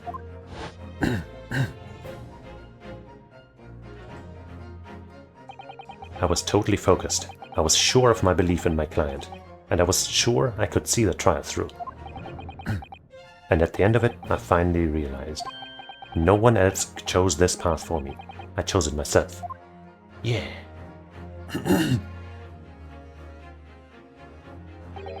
The path of a defense lawyer, eh? Yes, that's what I am now. That's what I'll be going back with you to Japan as. And that's the path I'll be following for the rest of my life.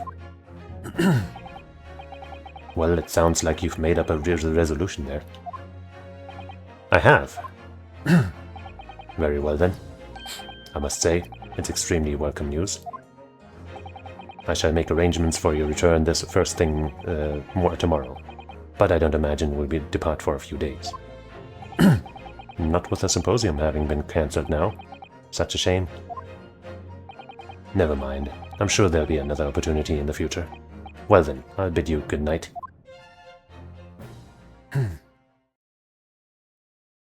Oh hey.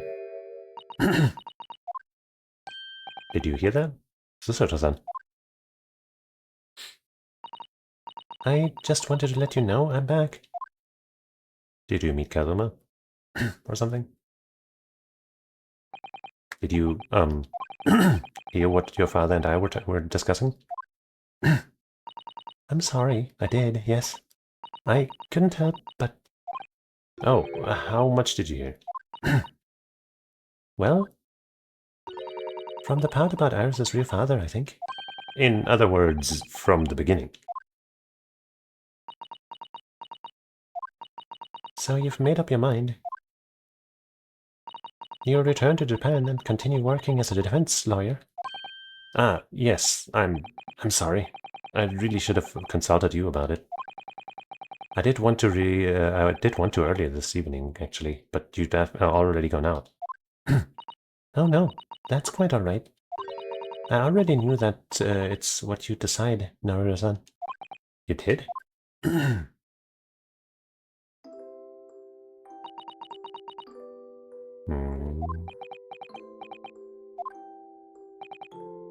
Susato-san? Yes. I suppose this means it has to be farewell soon? No. I suppose. You'll be a great help to Kazuma going forward. I mean, I know he's a brilliant lawyer, but he's new to the British courtroom. He'd certainly benefit greatly having a brilliant judicial assistant at his side. I'll do my very best. What? Come on. I wish I could say it, but I just can't. I can't ask her to come with me. After all, Do it, bitch. she was always supposed to be coming to Britain as Kazuma's assistant. It's growing late. We should both try to get some sleep. I'm sure you must be exhausted after today. Oh, yes. You're right. Before I retire, let me just say one more time.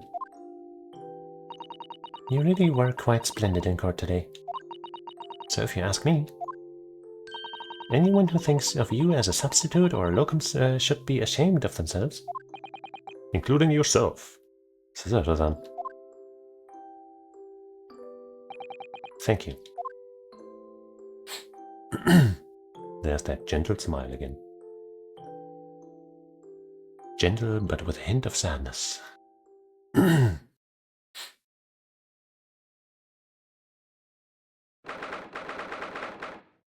That's way too early. I can't believe this day's finally come. You're really leaving then, Runo? I'm afraid so, Iris. Thank you so much for everything. I don't know what I'll do without your wonderful cooking and delicious tea. Oh, I wish you weren't going. But you have to come back again and visit. Say you will. Of course. I promise.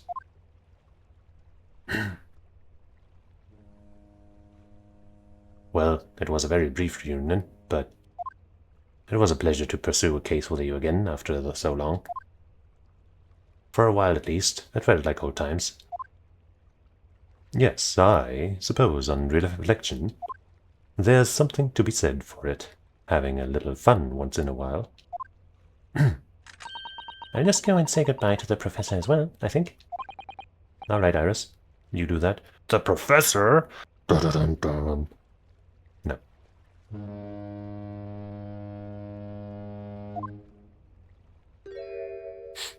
Sato-san. Voice acting. お荷物はすべて正室に運び込みました。 I'm doing these voices, by the way. 素晴らしい朝でございますね。Sato-さん、今まで本当にお世話になりました。 Just thought I'd flex my Japanese muscles a little bit, you know. あ葬儀によろしく伝えてくれますか？それはご自分の口からお伝えする方が良いかと存じます。 He's right behind me, isn't he? あ葬儀どうして？ Why not? 親友の旅立ちだ。見送らぬわけがないだろう。 Yeah, come on. ありがとう。 I mean, I guess he could have been in prison maybe, but no. お前と大暴れするのを楽しみにしていたけど。 Right. We didn't actually get to do that, did we? どうやらそいつはまたの機会だな。貴様と再び法廷で向き合う日を楽しみにしている。あ、でも弁護士同士じゃ向き合うのは無理じゃないかな。 Why do you think that? 俺は検事になる。しばらくはバンジークス教の下で勉強する。そしていずれは死神に被験する検事になってやるさ。そうか。なるほど。一つ頼みがあるのだが。 What's that? なんだ？今しばらくこいつを持っていてくれないか。 It can only be repaired in Japan by a specific smith, so get it repaired and send it back, okay? カルマどうして？俺は見てしまった。あの日、俺の中に住む魔物の姿を。 But maybe you need the sword to control it. あの刑事と対峙した最後の時、瞬きにも満たぬほんの刹那。俺はあの刑事に対して確かに殺意を抱いていた。You did take his wing. 人の心に救う魔物。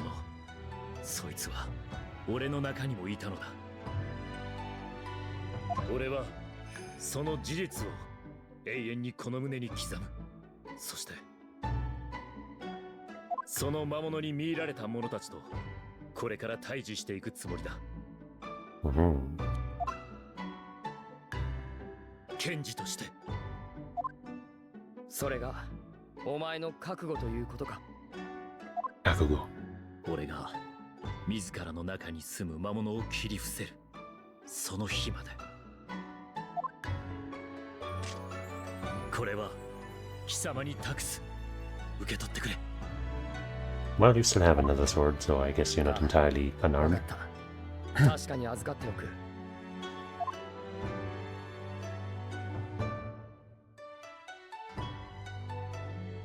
それではその日まで僕は僕の道を行くよ。 We can't leave. なるほど様。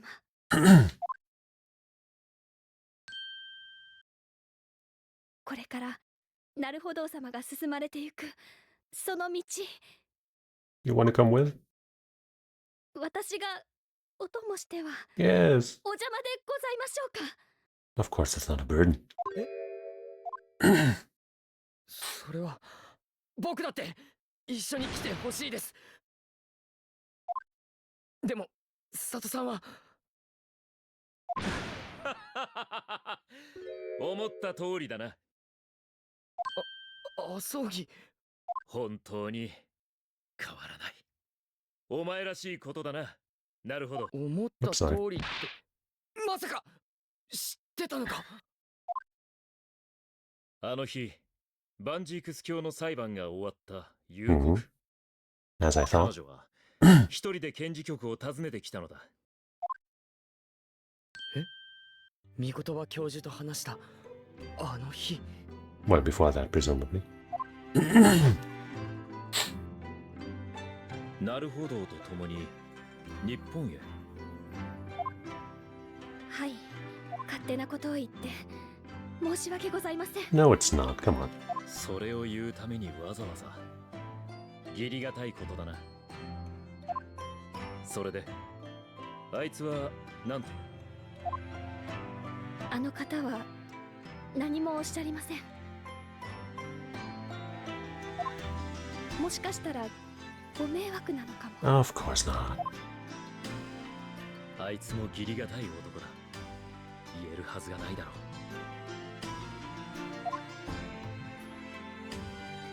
う。あいつのそばにいてやってほしい。これは俺からの頼みだ。はい。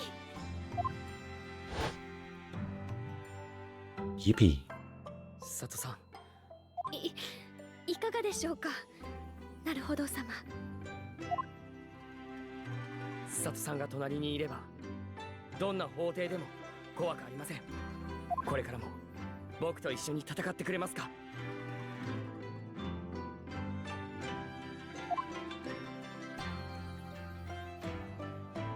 ふつつか者ではございますが、よろしくお願いいたします。 Yay.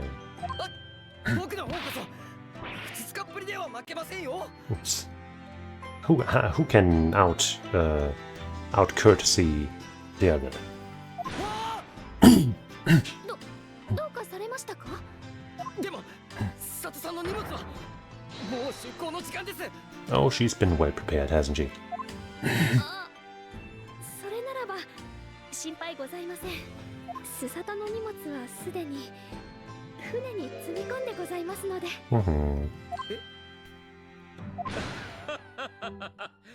さすが優秀なホーム女子だな。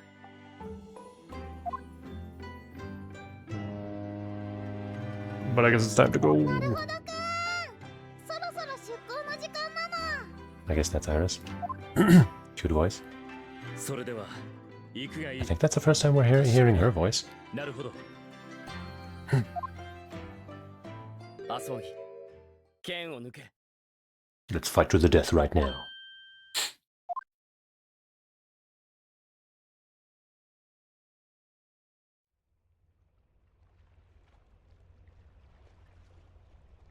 One final fight to the death, just, just for fun.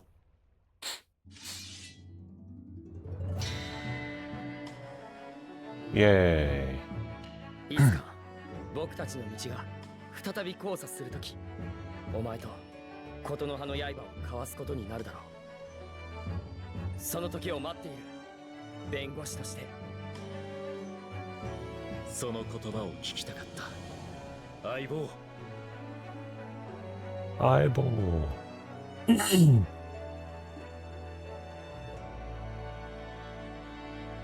Symbolism.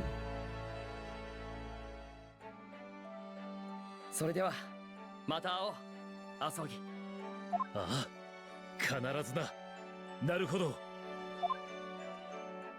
ホームズさん、本当にお世話になりました。 Holmes. ああ、本当にね。お世話をしたものだよ、君。このご恩は一生忘れません。忘れられてたまるか。ぜひ思い出してほしいものだな。今度僕が君たちの国にお邪魔した時に。 It would be my pleasure. 実はこいつは意外に知られていない事実なのだが、この地球はね、思ったよりも狭いのだよ。いつかぜひ日本に来てください。 I mean, he's been there already, right? 全力で歓迎いたしますとも。それなら私も行くの。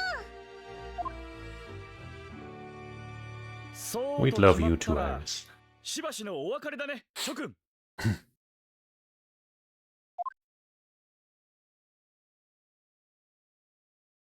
これで僕の物語はおしまいだ。 Surely we'll meet Gina again too. 不思議な運命 Soon. で地球の裏側まで旅をした僕は一生をかけて旅を続ける僕だけの道を見つけた。この長い旅のどこかできっとまた彼らに出会う日が来る。その時僕は懐かしいあの声を聞くはずだ。さあ、ゲームの始まりだ。 Haha. So who's gonna die on this ship? Every ship we've known in this game, in the series, has had a death on it, so... Well, I guess kind of a death, maybe. A mystery, at least. だが、ホームズの顔は明るかった。時代が流れても友情は変わらないよ、ワトソン。彼らに会いたくなったら、そっと目を閉じればいいのさ。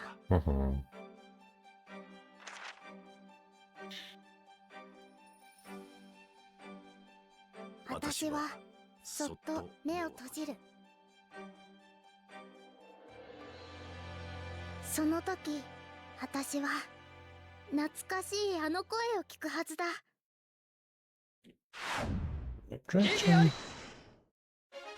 Yippee! Can't end the game without an objection. The Great Ace Attorney!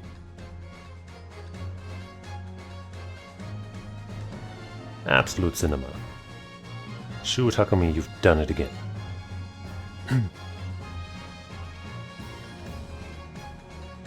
There we go, some more scenes. I've been thoroughly intimidated with inquiries about my remote cinematography something. But I'm no purveyor of electrical goods, nor promised to court with something.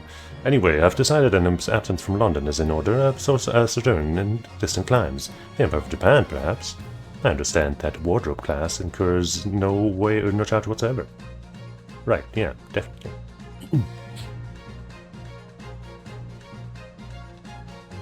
Text is passing a little too fast. I gave a little note to Shirley the other day. It just said, "Thank you for everything, Daddy." But it made Shirley cry. Then I gave him some lotion I'd invented as well, to dye his hair, I read safely. But he said that might make him cry too, so he'd rather not use it. I thought he would have eaten it or something and been like, it doesn't taste very good. Or I guess he would have said it's delicious to not hurt her feelings, but Who knows? He didn't. in those days when I was known as the Reaper, I felt your presence at my side. Once, unable to bear the burden of that grim pseudonym, I even retired from the courtroom. Despite everything, I still wear your prosecutor's badge with pride. But the darkness that once beset me is no more, as you too are no more. So it was his badge. In the words of a young foreign friend of mine, I must stride forward toward a brighter future. Did we say that? Maybe somebody else said that. There's my girl. The boss left a note for me, you know, and I can read every letter now, A to Z, the whole lot. It's cleared a lot of stuff up. The boss was trying to protect me, see? Yeah. And that's exactly what me and Chief Inspector Toby are gonna keep doing for Londoners. Yay. I only wish I could have said how grateful I was before he, you know. I hope she finds the greatest happiness in the world.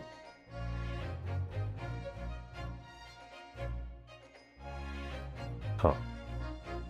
Gina, the truth is, I'm not the upstanding fellow you think I am. You might be a diver at heart, but it's a good heart. You've reminded me I need to be true to myself.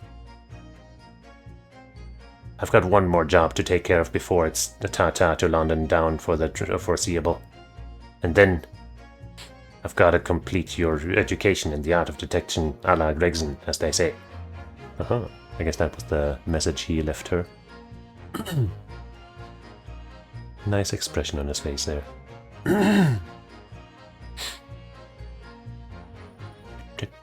This fucker.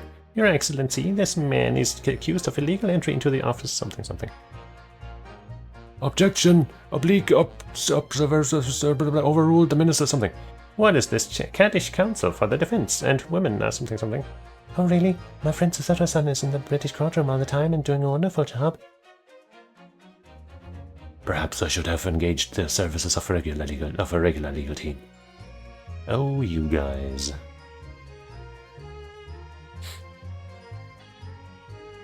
So, what's his name? That guy is playing the defense for some reason. Mama, is it true about the Japanese people? Are they experts at filleting corpses? Yes, they are. Fish corpses on the whole. I'd like to hone my own filleting skills. You don't mind, do you, Mama? Yes, I do. I'm not a corpse yet, am I? We can change that. No. And I'm glad. Duh. Even this family is fine. In a way.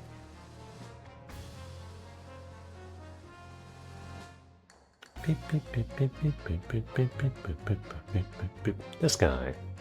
Here I am again in Great Britain on the invitation of my dear old university friend. He sent me a very nice letter saying he'd like to show me around now that something something. But what have I done? I was so excited I picked this splendid hotel and now I can't afford the bill. Oh, Bark, come to my rescue again, please. I will not count something something. I wish I could vanish or something, I don't know. With my machine? Something like that, probably. You goofus.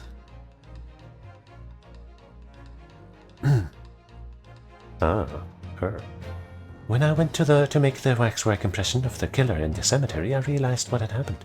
But even in the witness stand of the highest court in the land, I could never speak of it. The Lord Chief Justice and I had struck a bargain, you see. Yeah, we heard. For a faithful reproduction of the visage, there is nothing we Tuspels would not do. Well, I mean, it didn't cause us any trouble, so hey. It's all good.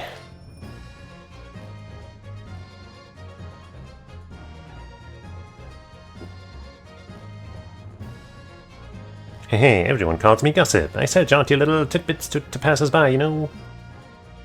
Hey, everyone calls me Peppino, and I sell the spaghetti. It's more than there's something than my hair. Everyone, they call me. No, I cannot do it. This is ridiculous.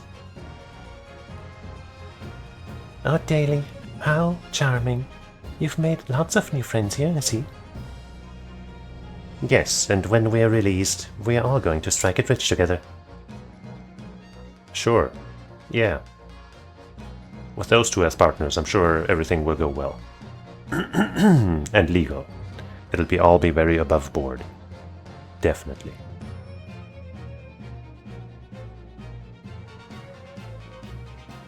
When I was accepted on the foreign study tour, I knew exactly what path I had to take. And however it might have ended, I knew that I wanted you here to see it. If I'd ended up in the dock, there's no one I would have rather had defending me. Well, but that didn't really happen, did it? But now, thanks to you, there's a new path I want to take. I'm sure we'll meet again in the courtroom, my friend. Until then, I'll leave Karma in your care. Sorry, I dropped it into the ocean. Sorry, that's, I'm clumsy. Oops.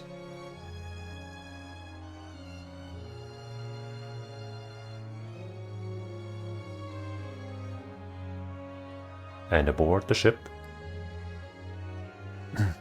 I've made some tea, Naruto-san. It's important that you rest whilst you can. Is it an iris blend? Once we arrive in Japan, you shall be busy establishing your new office. I'm so delighted to be accompanying you. After all, your talents have been recognized by a great detective. Because you really are the greatest of lawyers. A great ace attorney. Some might say, ha ha ha ha. Name drop.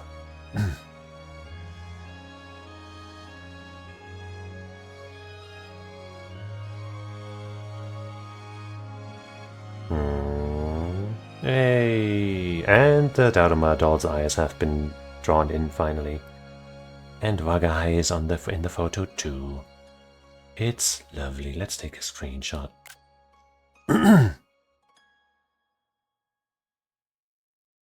Wonderful.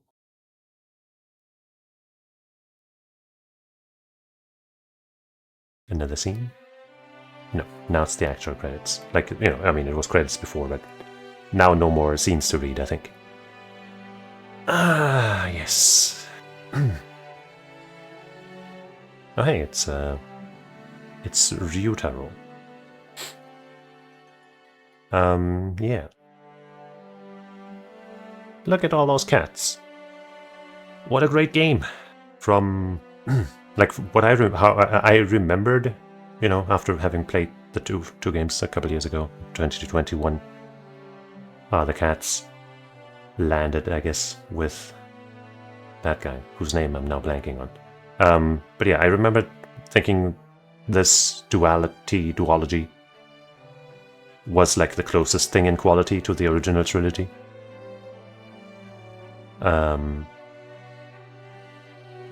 then, of course, some time passed, and I have a friend who also liked the trilogy, but hadn't played the Great Ace Attorney games yet, so I recommended to her that they are great. But she didn't like them all that much. She thought the like the stereotypes and stuff were too much, and I don't know, some other criticisms that I don't remember. And I mean, the names and stereotypes are a little grating, I guess, but I don't think they're that much worse than in the other games, and they don't bother me all that much. But with some of that doubt, I guess, I replayed this, And the first game honestly didn't wow me as much as I thought it would have or should have again.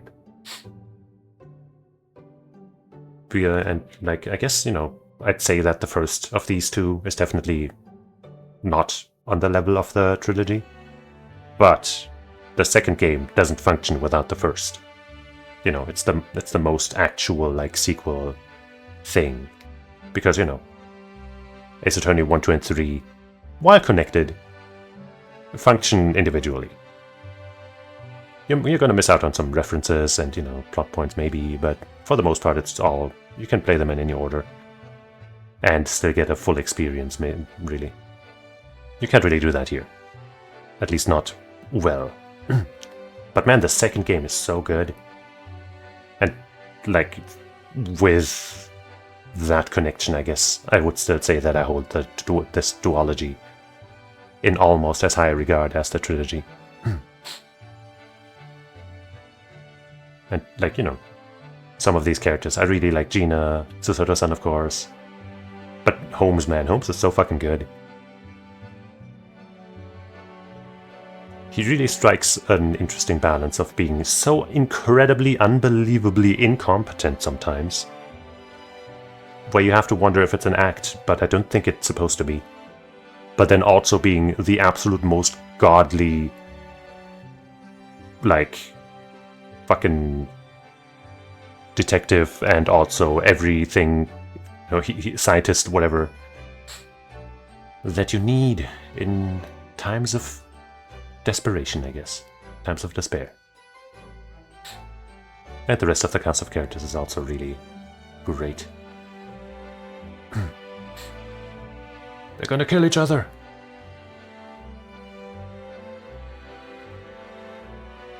But yeah, they should make a game around Gina Lestrade. I would buy it. I would play it. I would promote it. I would kiss it goodnight every day.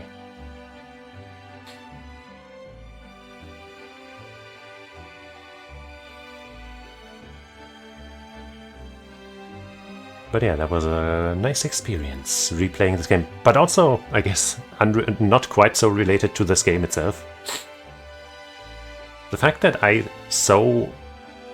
not completely, like, you know, there were many things that I did remember, but that I so thoroughly forgot so many things about this game to make it, like, more of a blind playthrough than any replay should realistically be, I feel like.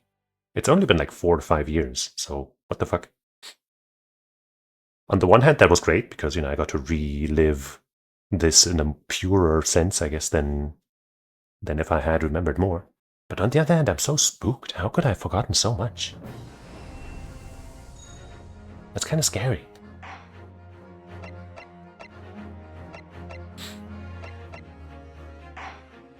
But yeah, I don't know. Guess I can't change that.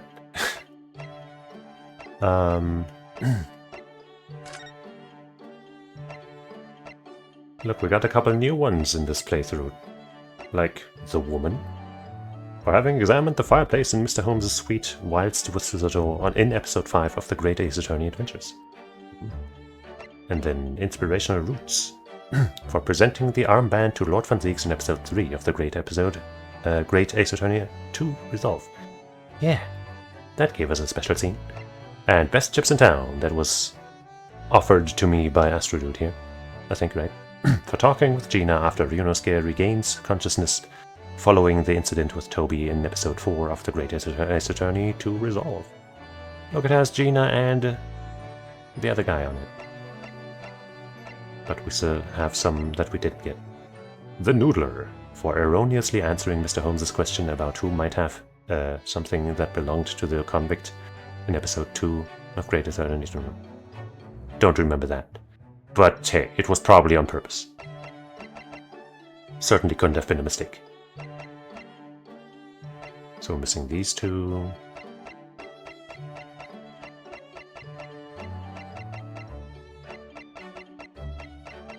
Oh damn, I'm only missing 2. Shit. This one seems particular to some specific characters. But what about that? You know what, I guess I might as well just check what those are real quick. I don't think I'm gonna do them, because I probably would have to go through a lot of playtime or whatever. But,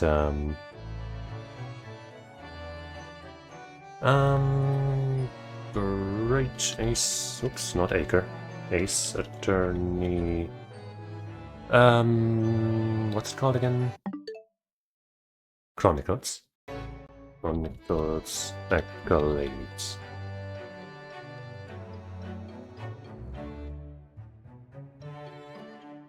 I guess the Steam achievements count.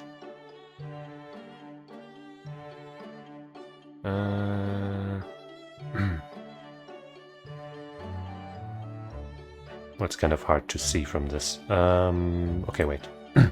Sulky's Story, I think that's the one. During trial part 1, or theoretically any other testimony throughout the case where the Skulkin brothers are talking, simply press them on a statement and use the pursue feature on the brother that isn't talking. Oh shit. You have to do this once for each brother. Huh. Okay. Interesting. And then the final achievement... Or... I guess that's the one. I can't quite tell. The thumbnail is small and I can't seem to zoom in. But it's called Asogi Clan Appreciator, and I think that's the one. During trial part 3, you'll get an update to the will with a poem on the 3rd page. Then inspect the hilt of the greatsword to find... Oh yeah, Clint Van Zieg's will, we did that. After this, inspect the hilt once again for an achievement. Dang it! Okay, wait, we could do that, maybe?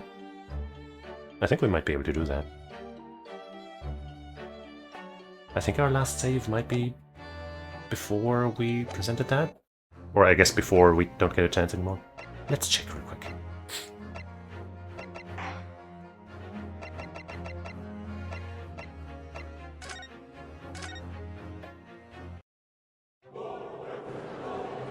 Yeah, it's right here.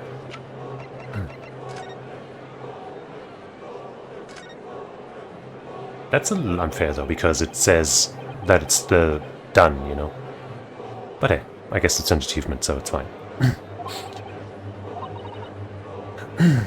And he certainly thought up an ingenious hiding place too. It seems almost playful at first. Shut up in the fucking court, jeez. Seems almost playful at first, but I do wonder if over the years, perhaps, the duties of the Asogi clan have actually called for such inventiveness. Protecting great secrets, you mean? Those sorts of duties? Well, I could believe that. Kazuma conducts himself like someone with the weight of his clan, long and noble. Hey, there it is. Long and noble history on his shoulders. Yeah, hey.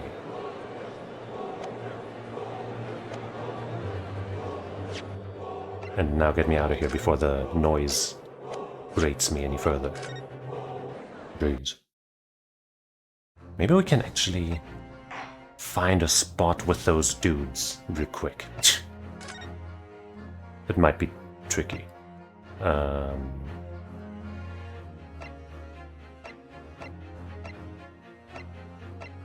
Wait, that's the wrong game. Oh, here. No, wait, it is the first game? Wait, I don't remember. No, it's the first game, right? Yeah, I think so. It's the final case of the first game, I'm pretty sure.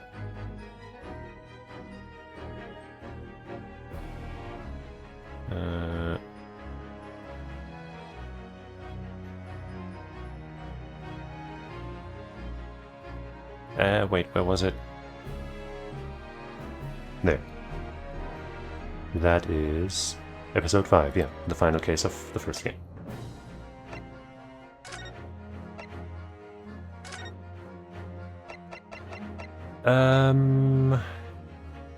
Doing trial part 1.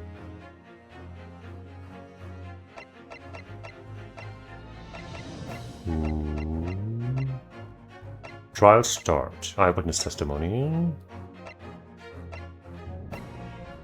Raiden is subpoenaed. I guess we'll try eyewitness testimony. Maybe we can 100% the achievements real quick. It might. If it takes too long though, I'll just stop because I don't really care that much. There they are.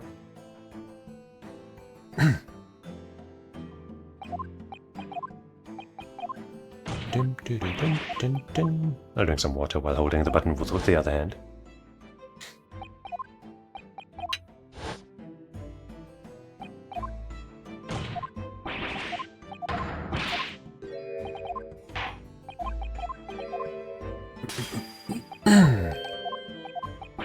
Of course, since I'm on the Switch, I won't be getting an achievement for getting all achievements. But hey, that's not what this is about. Wait. Oh wait, yeah. First we gotta make it through the testimony before we can press and then pursue.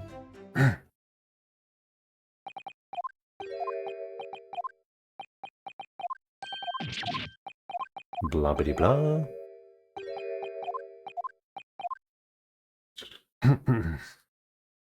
Alright. Just press it.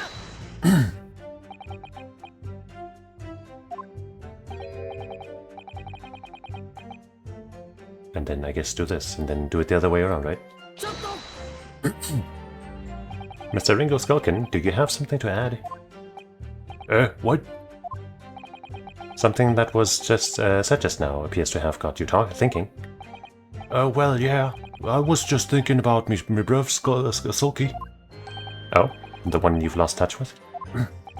Yeah, blimey. He could be a saint sometimes, that one. Always used to give me a share of his grub when he had anything to eat. He sounds like a very kind man.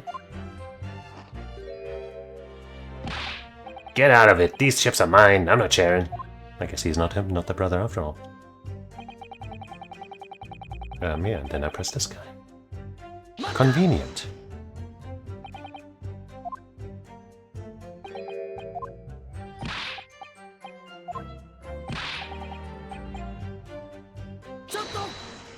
Hopefully this works. Mr. Nash Skulkin, do you have something to add? What? Something that was said just now appears to have got you thinking. Oh, well, yeah. I was just thinking about me bruv Sulky. Oh, the one you've lost touch with? Yeah, he could be a right nasty piece of work sometimes, that one. Always used to nab me share of the grub when we had anything to eat. Well, that sounds contradictory to what we just heard. He does sound like a very mean man. Oi, what are you looking at me for, Sunshine? There it is. Sulky story. Sweet. Well, that didn't take much time, did it?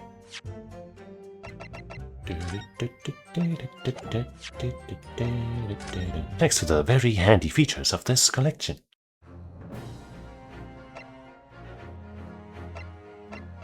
And now we can take a gander at our complete collection of accolades.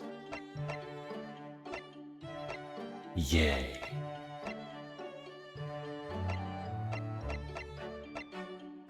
What all did we do? For being awarded all other accolades? Well, I mean, I guess there's one for that after all. Completion of episode 1, 2, 3, 4, and 5. Completion of episode 1, 2, 3, 4, 5, the final chapter. Completion of all the extra escapade adventures. Oh yeah, right, those were the thing. Maybe we'll take a look at those tomorrow or something. Maybe not, I don't know. Bespoke Tailor, for playing the game in all available outfits, hey. Ace of Spades, for having dug around to find every argument about shovels and spades. Top Rung, for having wrung your hands through every debate about ladders and stepladders. I didn't find many of those in this playthrough. I must have found more the first time, somehow. Unless there were just very few. Inconsistency Seer, for having successfully presented evidence during the first cross-examination that occurs in both the... Okay, well... those are kind of automatic, I guess. Prime Presser, for having successfully pressed a witness... blah, blah, blah. The Sherlockian, for having read every new idea on Iris's blackboard. Oh. healthy curiosity for having thoroughly examined the medical report card inside and out in episode 1 of Room. Pillow Perfectionist for having examined the bed in episode 2 of Great Ace Attorney Adventures. Huh. Hat Hunter for having identified the milliner responsible for the victim's hat in episode 3 of the Great Ace Attorney Adventures. Huh. Second-rate Strings for having examined the violin before talking with Iris about the Watson topic in episode 4 of Grim Runner. Okay. The Woman, we had that one recently. For having pursued Nash and Ringo when no thought bubble was shown to hear their memories of Big Bruv Sulky in episode 5. Father Frustrator for having named Taketsuchi Aochi and Yujin Mikotoba as the victim in episode 1 of Great Ace Attorney 2 with Resolve. Did I do that? I guess I must have.